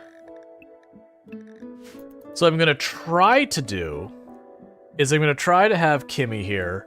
We're gonna wait till they aggro. We're gonna stay behind one of our buildings, and we're gonna let Kimmy run up, and then we're gonna try and rush them with Lily and Betty. That way, we can hopefully take them out of ranged combat as fast as possible. Because once you're in melee combat, you can't shoot. So we want to disable their ability to shoot as fast as we can, so that hopefully no one gets shot.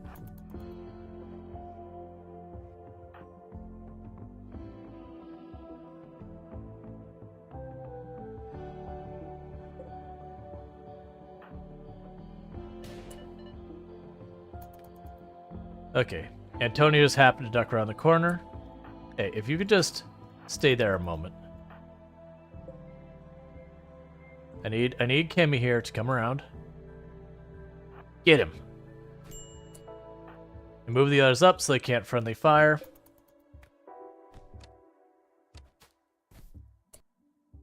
Nicely done. And with that, Leah gets a gun.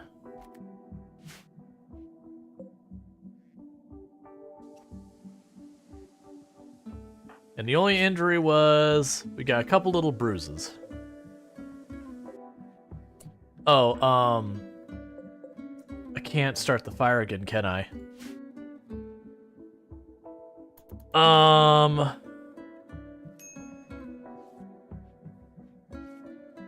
We're getting some people with mild hypothermia. My hope is that doesn't continue to advance. As long as it doesn't get worse. Oh, you're already up to minor? Okay. So what I'm gonna have to do is I'm gonna have to tear apart some walls or something, because none of these are remotely close enough to giving me enough wood to start a fire. Oh, schedule, unrestrict. So you have to tear apart some walls, unfortunately.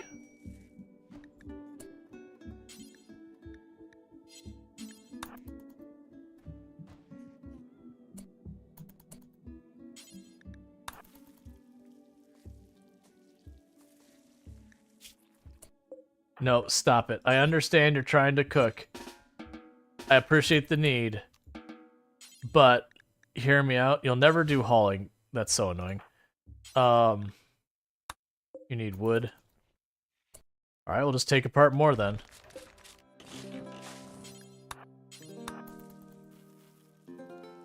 Betty's food poisoning is terrible. You'll also never do hauling. Finally, someone will actually haul this.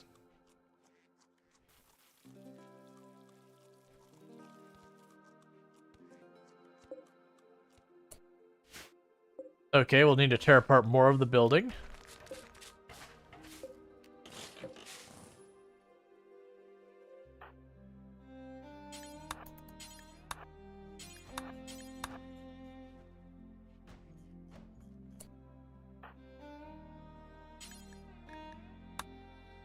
No one will do hauling in this place.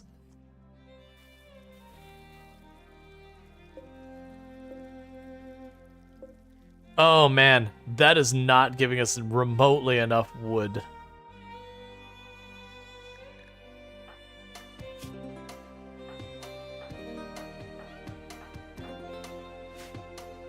Okay. But I had to get the fire going again, so that goes. We're going to turn off refueling it for a little while. Basically, I need to get through the winter before people die of hypothermia. And every time I have to tear apart a wall or whatever, time to build sandcastles. I know. Learn to make some type of like sand rock, even if you have to like bunch it, like you know, get the sand wet and just like kind of just hold it together, kind of thing. You need a different building material. Because anytime I have to take stuff apart, that's a real hard miss. Okay, so you're almost over your food poisoning. That's good.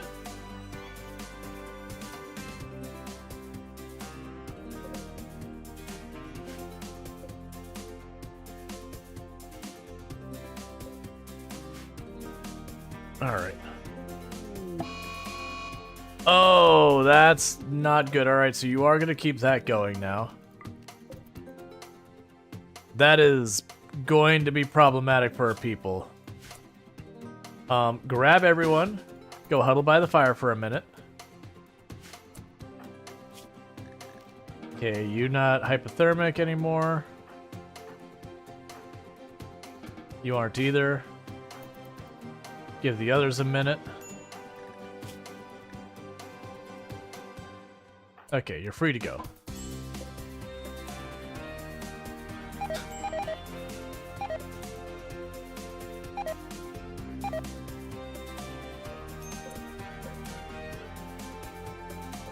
For right now, do not refuel the stove.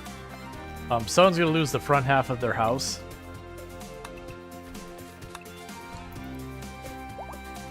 I just need all the wood we can to try and keep the fire burning.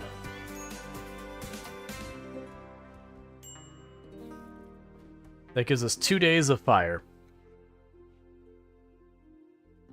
That's not what you want, to have to take apart your own homes just to keep the fire rolling. Alright, that doesn't matter.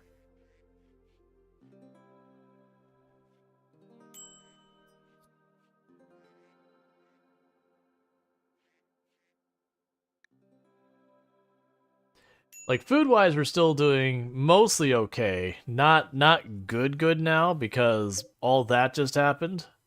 Cold snap just wiped out all our plants.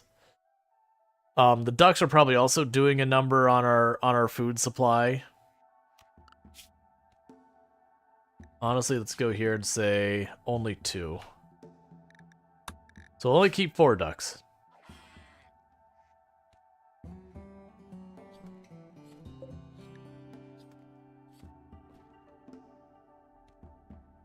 Keep that population real low.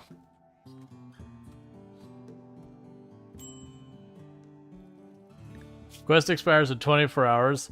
Oh, to give another person a place to stay? Yeah, we're not gonna do that right now. We're trying to not die at the moment, if you don't mind.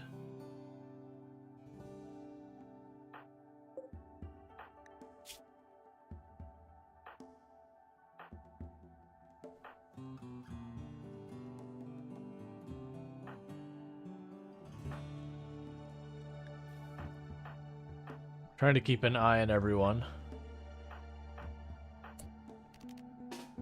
They're starting to get too cold. You're starting to get too cold. Alright, everyone just get up. Go hug the fire for a little bit.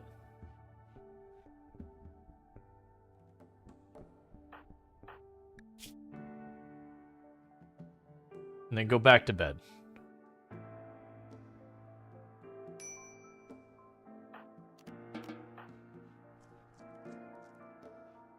Alright.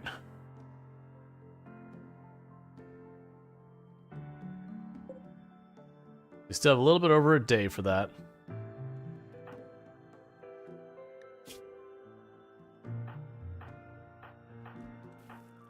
I'm basically watching for one of them go to minor hypothermia and then drag them all right back in.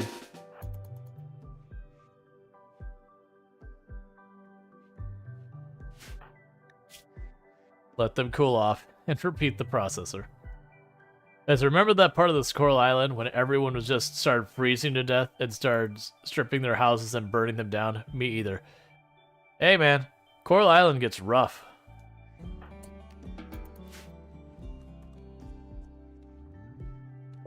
You didn't realize this is how, when they were implementing the winter, how it was gonna roll. And everyone running around with major food poisoning.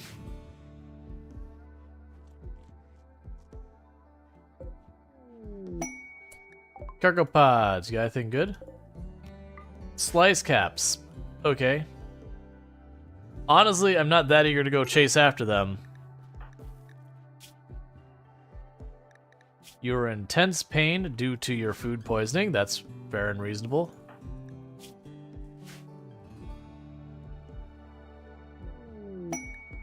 New lovers. Antonio flirted with Leah, complimenting her muscles. Leah became aroused and agreed to become Antonio's lover. Cool. Less rooms needed.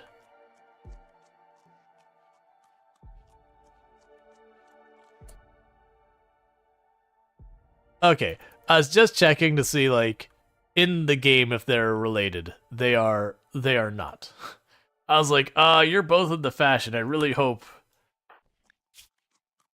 that's not a thing we gotta worry about. Like I said, in the game it wouldn't be that they're related. But we would just hand wave it as in they're just not. Alright, someone's starting to face hypothermia. Everyone climb in. Hug the fire. Time is running out. I need the cold snap to get out of here, please. Because Lily was the one who got the coldest. Yeah, so the ducks are actually dying because the temperature is cold enough that they're dying of hypothermia. So that might just be the way it is right now. We're starting to like bandage up all the ducks as they get frostbite.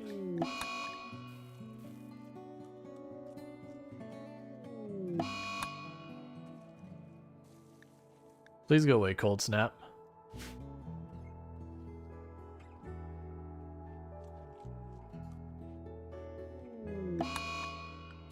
Well, all the ducks are gone. How are the cats doing? I actually don't know what the cat's temperature range. Okay, so they can handle 19 minus 13. So technically, it's just a hair colder than they really should be in.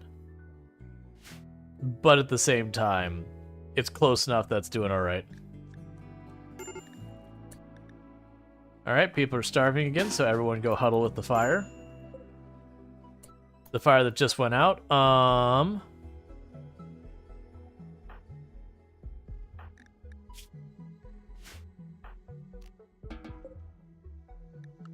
so you're gonna put furniture here. Medical. You go rescue them. And you're about to lose the front of your building.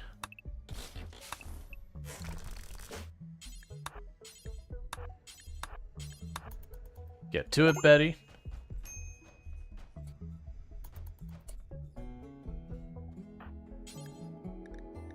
We'll never do hauling. We'll never do hauling. Someone in this place be able to do hauling. Thank you.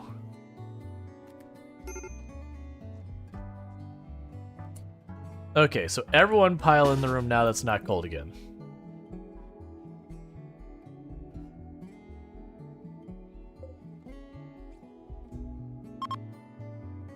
Oh, thank goodness the cold snap is over. We had to resort to tearing apart our very homes just to fuel the fire to keep us alive another night.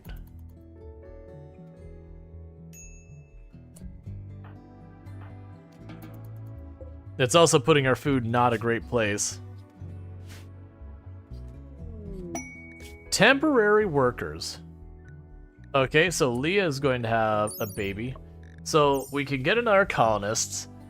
And we'd have to send 3 colonists for a whole season in a couple of days. That actually is not a bad call for us right now. So realistically, Antonio, Leah, and Lily can all go. Time to start tearing people apart for food. No.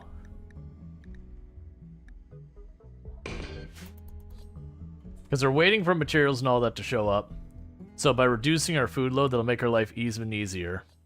Because a bunch of people keep going idle anyways. Okay, so Lily, get in. Leah, get in. Theo, get in. Because then that'll leave Betty behind who can do construction. Alice grows stuff. No, wait a second.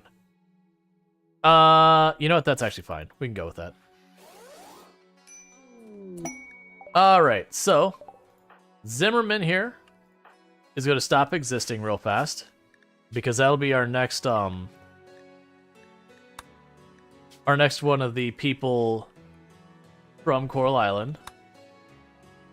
Did you keep the hauler? I didn't have a dedicated hauler.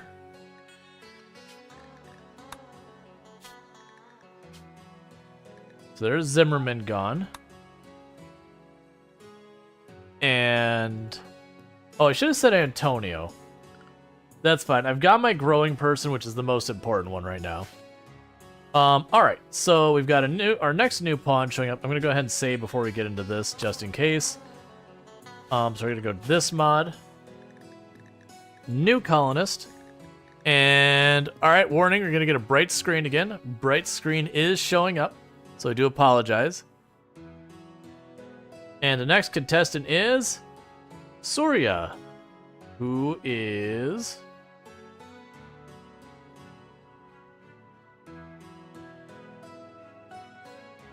so this is a marine biologist who works at the laboratory. And he's the kid of some carpenters. So we will start putting that character together. So let's go ahead and make that start happening. So first of all, we can go in here.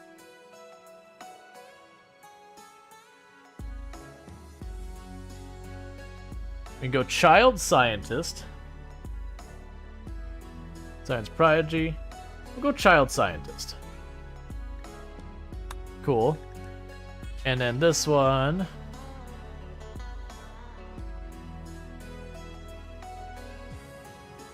So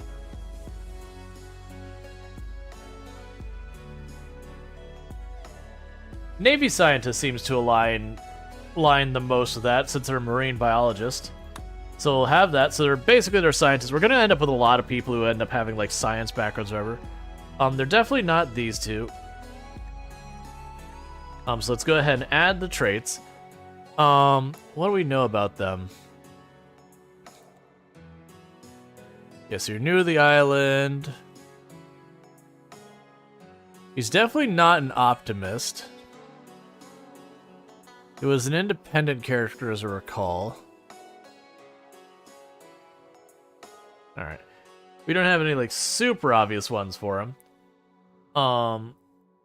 We'll give him great memory. Because he's, like, marine biologist doing a whole bunch of stuff, so that makes sense there. We wouldn't do jogger, not a night owl, not a pyromaniac. Like, I'm choosing, like, this one we don't really have anything that, like, stands as, like, that's what he is. Like, nimble doesn't stand out, that, you know, like, whatever doesn't stand out. I know he wanted to have his, like, own place or whatever. But there isn't, like, an independent one. He doesn't come across as depressive. In the game, he is a hard worker. We'll go with hard worker. So that's actually a really solid pawn. I made it. Doesn't have anything they have a passion for hardly at all. So I think they'll actually be okay. So you've got short hair. That's kind of one of those things with a lot of these ones. They're always sort of like that. So we no, not Bravo. Like he's got like a spiky, not frozen. Like a spiky, not quite anime hairstyle. I know it says messy, but that's close enough. You also have nearly black hair. I'll just go with black. Well, I'm making the dark gray, and we're going to take it way down here, I think. That'll do. No tattoo. No tattoo. You are male.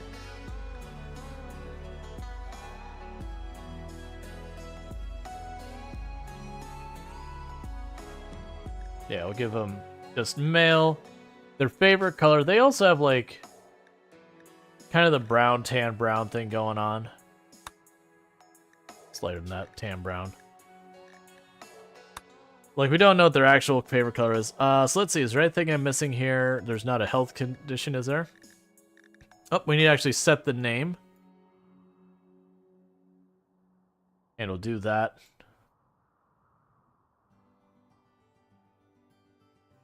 I'm waiting if I actually do, like, post this as, like, an edited video on YouTube. Just a whole bunch of people popping in here and then being like, no, you clearly don't understand that character. And it's like, you know, you're right.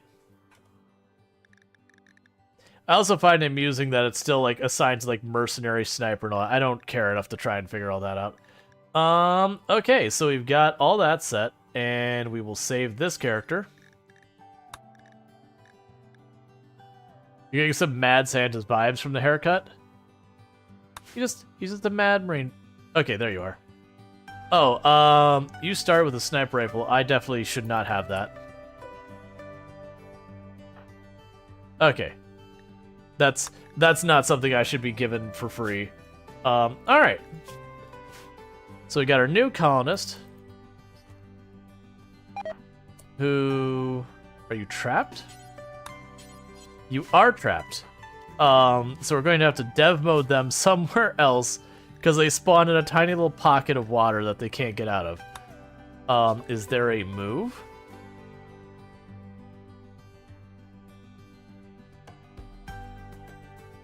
I've never had to worry about this before. Relocate. You know what? Destroy. And then we go right down here and say, hey, you're going to be...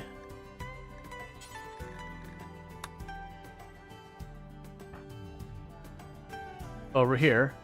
I actually didn't mean to put you there, so I'm sorry, but you need to be destroyed as well. Destroy.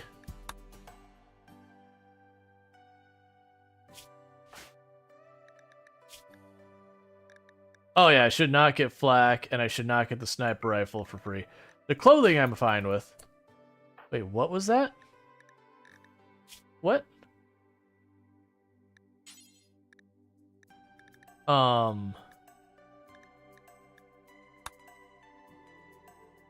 Neural heat safe? I don't know why it has that, but whatever. They're not using it, so it's fine. They've got a thing like they have psychic powers, but then they don't have psychic powers. It's fine. Gotcha. Okay, so with that, we've got our character there. We've just told it, like, don't pick up the sniper rifle. Let it decay, because I'm not supposed to have that. That's good enough for me. I'm not going to fight with it too much. I will save with that. I'm not too worried about the 2 meals I got. Because of the pawn that got spawned in, he probably had some stuff. It does suddenly strike me that we're not going to... We're going to go to Sayura. There you are. And just with what they have now, we're going to save that. Where they don't have the sniper rifle and flak armor anymore. Alright, no one's taking a mood peltier, I think, from anything. Cool. Alright. Character editor has a teleport. Little kind of sort thing. Yeah, I gotcha. Makes note to never give Rual divine power as he keeps spawning and destroying people. Look, man. If they just spawned right, we wouldn't have a problem.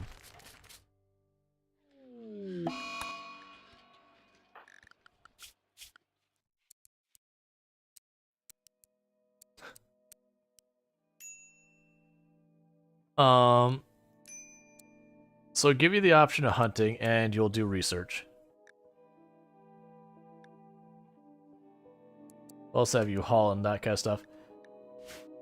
Sayura... Oh, good, we do have a recurve bow here.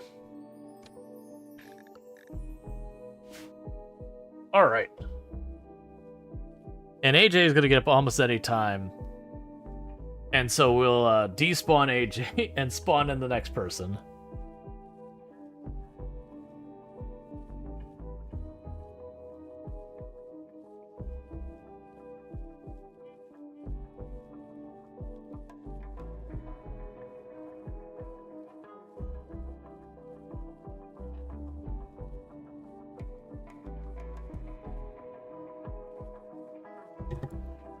Okay.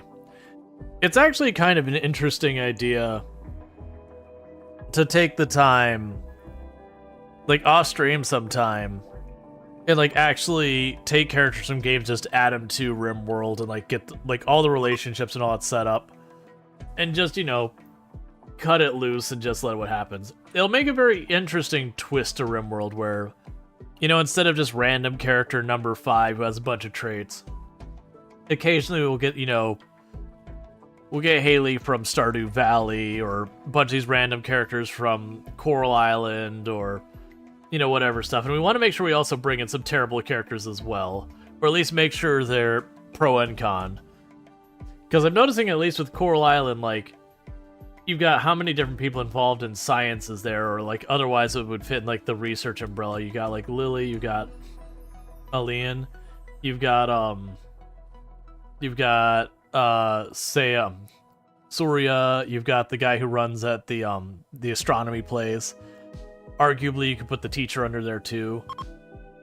What's Coraline? It's a slice of life / life sim style game. So think like Stardew Valley, Sunhaven, Animal Crossing, Harvest Moon, Story Seasons, My Time at Portia, those kind of games. But the idea is it takes place on like this tropical island that befell an oil spill. So, you know, the overlying issue is this once popular tourist attraction is like really struggling real hard. When you show up and you get the farm and then you fix all the problems, because that's the way protagonist works in all those games. And so that's what we're mimicking right now, is we have like what should be a tropical paradise except pollution. And the idea is we want to clean it up. But what I'm doing is I'm grabbing random characters that we're basically making each time I get a new colonist. Like AJ here is about to be up. Then we're going to delete AJ, and we're going to turn it, like, put down a new pawn that is effectively a Coral Island character. But I'm doing that when I get a new pawn. Let's say we do all the other work, so like they could have done for a long time ago, but we do it because we're the... Oh, please have steel. Please have steel. End my suffering. Because this map has no steel, stone, components, plasteel. This is all the wood we get as our own field. This is all the growable space we have.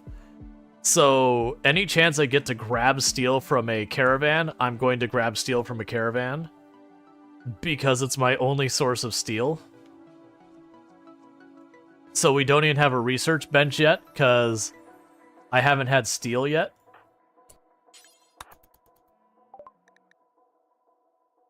Oh, you don't have steel. You're the worst.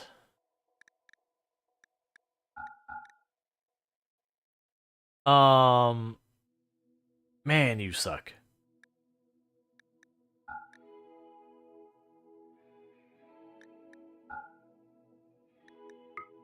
Oh, they literally won't give me anything for the dye.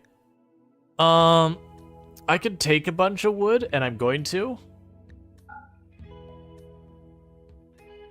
The thing that's gonna do, I should probably take the pemmican. I can't afford all pemmican. Because it's gonna be a little while till we have food again. Perfect. And we were leaving the sniper rifle there because I spawned in a character and it gave it to him, and it's like, oh yeah, I really shouldn't actually have access to that sniper rifle yet. So we're just gonna let it decay out here, and that'll be just what it is.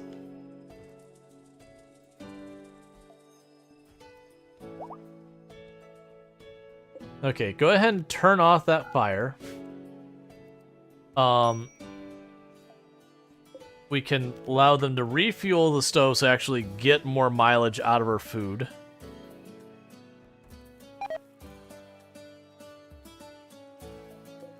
And our ducks did ultimately die to the cold because of the cold snap. They would have been fine without the cold snap, but the cold snap pushed it too far.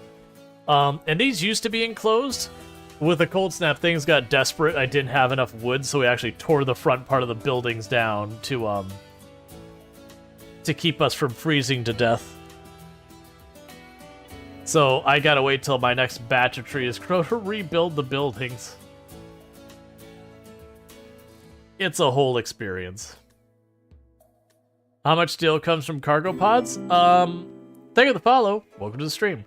So, if you mean that cargo pods drop, they drop steel slag, which I can't use to build stuff. I have to melt it first, which means I need electricity.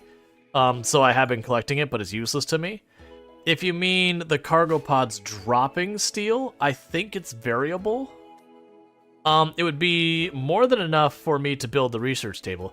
Basically, we're stuck waiting for a ship parts crash, a steel meteor, or a trade caravan with steel. Those are my solutions to fix this, because we are playing in a maximum pollution map. I forgot we had closed and reopened the save file to check mod stuff. But because we're playing a max pollution map, I can't really caravan, because the moment I start caravanning away, I start getting toxic buildup. And so you can only go like maybe 4 or 5 tiles, trade real fast, and run back until you get, face masks or gas masks. Oh, come on. That's because I always tell it to generate almost the entire, the full world, just so I have more chance of getting a good tile that I want to use for whatever Mimi run we're doing. But yeah, so if we go around here, all these tiles around me are 70-80% pollution. So the nearest friendly people we can caravan to is over there. So I have to run down to this road, follow the whole road up and around, and more than likely out and around that way to take the road versus going over the mountains. So you're talking a good 4 or 5 day trek each way. 100% dead going through the pollution trying to do that. So I'm depending on their caravans coming to me.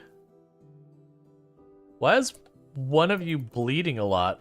You're leaving blood trail.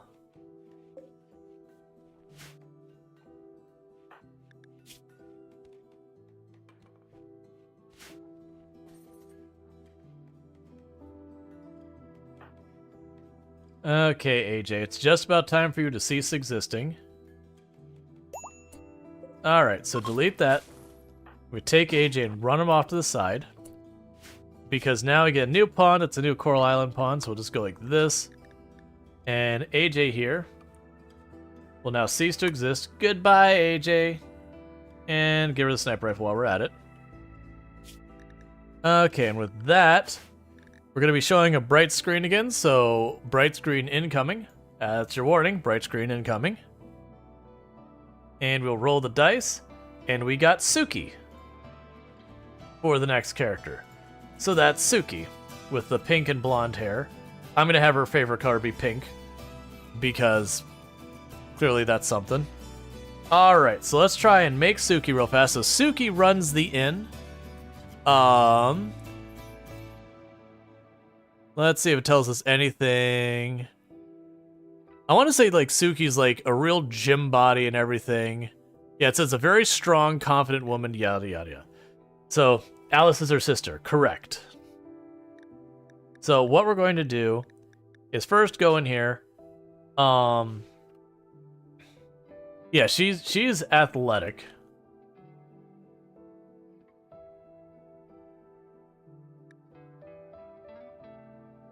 We'll say she's an athlete. That's not the right person.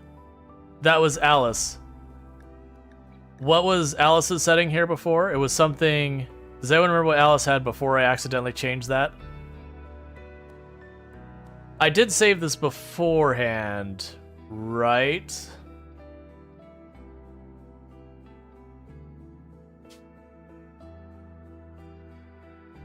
That's the reason why we say we've been making where it can restore and all that.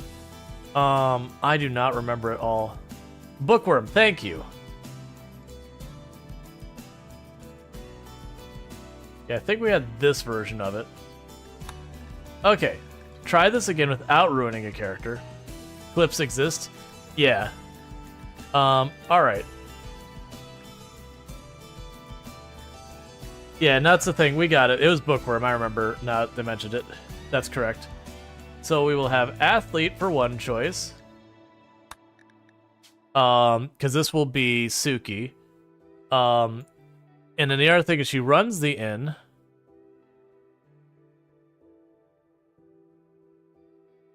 So let's just find... If there's anything like business owner or anything at all of that nature.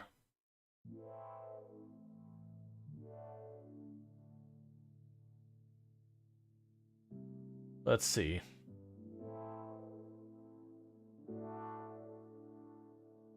Just looking for anything that even remotely fit that. Like, we got all sorts of stuff that'll fit other characters. Executive officer. That is a maybe. It's not really exactly right, but that is a maybe. Furniture builder? There's actually a character in the game that is a furniture builder.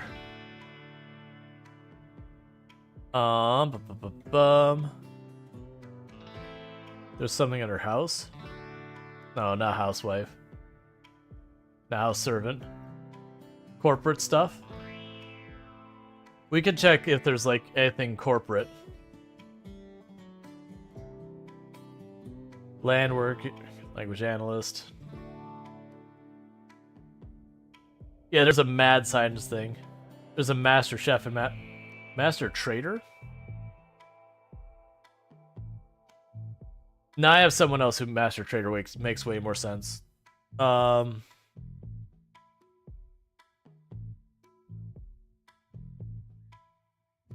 Nurse, ornament, paramedic.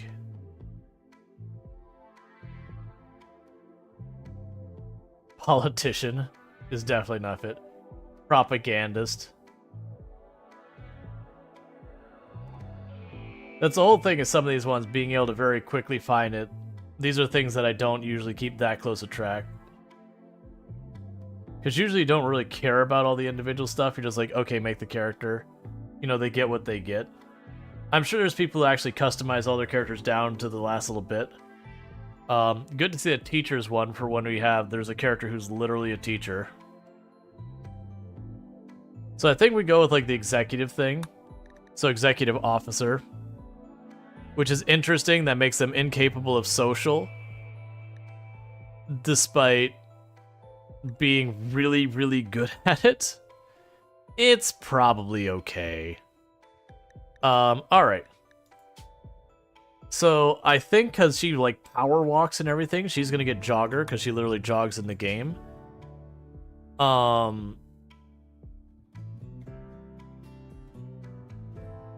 What else would we give her? Let's make her a mind-swiped assassin.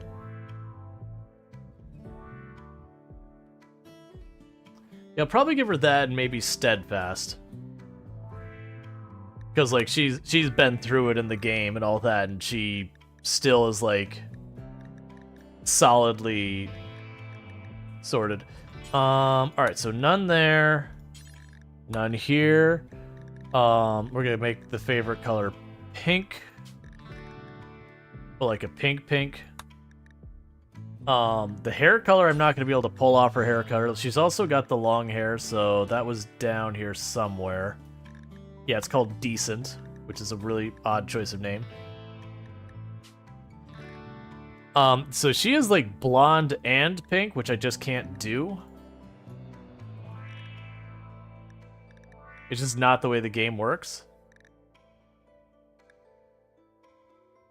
So I'm just gonna go with like sort of a blondish color, and that's just gonna have to be as good as we can get it. Alright, so let's make sure this time we don't accidentally give her, like, the bow's fine. The big things I don't want her, like, coming with, you know, a heavy machine gun or some nonsense. Is there anything else I need to change here? Let's check health. Yeah, so let's get rid of those.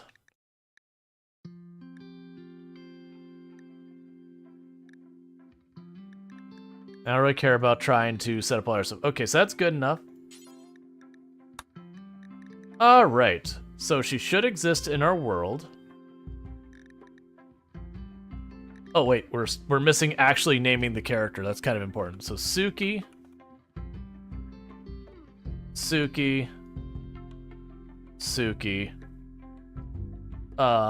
And because all of the characters are age ambiguous in the game, so you can, you know, impression on them, we just set them all to be there. So where is Suki? That's fine. Alright, so that puts you in the colony to replace the person we got rid of. So you can grow plants, you can do research. I'll have you help with the plant growing, I think. You can technically mine. We'll put construction on your list as well as this other stuff. I think they'll be okay. So Suki moves fast, but that's just to go with, like, to give you an idea, when you're playing the game, she, like, power walks everywhere. Like, absolutely everywhere. So, it feels appropriate to make her jogger. Versus there's the one lady who does volleyball will probably be tough. Yeah, that's fine. I can't really go anywhere. So we got everything planted, and we're still back to just kind of waiting. That's just going to be a thing that happens until we get the steel going. Once we get steel, I can get the research bench going, and that at least can be making progress in research versus just everyone standing around waiting. And I can't really do more with the buildings until the trees grow. Because these are the only other grow areas, and if I go and use those, we're just going to die, because we'll be over on the edge of the map and get caught. Oh, and let's save again now we've done that. Just that way I don't, like... if I mess up something here, like accidentally delete a character, I can just, reverse it. I'm gonna finish the rest of my my dessert here that my wife brought me while we're basically fast forwarding and hoping something spares us standing around. And all right, I'll be back.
One thing that is striking me is so when right now we have Lily and Leah, I believe, are both having kids in the game.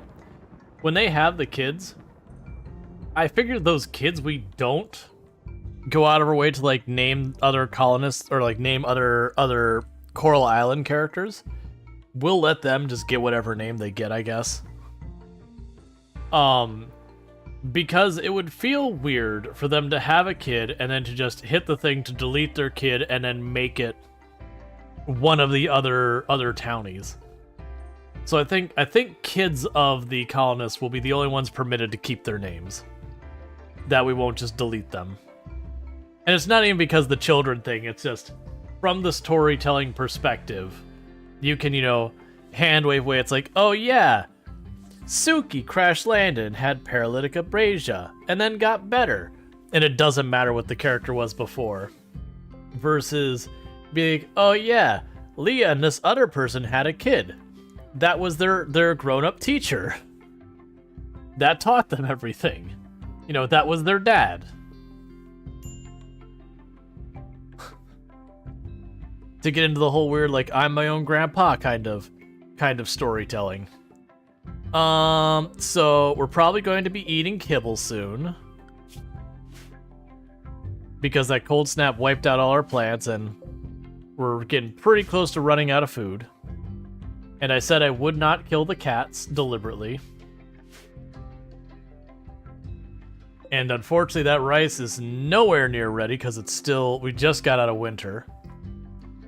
Because part of the plan had been when they offered to take through the thing. What characters do have kids in Coral Island? I believe Suki does. Yeah, Suki does. There's like 3 or 4. Well, I mean, you can count all the parents who are like of the ones you can date. I know Suki has kids. I thought there was one other. They actually have a lot because there's like 4 or 5 kids running around town, and they all have parents there, and some of them are dateable, some of them are not. Well, I shouldn't say some of them are dateable. Some of them are single parents, and some of them aren't, kind of things.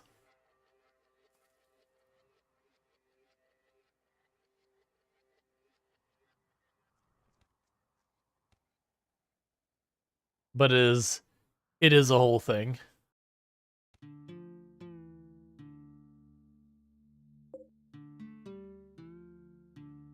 Like, that's one of the other nice things about Coral Island, is they do try and just represent, like, a whole wide range of different things. Like, in a lot of the games, one of my complaints I would give about the slice of life genre is they all play it safe, and they make so many characters that kind of just neutral characters that aren't really that particularly interesting within themselves. Versus, Coral Island does a pretty good thing about having just a wide range of characters who all have, like, their own stuff. That's actually one of the things that Potion Permit really didn't have many dateable characters. It had like only like I think it was 6. So there's like only like 6 of them or something like that. But like one of them was a pirate. Well, there's silver. That's not nothing. Like one of them was a pirate.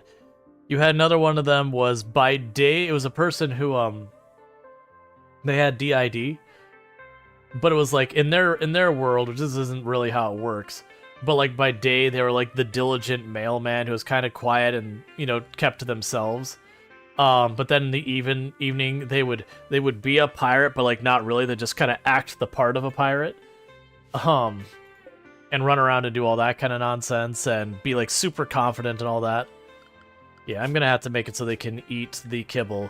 So the problem here is now that I'm letting them eat the kibble, they're gonna blast through that kibble real fast. And once that happens, the cats literally have nothing they can eat because they can't eat vegetables. Mailman in the streets, pirate in the sheets. I don't know what that means, but I feel like it's probably something you don't actually want. Because I don't think pirates are the cleanest people.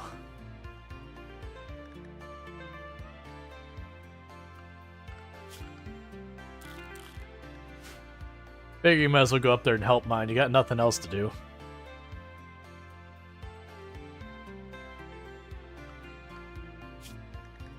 We'll like turn on and off that assignment for kibble as people are starving to try and deliberately avoid eating the kibble, like just really hoping to get other stuff. Because once this gets like 60-something%, we can start like tearing up little bits of rice to eat it. And we got reset to having to bootstrap up again like we did at the very beginning of the run. The only good news is the cats really don't eat much. Oh, I wonder what happens if... What does happen if you have colonists and they're off doing...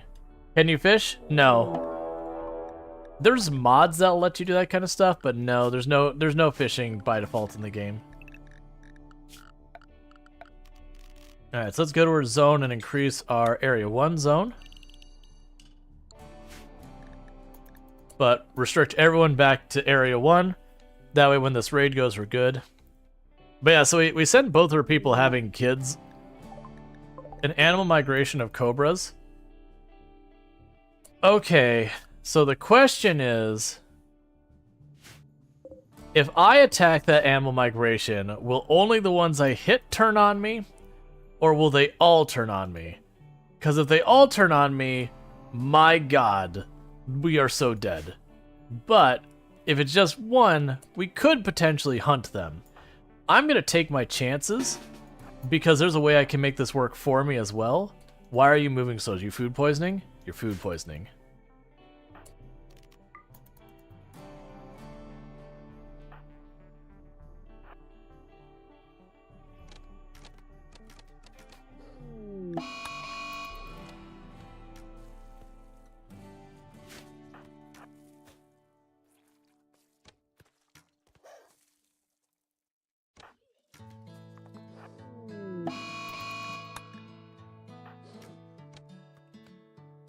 It's food. That's what we care about.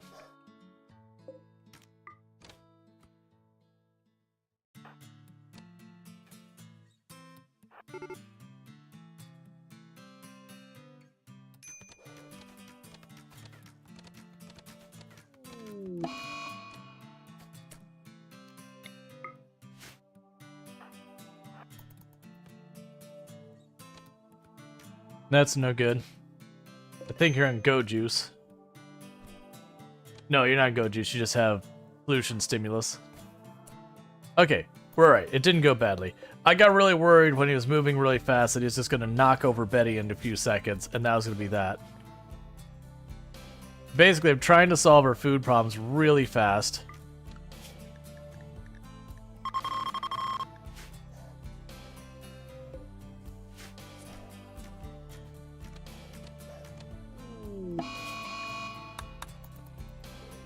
because they just migrate by. They won't stay long. So I'm trying to kill as many as we can while they're on the tile.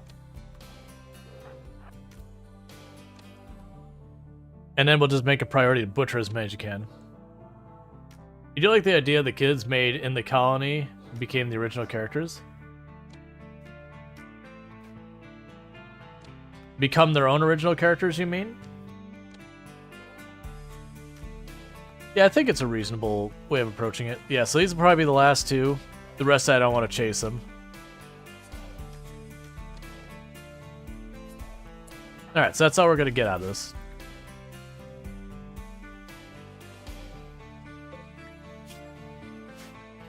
Okay, so who is our cook right now? Betty is the closest we've got to one. Is anyone able to do medical? Yeah, you can do medical. For Betty. Oh, do we already have the medical sorted out? Yeah, let's make sure we get that. The good news is I don't have a glitter world to accidentally waste. So you go here to this, health, defaults, there. Just so you don't waste a really good medical. Oh, someone else able to cook? What's going on? Antonio? Hey. Up, schedule, unrestrict. Start butchering all of the cobras you can. You're not going to probably get them all before they rot, so every little bit you get is that much more kibble I'm not eating.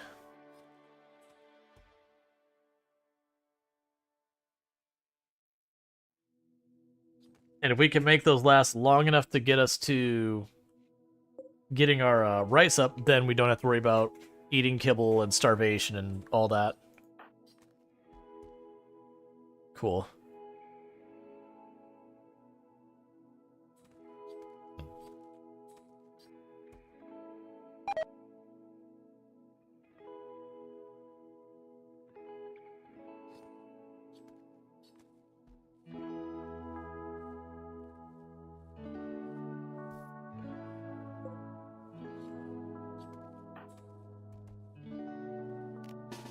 Alright, you eat your food, take care of yourself.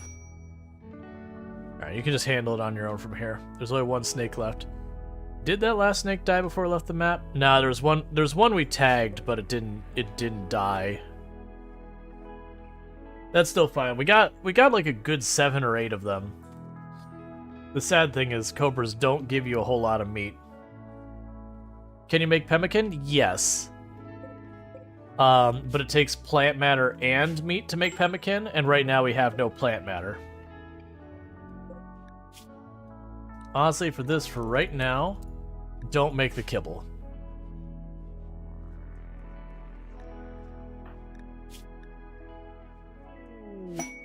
Ooh, excellent. So we're gonna pull that up, and we're gonna carve a little teeny tiny spot out right. Oh, the fence is going to count as terrain. You know what? We should probably still make it work. We're going to carve out a little spot right here in the middle. We're going to put the tree down.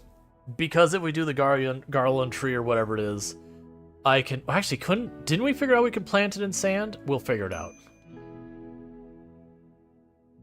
But that tree will let us have a more reliable source of wood.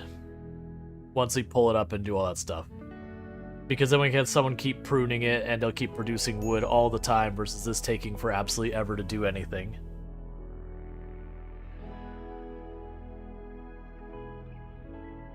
Which would be good, because I actually don't have enough rooms for everyone right now.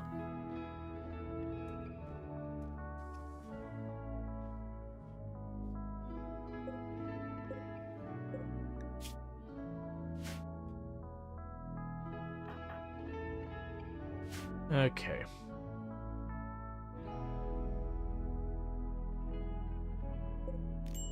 So plant. I can plant it some places out here. That's fine. I can live with that. If you'll let me grow it there, absolutely all day long. Okay, so who is our grower? Alice, congratulations. You get to have a psychic tree thing.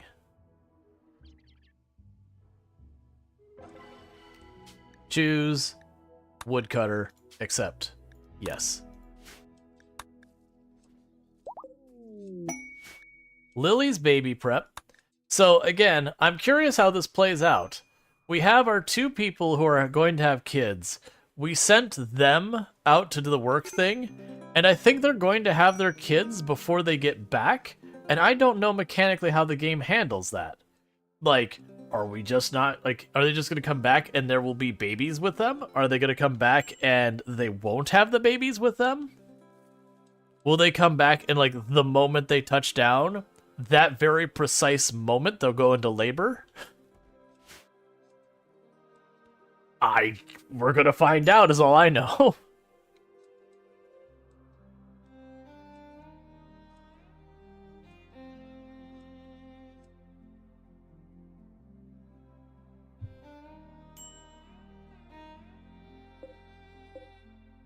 Okay, we're getting there. Pretty soon we're gonna start starving, but these are far enough along I can pull them up. I just want them to grow as much as possible before we start tearing it up early.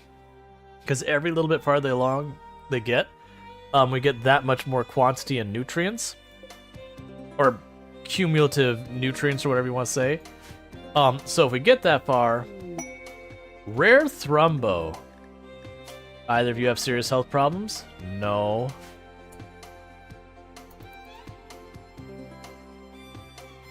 You're gonna eat my plants, and realistically, if I try to fight you on equal terms, you are going to gore me, and it's going to go very badly. The only thing I can have that can majorly make this work is if I can tag you in the leg or something. Oh, steal. And it is plenty to get a research bench up. Randy has praised... I think we're on Randy. Are we on Randy? Who is our storyteller? Nope, it's Cassandra. That's fine. Praise Cassandra and raining steel from the sky. Because with that, it begins. Research begins.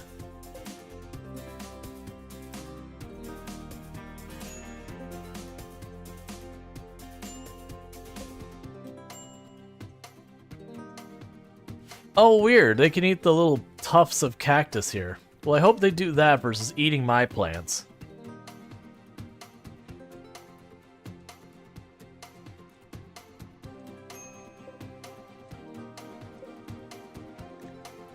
Alright, so people are starting to hit starvation. I think I will allow them to eat another round of, kibble.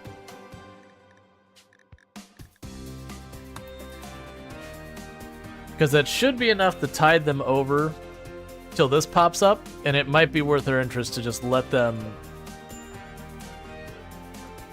eat the kibble real fast.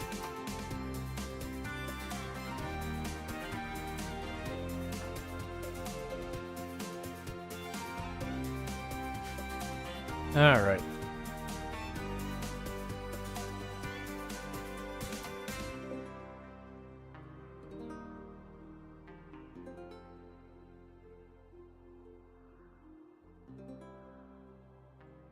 Because I need a lot of wood to build the wall around this place. Because I gotta build all of the bridges to put the walls on, and then the wall themselves.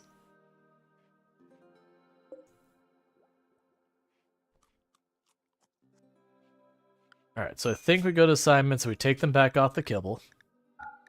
Because I'm just trying to keep them above water long enough to be able to get that going. Take Suki or Antonio off of potentially doing research. Ideally, I'd like to get multiple research benches, but I don't have more wood to build a second one, so there's just no point in trying to set it up. I'm also finding it interesting that it's, oh, it's polluted ground. That's why it wasn't letting me put it there. I was like, man, it's really weird it won't let me put it there. It's not letting me put it on the polluted ground. That's fine. We cut straight across here. So this side, we're just going to have, like, the guardian trees for, like, food, medicine, whatever. We'll probably lean in on that a little bit.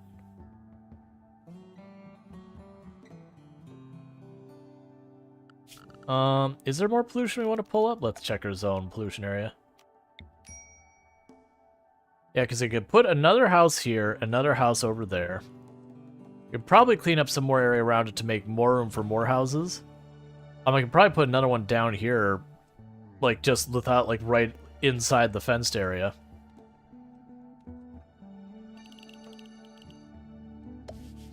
We'll add that to be a place to be cleaned. Because eventually I'm going to make our temple, and the temple we're going to just jokingly make kind of museum-esque or whatever.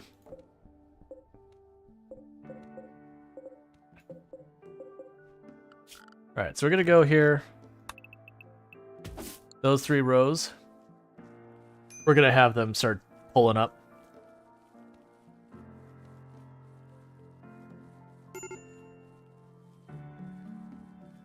Because that'll give us a little bit of food while I wait for the rest to grow in. It means we're not eating the kibble, so we're not going to be eating what little the cats can eat. We've got wildlife of Thrumbo still on the map. I would love to tame the Thrumbos as well, but it's not a thing I could reasonably do. Unfortunately. We wouldn't be able to feed them, they'd just eat us out of house and home.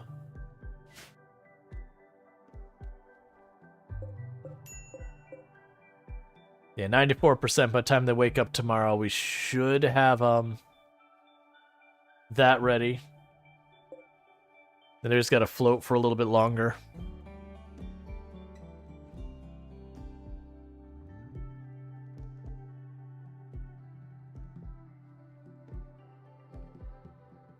Okay.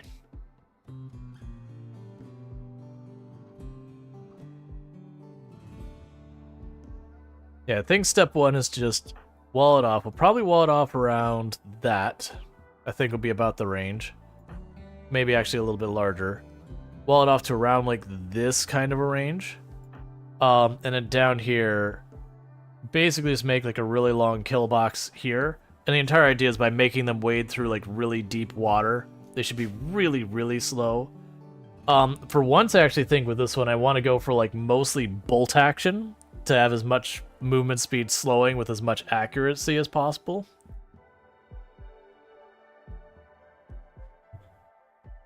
The catch is, one of the things you normally do is you'll, is where there's like the path, you put up like barricades so they can't stop on it.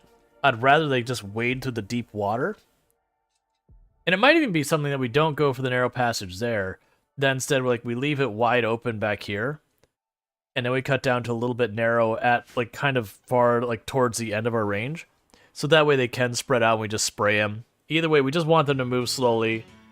That way we have all the time to put shots into them where we have cover, they don't. And for stuff like their melee to really, really struggle to close the gap. Alright. So taking a check of time, because we still will do the thing where about halfway through stream, we'll put up a poll. See where we're playing next, that kind of thing.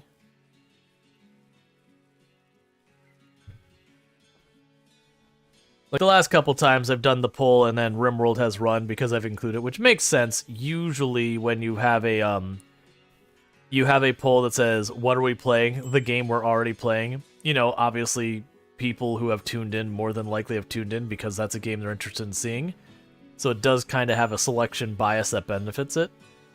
But I've also kind of seen it as, if I do that and another game has a strong win, it tells me that there wasn't that much interest in the game I was playing at that moment. Not necessarily true if it's like one person voting real hard. But, you know, it's a way of getting a read on the situation. Because it is a difficulty as a content creator, is you just don't really have a means of getting half the data that'd be really useful for helping you make informed decisions. It's like, you know, you don't have enough information, you also know you can't get the information. So you just kind of deal with it.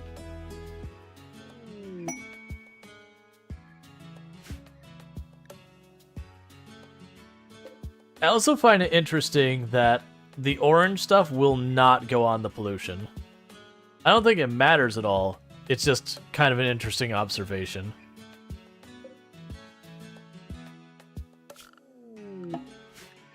True festive opportunity.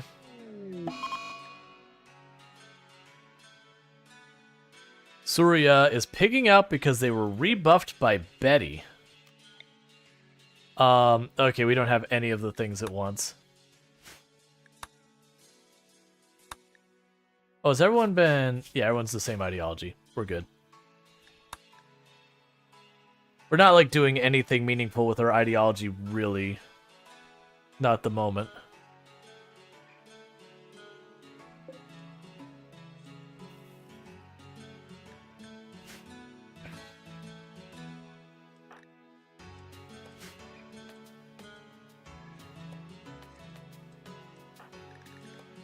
Alright, so one thing we are going to do is I'm going to expand this.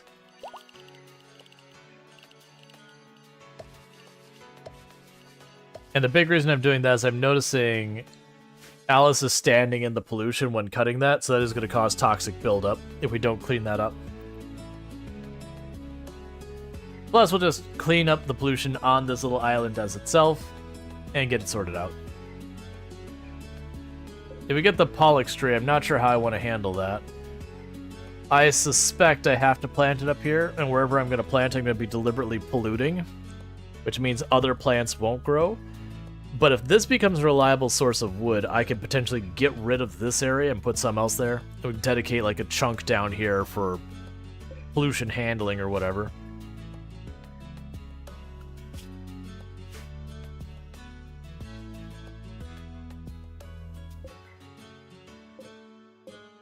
Okay, those are coming along well enough. They're at 70-something.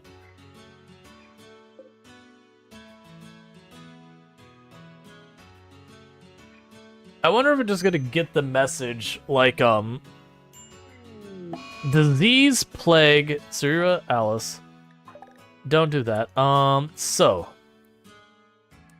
For right now, of course you are. So you're not gonna do that. You're gonna go rest.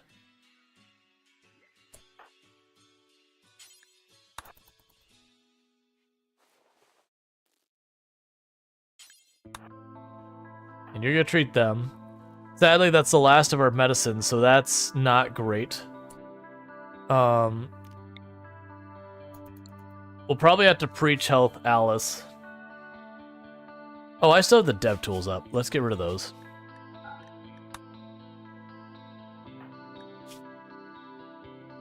Yeah, so probably have to preach heal Alice to get her through.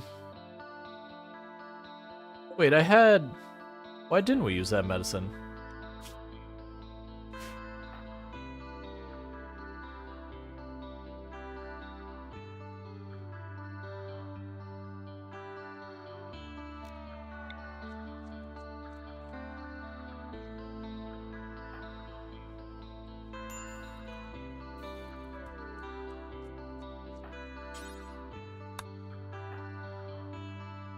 There's food.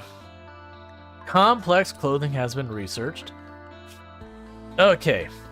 Complex furniture.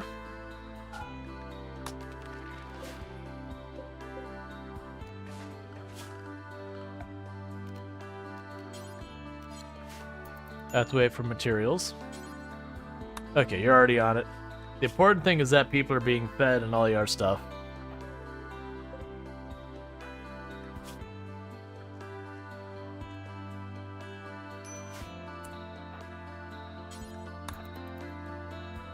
Alright, come on, have a good tend.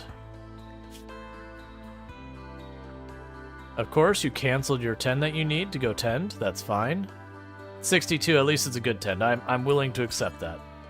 But now I need you to actually tend.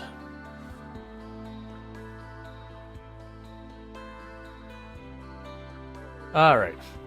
So you're winning, and that tend was a really good one, so that should hopefully catch you up. Because there's really not a whole lot else I could do about that. Oh, I also just came to the realization, do we have something else growing? Okay, Suki can still grow stuff. Alright, yeah, so Suki is set to prioritize growing stuff over research. And then Betty will also help with that. So good news, I'm about to get a ridiculous amount of heal root here.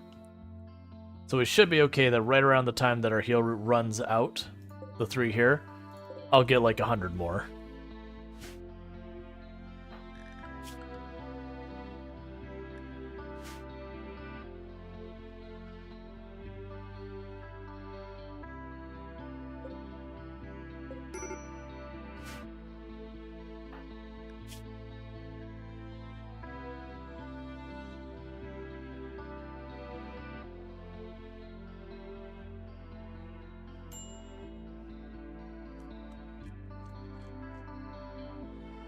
Alright, you're definitely catching up. How are you doing?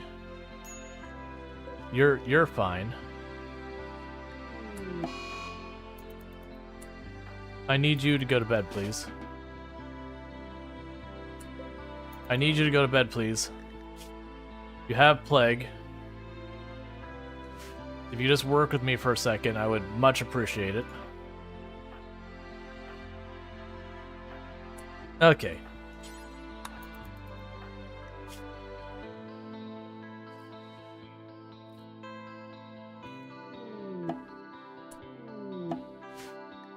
Animal migration polar bears. As much as I would love to eat some polar bear, that is not what I'm feeling comfortable tangling with right now.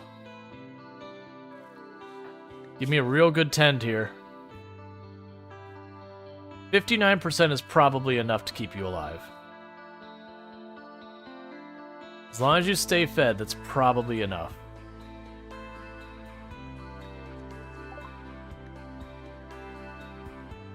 So, apparently Lily is having their baby. Other there. Drumbo and polar bears, what's up with the island? I'm actually surprised these polar bears aren't having... Okay, so they're not going to attack instantly. And it's one person.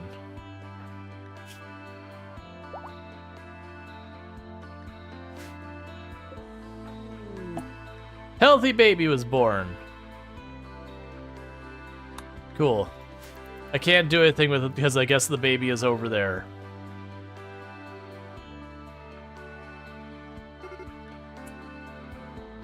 Alright, the imps have begun their assault. I'm gonna try and keep Alice out of this one. So that Alice can continue to recover as best they can.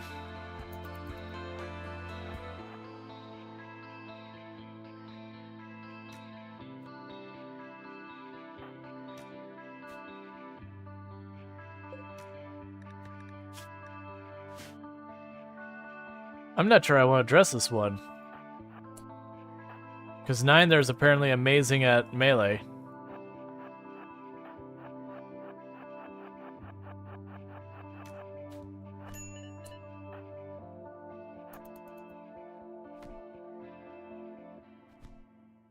Let's make it happen. They're bad at melee though, because that's what impids just have for them. Please go down. Cool. And a big old pile of medicine. And the good news is just bruising and all that. And how are you doing? You still well to be 10 and you're still winning by 6%. So you're probably okay. Yeah, it's saying medical emergency, but you're ahead by just over 3%. The good news is there's not much time left. We are going to have...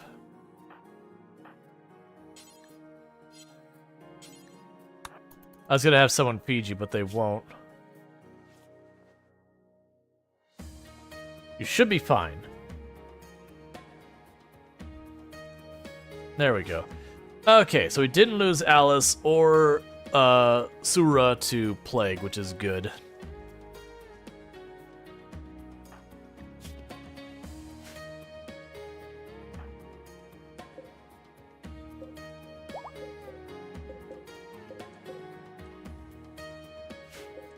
So that's 82%, that's 8%. A gargantuan monument, that's cool and all, I literally do not have even wood to build it out of. Let alone anything you'd actually want.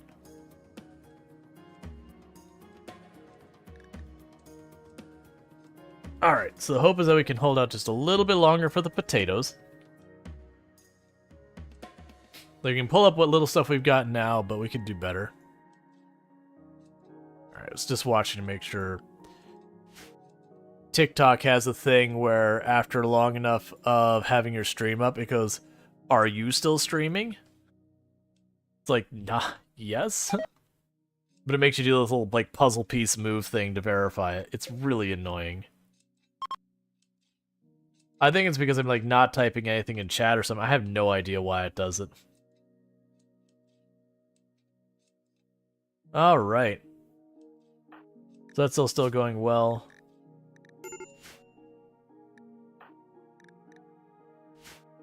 Something in chat. Yeah. So you're starving. So what we're gonna do is we're gonna cut down a little bit of that. So let's have you pop over here real fast, grab some potatoes.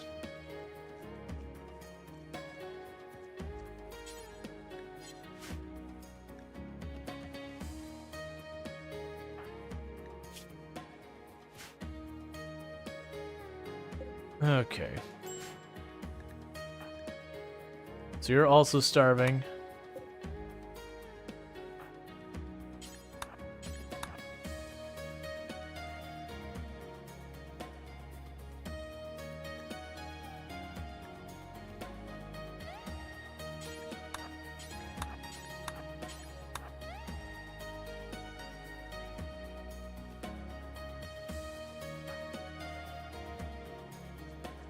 Tried real hard to keep people fed enough just so they don't have breaks. But that should get resolved soon, because like we're pulling up all of this. These are almost at 100%. We still have plenty of kibble for the cats. Because I think in like a day they eat like 5 units or something like that. Alright, so complex furniture, so research screen. Stone cutting isn't going to do us any good on this map. We can beeline for electricity, which isn't necessarily a bad move. Honestly, we probably just beeline for electricity. The downside is I don't even think I see a geothermal on the map. Yeah, there's physically no geothermal on the map. Oh, we have a cactus over here? Okay. I live with that. But that's fine. It does mean I'm going to have a different type of power. Which is okay.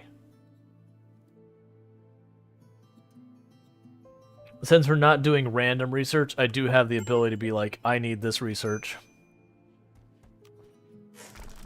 You know, and choose whichever research is the most useful for my situation. I need a bulk trader, not exotic. Exotic is not what I need.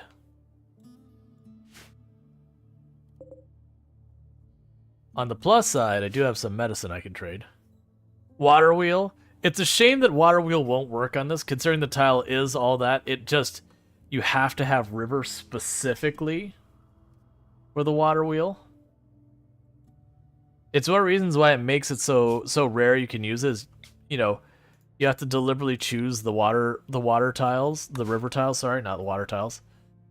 Alright, so who else has high social? Oh, you can be on childcare as well. Because Betty's still hurt. Alright.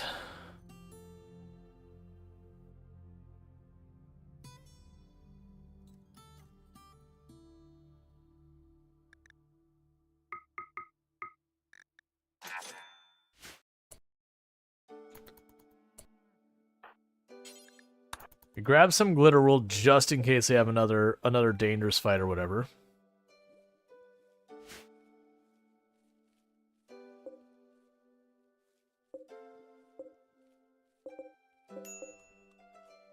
Yes, you're at 89%. You're at 90%. That's fine. Pretty soon we'll get the next dryad. Okay, Betty's back up. And little by little, we're getting the pollution out of here.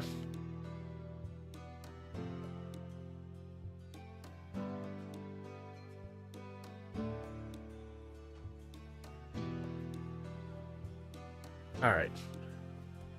And all our people are ending up getting growing skill because there's not a whole lot else for them to work on. Right, so as much as Scarless would be kind of fun... Oh, and hyper-aggressive, no thanks. I physically don't have any stone or brick to speak of at all. So I physically could not build that monument unless we just got lucky, and I don't even know, like... Because I don't think I've ever seen cargo pods drop brick, like stone block itself, or chunks. So I need to, like, caravan, pick up stone and bring it back, which we wouldn't survive that. The pollution would do us in.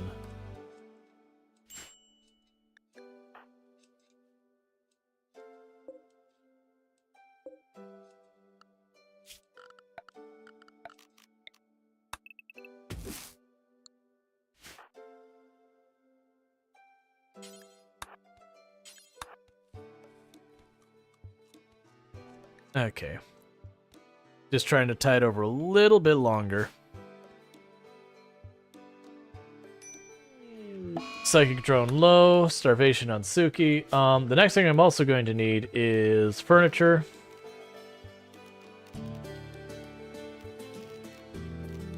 Where's...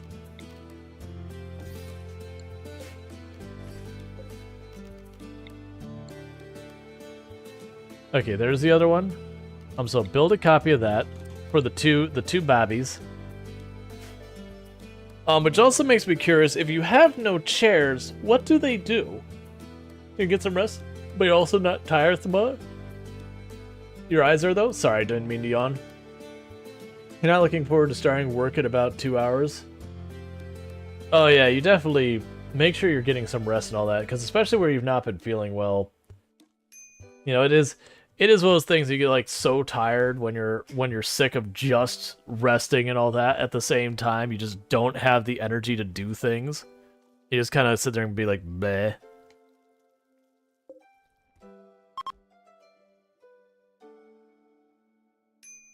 That was, I remember being younger and always having like, it wasn't that my parents were bad about this or anything. I don't want to make it sound like that. But, you know, it was more like other grown-ups implying that, oh, you're not really sick, you're just trying to get out of class and all. I was like, man, no. I don't want to be sick. This sucks. I'd rather be in class. Like, class may not be my favorite. But seriously. And we got our first baby here. That is the name. Billabon. So, congratulations, Billabon.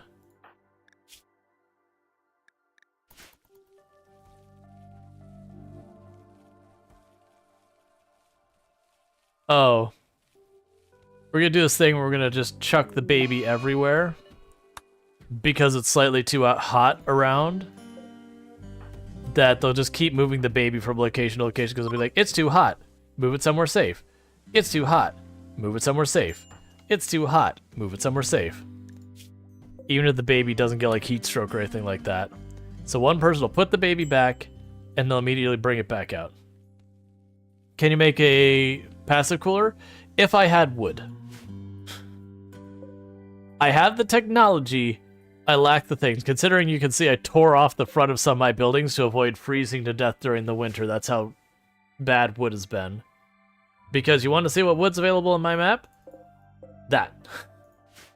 That's all. Everything else is sand. And unfortunately, those are only halfway grown. It'll probably be okay.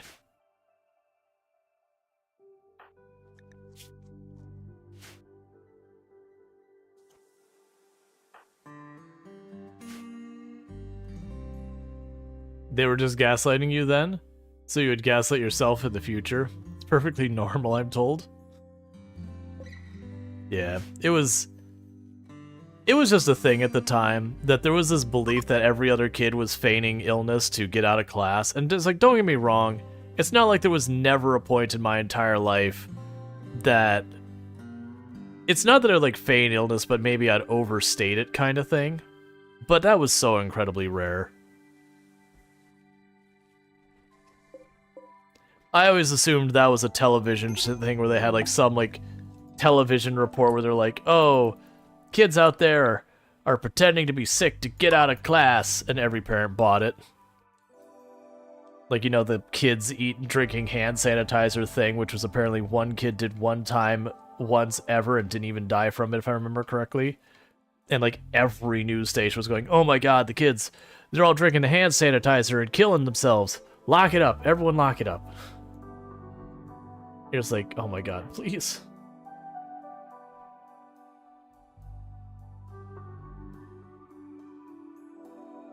Then I feel like people just always assumed everyone was trying to like scam, con, lie, like wherever at all possible.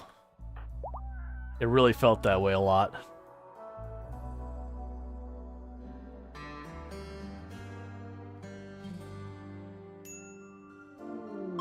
Healthy baby. And the baby's current name is Baby. Excellent. You're not the best at naming things. I would do this thing, so you must be doing that thing. Yeah.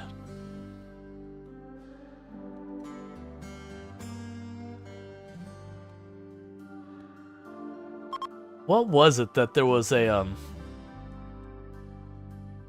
I'm blanking out. There was some movie me and Toom were talking about the other day that they had a scene where there was like a grown-up who was just like completely exhausted about something. And as a kid you watch the scene, you're like, oh yeah, you know, that makes sense. And then as an adult you're like, no, I feel this pain in my soul. My very fiber of my being feels and experiences this person's whole, like, just so passed over it. Man, I thought we had been talking about Inside Out and then something else. It just led down that thread of thought. I just can't think of what it was. That doesn't help anyone at all. But there's those things that you like watch movies when you're much younger. You're like, okay, I get it. The person's tired. Like they don't want to do it anymore.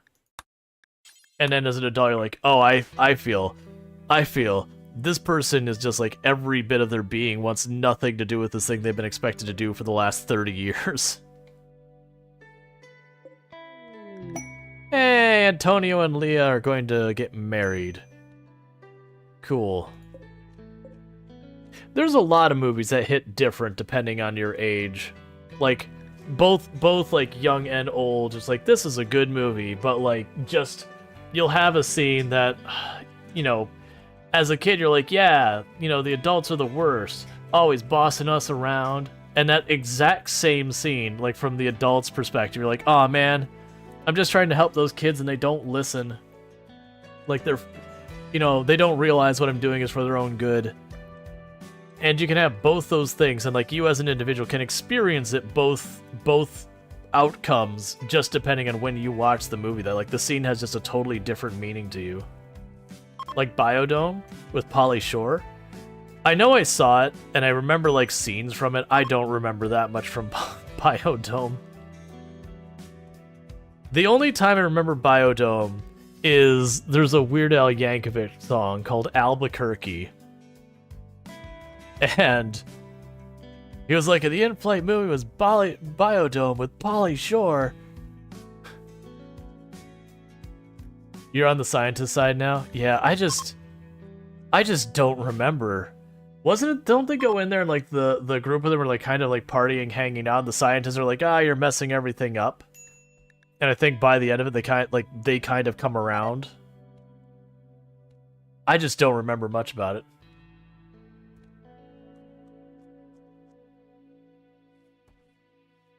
The Goofy movie really be like that? I know I saw that one too, and that's another movie that I'm like, I know I saw it. I've got little glimpses of a handful of scenes from it, but if you ask me like what exactly happened, I'd be like, well, there's Goofy there, and his son was there, and I remember his friend was there, and that's kind of about as far as that memory goes. Like I remember there's some overarching issue, and that son and dad are not getting along, and dad is trying to be cool and part of son's life, and son is like, you know, quit cramping my style, you know. And then like as it develops, of course, they find common ground and yada yada yada. So like dad learns to back off a little bit, but son also learns to not be quite as so fiercely independent. They wanted to prove to their girlfriends that they were eco-conscious, so they snuck into the biodome and ruined it. Yeah. Right, and I'm just vaguely remembering, wasn't it at the beginning, though, that they were, like, just kind of being dumb and partying people in the biodome and ruining everything, and at the end they were trying to do better, but, you know, they've already contaminated the whole thing. But, like, there was some test or something they managed after. I don't remember. It's been too long. I remember it was a really dumb movie in a lot of ways. Like, it was an enjoyable movie, but it's one of those movies you watch and go, my brain may have smoothed by the time I finish this movie just a little bit. A couple wrinkles smoothed out as I was going through here.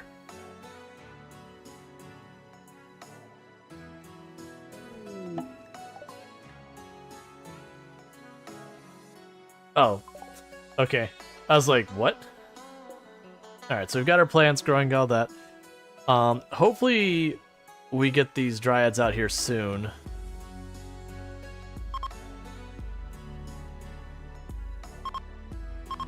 There's a lot of movies I watch, and I remember having a generally positive experience that I remember watching it, I remember a couple of scenes, and then after that's like, I don't know.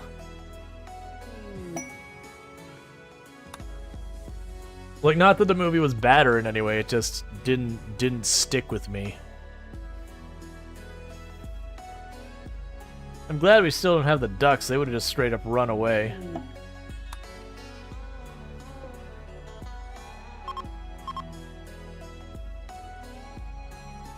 It's time for the shuffling of the babies. That's just what we do here. Shuffle the babies around. Take the baby outside, wait about an in-game hour or two, put the baby back on the floor inside the house.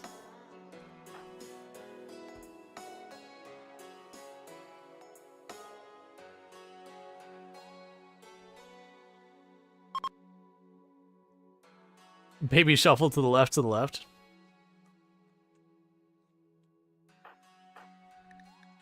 Do you at least have your own babies? I didn't even bother checking. Because that could get interesting. Okay, good. They do have their own babies. Yeah, vitamin, right. You gotta make sure your baby gets their vitamin D. Real life, be careful about putting your baby out in the sun. Like, they should get a non-zero amount of sunlight, but also, don't just walk outside and dump your baby in the yard. And be like, good, you're getting your vitamin D, I'll be back in a couple of hours.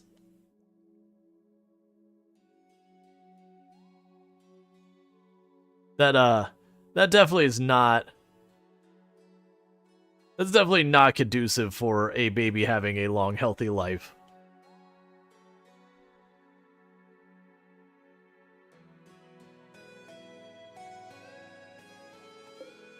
Alright, so those are coming along. We've got our first wood dryad.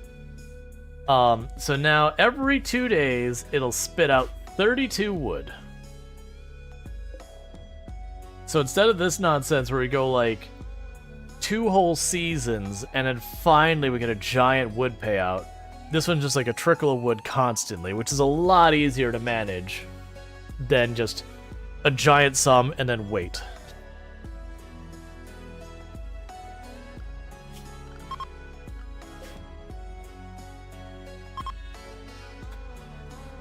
Picked up the baby, carried in that room, and said, wait, never mind, and brought her right back. Same person.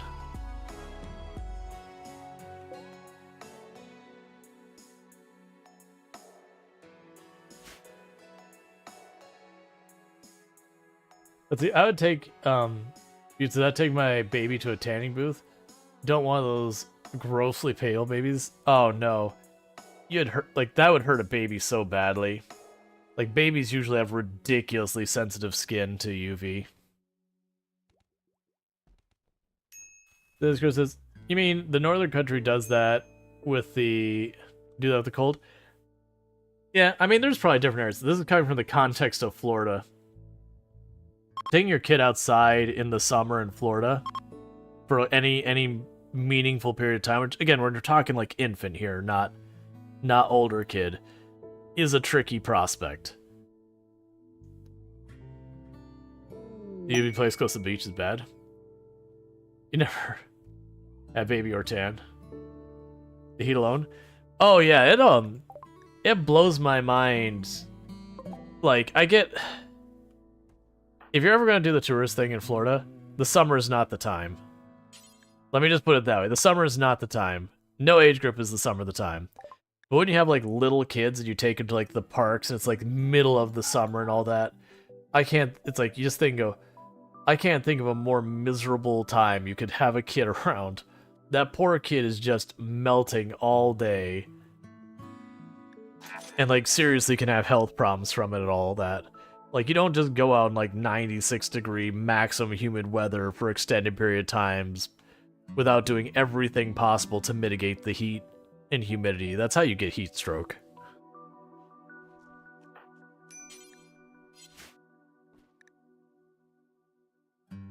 Okay. Give me the wood. It's almost time. Give me the wood.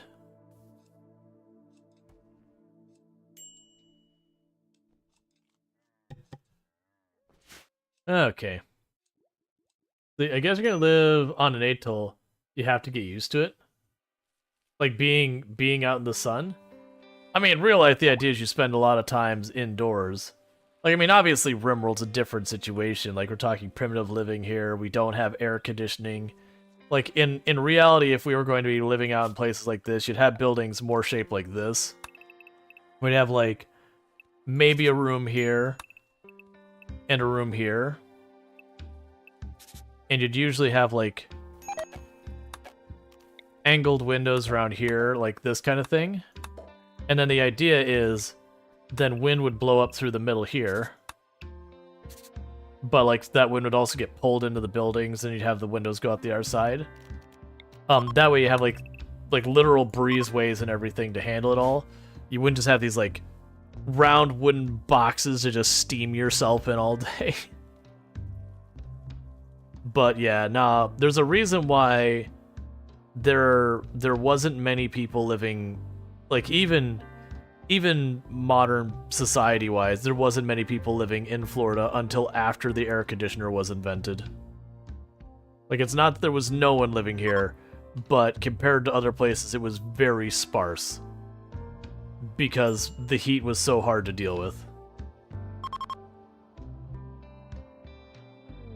Atollers in Waterworld wore brim hats made out of trash. I mean, yeah, you just want to keep the sun off as much as possible. I mean, okay. 3-man hunting hares is no problem. I guess a psychic reader... I'll take it. Because 3-man hunting hares for this group is like a nothing. I'm gonna say no to the Dusty Survivors. Normally I like taking refugees because they become a very reliable way of getting like really good rewards. You just help them out a season or two later. They ship you a drop pod, and it's quite often something really, really good. But in this particular case, our food is definitely not quite stabilized yet.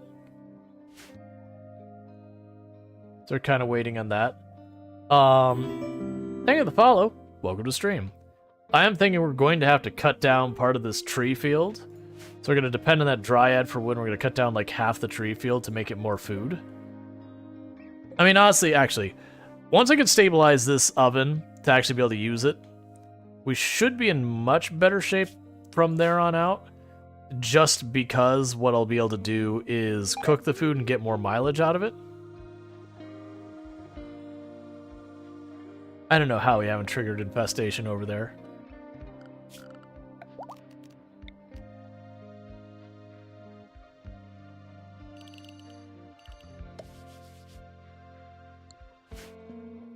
Okay.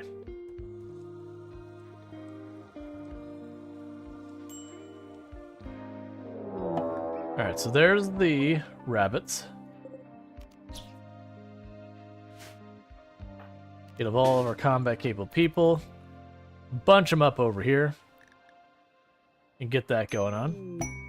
And Leah has a shoot frenzy.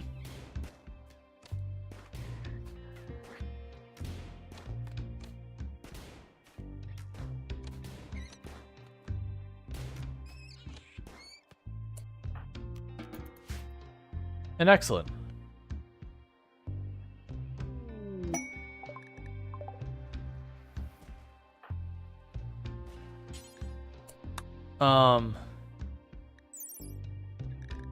Okay, is there a way to...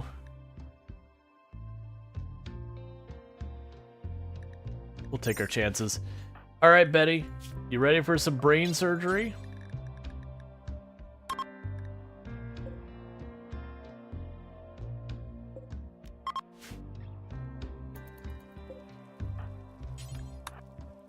This will definitely not go horrifically. Okay, who is our best doctor? You? Okay, you're already on it. Because I believe this has a very high success rate chance. I don't think I've actually messed up with some of these brain implants. Cool, we're good. I was just waiting for it to be like, you know, severe brain damage, that kind of thing. That means our person who does most of our trading now is even better at it.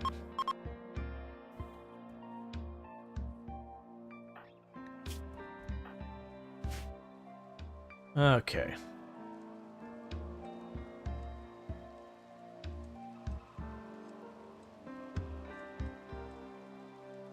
Yeah, we're pulling up way too much trash again. Or toxic waste.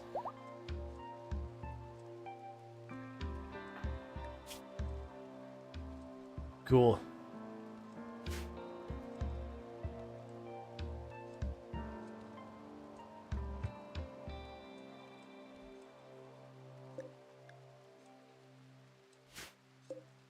Yeah, we should get a second dryad off this tree, and not super long. Now once we get the second one again, that'll be 64 wood every 2 days. So to give you an idea, each of these trees is what, 15? 18. So, basically, 2 of these trees puts out the same amount as the dryad, but those trees take somewhere in the area of, like, you see this is at 32 days? It'll take somewhere in the area of, like... It's going to take longer than that. It's going to take almost, like, 40 days to get up to speed. So those dryads, if we get 2 of them and they're producing 64 each, it'll outpace this entire area in the same amount of time, just about. That's how powerful those dryads are when it comes to wood production.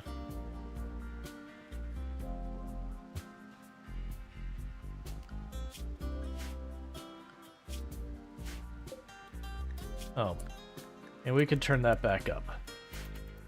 Because I'll only use it to make kibble with meat, and I get almost no meat.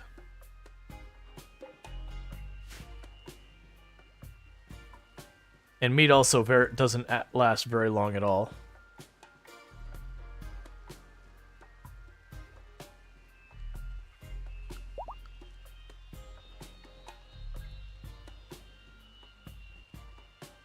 Yeah, so now we're just basically waiting on wood. These dryads are going to pretty much solve that. And as an ad boost, we can get like 2,000 wood out of this, or whatever it ends up being. It's not going to actually be 2,000, but whatever it ends up being. Head not enclosed. I am aware, but I can't do anything about it.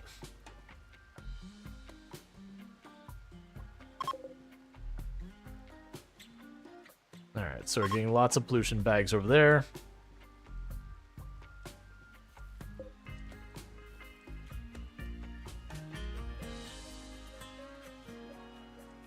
It is interesting how much overlap I have skill-wise in here, because we are designing our colonists to be like characters from another game, that because it's like a peaceful game and all that, they generally have like a lot of overlapping characteristics that when you summarize them ends up being kind of the same kind of stuff. It does mean there's going to be very little combat skills in the colony that we like directly go out of the way. That said, there is like the Adventurers Guild, whatever they call it in Coral Island. There's a group of like 3 or 4 of them that are part of that, you know, that'll be their whole shtick, is we'll just max out Like, we'll just basically give them, like, soldier skill and all that, because that's just what they are. And they don't specify between melee and range. They don't tell you anything about, just that they fight them. Cool, shoot frenzy. And you're annoyed with everything. We have complex furniture to make like beds and everything, but we just don't have any materials. We'll get there.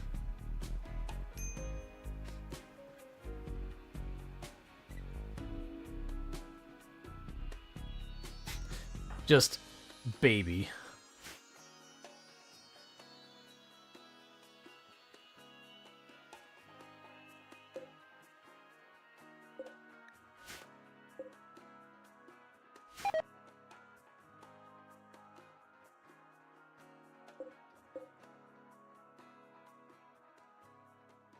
Trying to think if we get rid of that, like probably cut off one part and make it into corn. Corn has the highest yield so far as the nutrients for the time.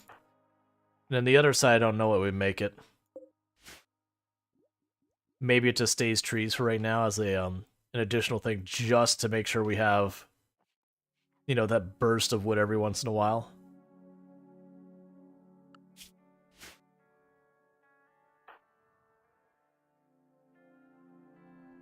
All right.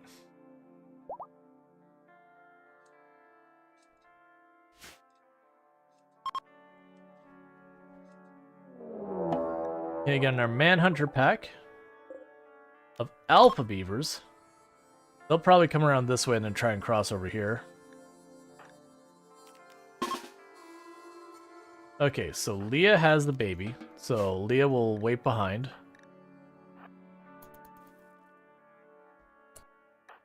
Alright, so they put down the baby. Oh my god, please.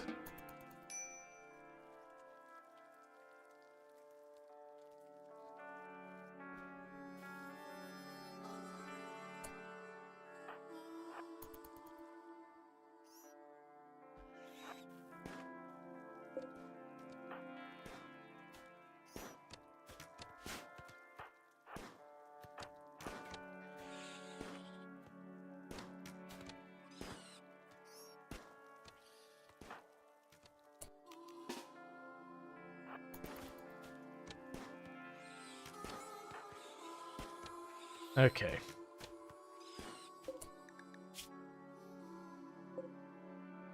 So I have really badly penalized movement speed, so let's just back up, reposition, do it again.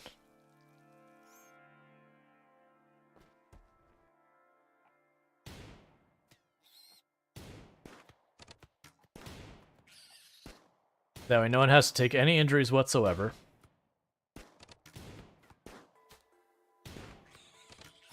Okay. Cool. Handled that. And all that's going nice and swimmingly. Oh!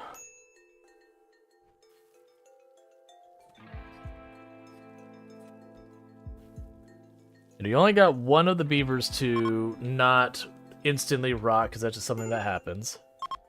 Do we already have a spot for dropping those? I don't think we do, so let's go ahead and make that happen. So, stored, clear, critical, do not allow fresh corpses. So that way they'll grab those, you know, the rotted animal corpses, we'll just chuck them in the water. Make it so we don't have to have people potentially risking the miasma, getting them sick.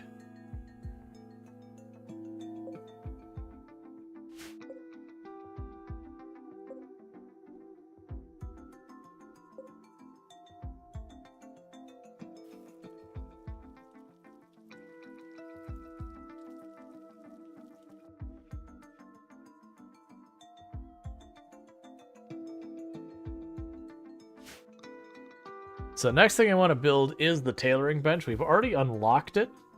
I just haven't had the wood to build it yet, and I definitely don't want to burn the steel. For as much of a pain as the wood is, steel is like literally I can't get on the map without trading or just having it given to me through random events. Versus wood, I can slowly get it. So we definitely don't want to use steel for anything we don't really need or want. Like later on when I get the deep drill and all that, we get a little bit more leeway. Or if we befriend someone who has the caravans where they'll just like roll in with 1,000+ steel, we can just buy giant piles all at once. That ends up being a really good strategy. Like more than likely we'll end up needing to produce some kind of good we can sell for a decent amount of money. Like Devil Strand clothes or something like that. As a means of just funding our material supply.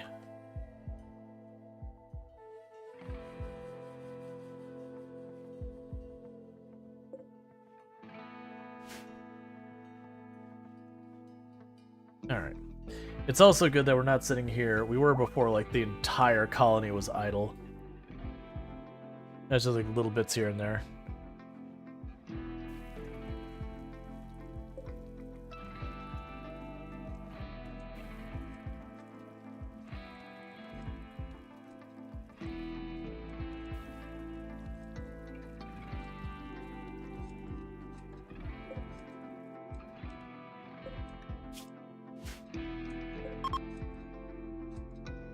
Alright, we're getting pretty close to the point that we're going to get our second one. Double our wood output. That will come down soon. We'll probably keep those trees there just until we at least get this area walled off. You can always do something that takes forever at the outer growing spot. So the only reason I don't want to do that is because that's right on the edge. Well, the one thing is also I can't actually use the full spot because it's too close to the edge of the map. So I can only use this part of it. But that close to the edge of the map, if we're over here and any kind of negative event hits, that character's dead. Same with this one. And this one you have more risk from this whole area being around here. So those are spots you use if you want your character to die. But those only are two grow zones. They're not really big enough to justify doing anything. They also are covered in pollution. So to use them, I either need to pick up the pollution or I can only grow like tox potatoes on it or psychoid. Generally, you do not want to be near the edge of the map any more than absolutely necessary. Just, the game doesn't really take into consideration if I have a pawn here. They don't go, oh, don't put the raid there, it'd be unfair. And then move them over there. It just goes, nah, it's fine. 30 people down. Get your one person. Kills them instantly. Oh, right. We had to set that to medical because you wouldn't go back into it to get treated.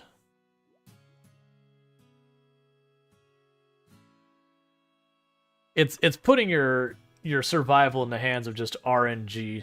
That just RNG chance you just insta-die.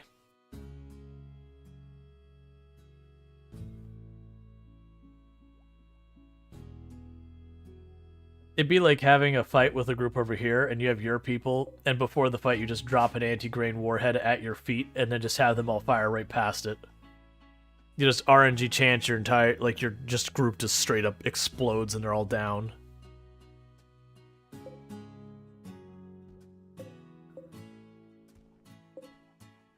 Alright, so that's almost done. Get pretty close in a lot of this other stuff. Surprisingly still... I mean, I guess we have like really crappy soil here. I gotta keep reminding myself. We have really bad soil here that grows really slowly. So we're not gonna get good output. So I do think what'll ultimately happen is once we get these pulled up, I might just switch this over... Yeah, I might just switch this over to just the whole thing being corn. So we just get maximum output. We'll get our 1,000 whatever wood, and we'll depend on those for expanding our operation. Because the fact that I'm already out of food almost again is pretty rough. Oh, you know I bet's happening. Don't eat the baby food. That's one thing that's happening. Is we're having our adults are eating the baby food, which doesn't do hardly anything for them, and then they get upset about it.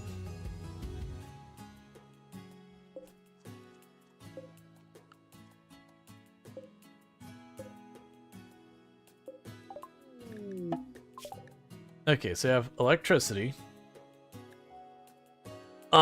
So I don't have geothermal anywhere I can reasonably use. The biofuel refining might not be a terrible idea.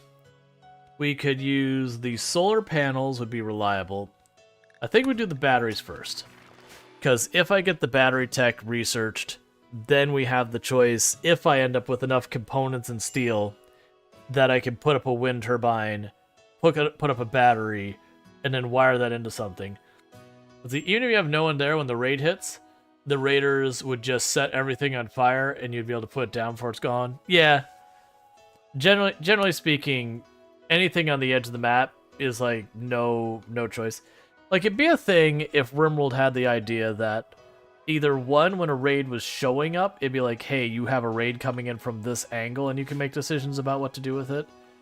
Or if there was like, you know, this much farther you could see or whatever, but you couldn't walk in. That, you know, all of that would be able to like make it so you can make decisions about how to deal with it. But as it stands, they just kind of effectively teleport right here and then do what they're going to do. Because in this map, also keep in mind, they can't appear along this whole right side. They can't appear along this top side here. Because it's deep ocean. So they're going to appear here. They're going to appear there. They're going to appear here. Or they're going to appear there. It means a 1 in 4 chance with every raid that someone on that, like if you're on the edge of the map, that you get caught.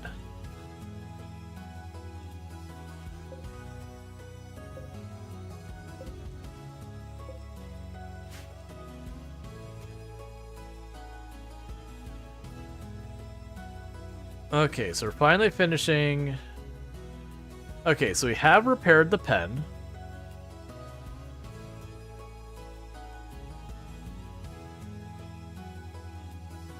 So we've got 28 wood. We're gonna let it sit there for right now. But the first thing is to rebuild the front of these buildings so they're actually buildings. Right now, people are just sleeping outside. We're gonna start taking some pretty bad mood penalties to it. Okay, there are people who are starving. Let me select the potatoes. I'm trying to see what the percents are. 88%. Alright, we're gonna go ahead and go for the rice.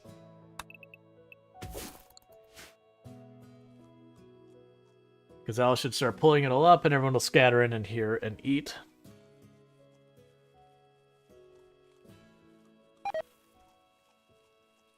How goes the pollution relocation? Yeah, so our pollution is starting to completely fill this area in, but we are clearing out the area around us. What are you doing? Insulting spree? Okay.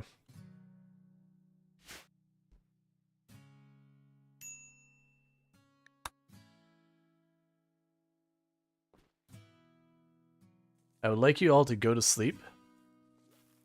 Because if you go to sleep, then I won't have anyone to insult and they'll stop.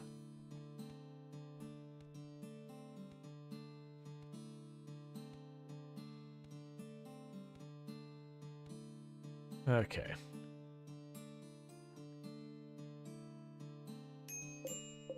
Food poisoning in you? Is that what's going on? Yep.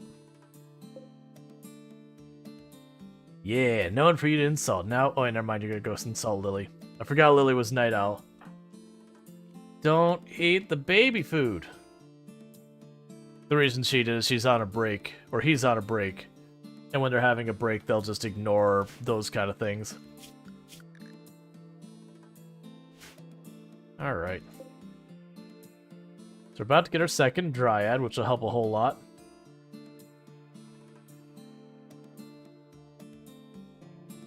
Okay. Get ourselves a real big stretch real fast. Alright.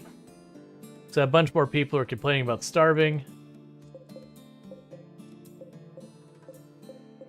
Trying to see, this is 92%. I'm gonna pull up the first rated row of potatoes as well.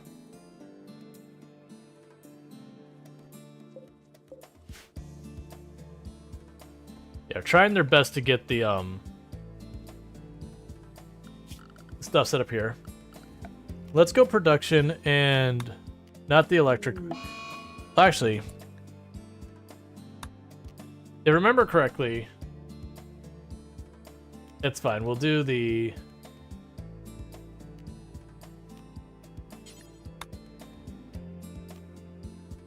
Yeah, I'll do the regular wood tailoring bench.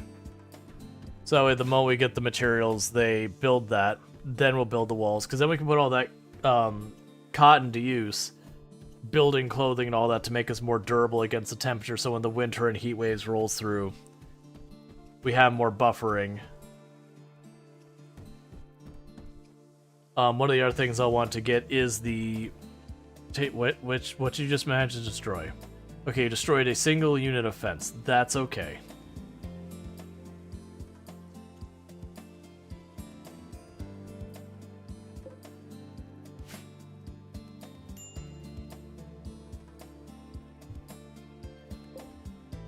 There, we're getting there.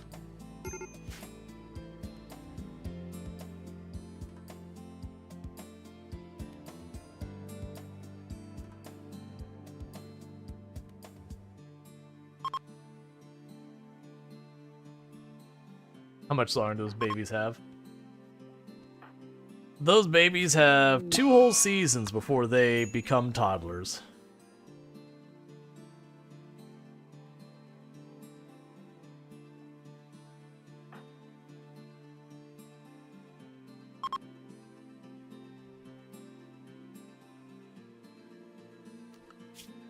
Alright. So as long as it seems like you keep hunting whatever like iguanas and like random animals show up, we can keep both the cats alive. Sooner or later some dangerous animals show up and they'll beeline right for the cats, we'll have to defend them. But that is what it is. Cats are very hard to keep alive in RimWorld. They seem like they go out of their way to not live.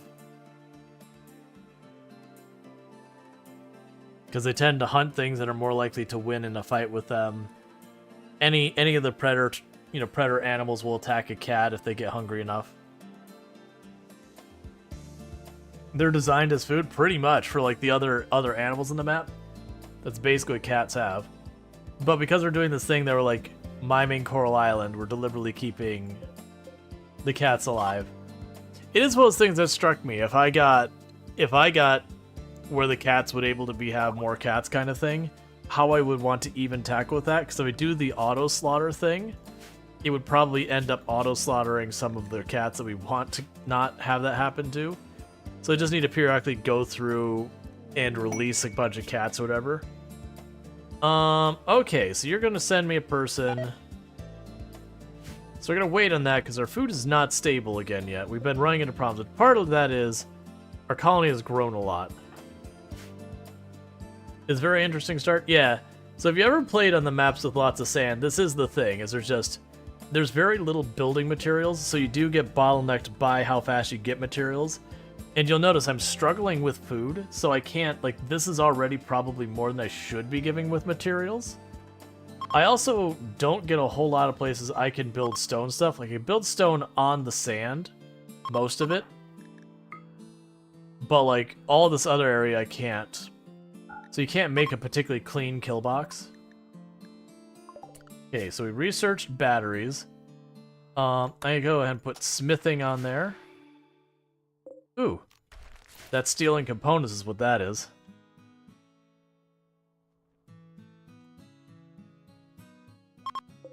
Only 3 more wood, and we have enough wood to make the tailoring bench. And once we do that, we at least start getting clothes in.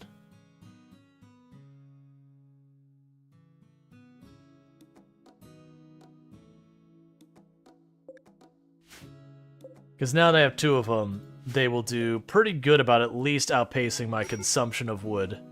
Like, from cooking and whatever. Like, obviously, if I go to build a whole bunch, I'll just gobble up anything they spit out. But at least it means I should make steady progress on any projects I do out of wood. Starvation.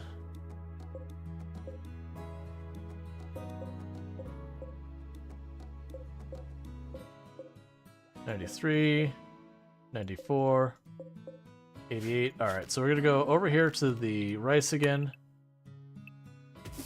Pull up 3 more rows early. And hopefully this winter we don't get cold snap and lose everything all at the same time again. Because that's the only reason we're dealing with this nonsense. It's also a thing that we're not really getting any amount of food put into reserves, which will be a real big problem down the road.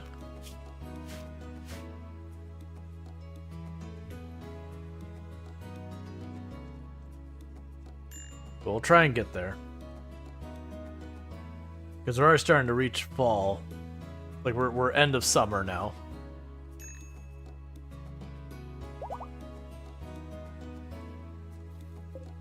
Cool, and that's enough wood for us to make the tailoring bench.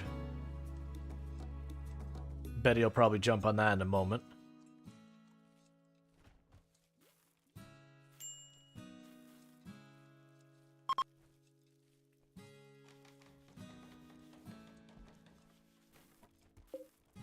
Okay, and right now for ideology, what do I even have for the ideology clothes? We didn't set it.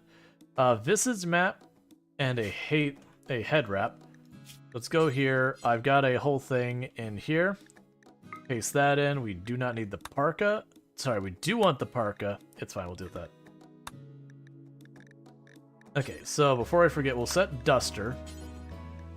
Do until you have 1 of at least 80% quality. We will want a head wrap. Do until you at least have 1 of 80% quality. And the visage mask. Do until you have at least 1 of 80% quality, which is a problem because that is going to use our wood and steel. I'm going to tell them to not use the steel and only use wood for it. Because, as I mentioned before, I can get wood, it's just slow, versus steel, I have to depend on RNG to help me. Like, I can improve the RNG, to fudge the numbers to my benefit, but I will always be dependent on just random events helping me.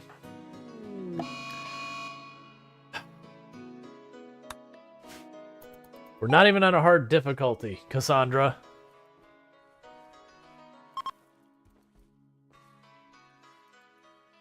Hit me with volcanic winter. I mean, so far it's not done anything yet. But volcanic winter slows down the growth of your plants. And it can cause other problems.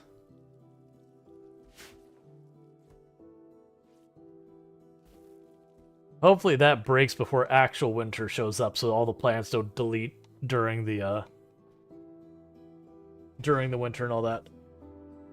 That said, what I think I am going to do, though, real fast, is we are reaching the time during the stream that about halfway through the stream, I do a poll to basically see what we're going to play on the channel.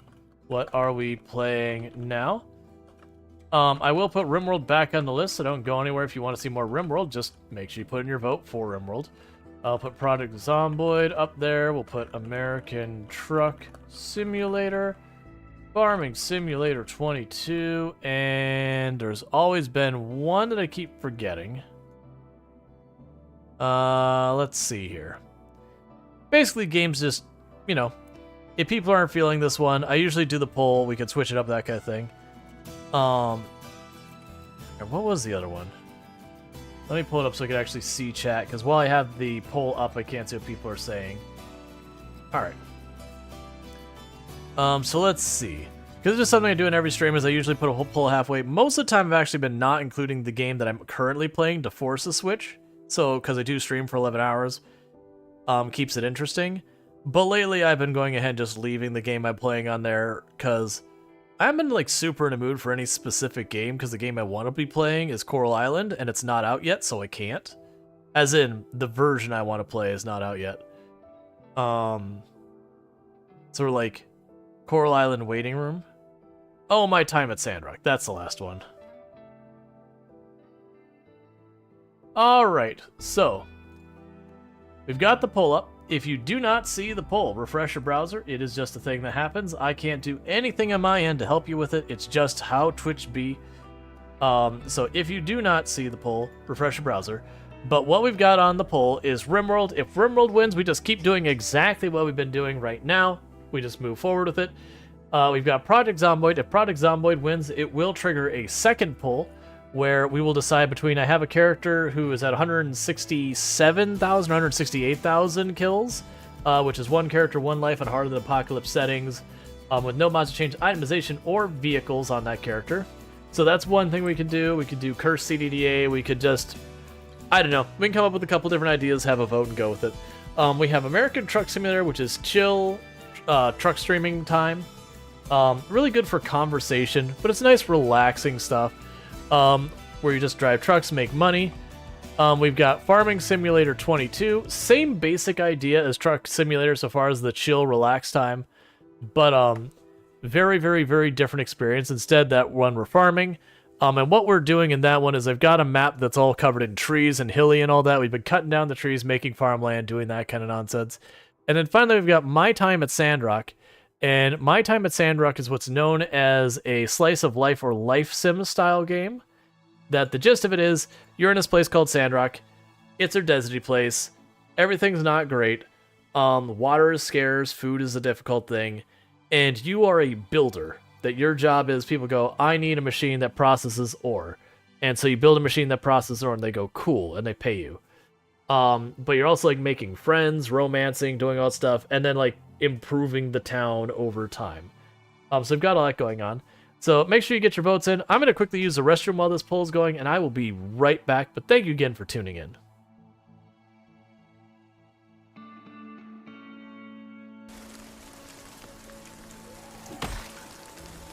Okay.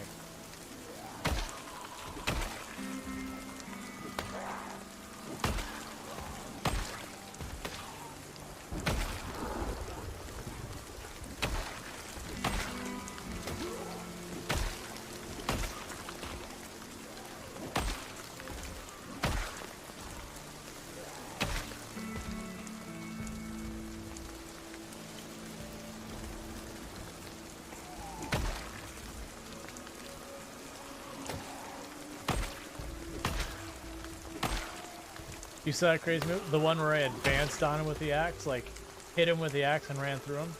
I did not feel good about that move, but I'm like, man, I'm getting cornered here.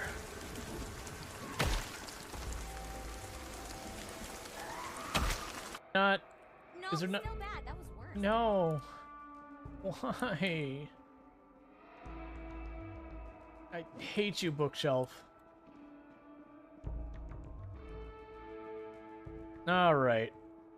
Nope, we have Gorfy redeemed the Coswing Twitch. Was there more books in this place? Because this is highly disappointing. All right, let me go ahead and get the, I think it's a sign to read first aid. No, we need to burn these books. Oh.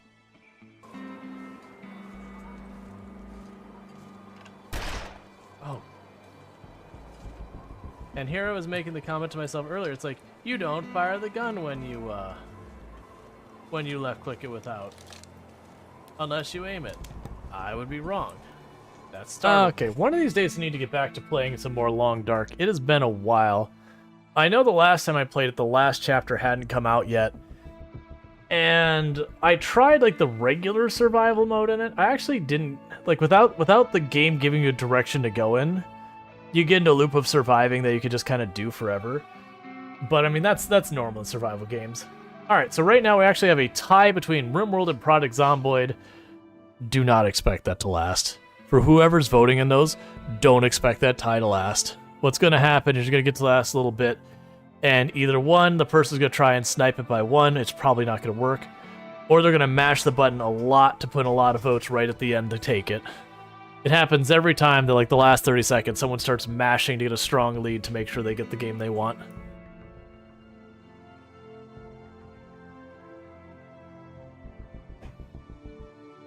And there it is. We have both RimWorld and Project Zomboid racking up the votes super fast. One pity vote for Farming Simulator 22. I see you, friend.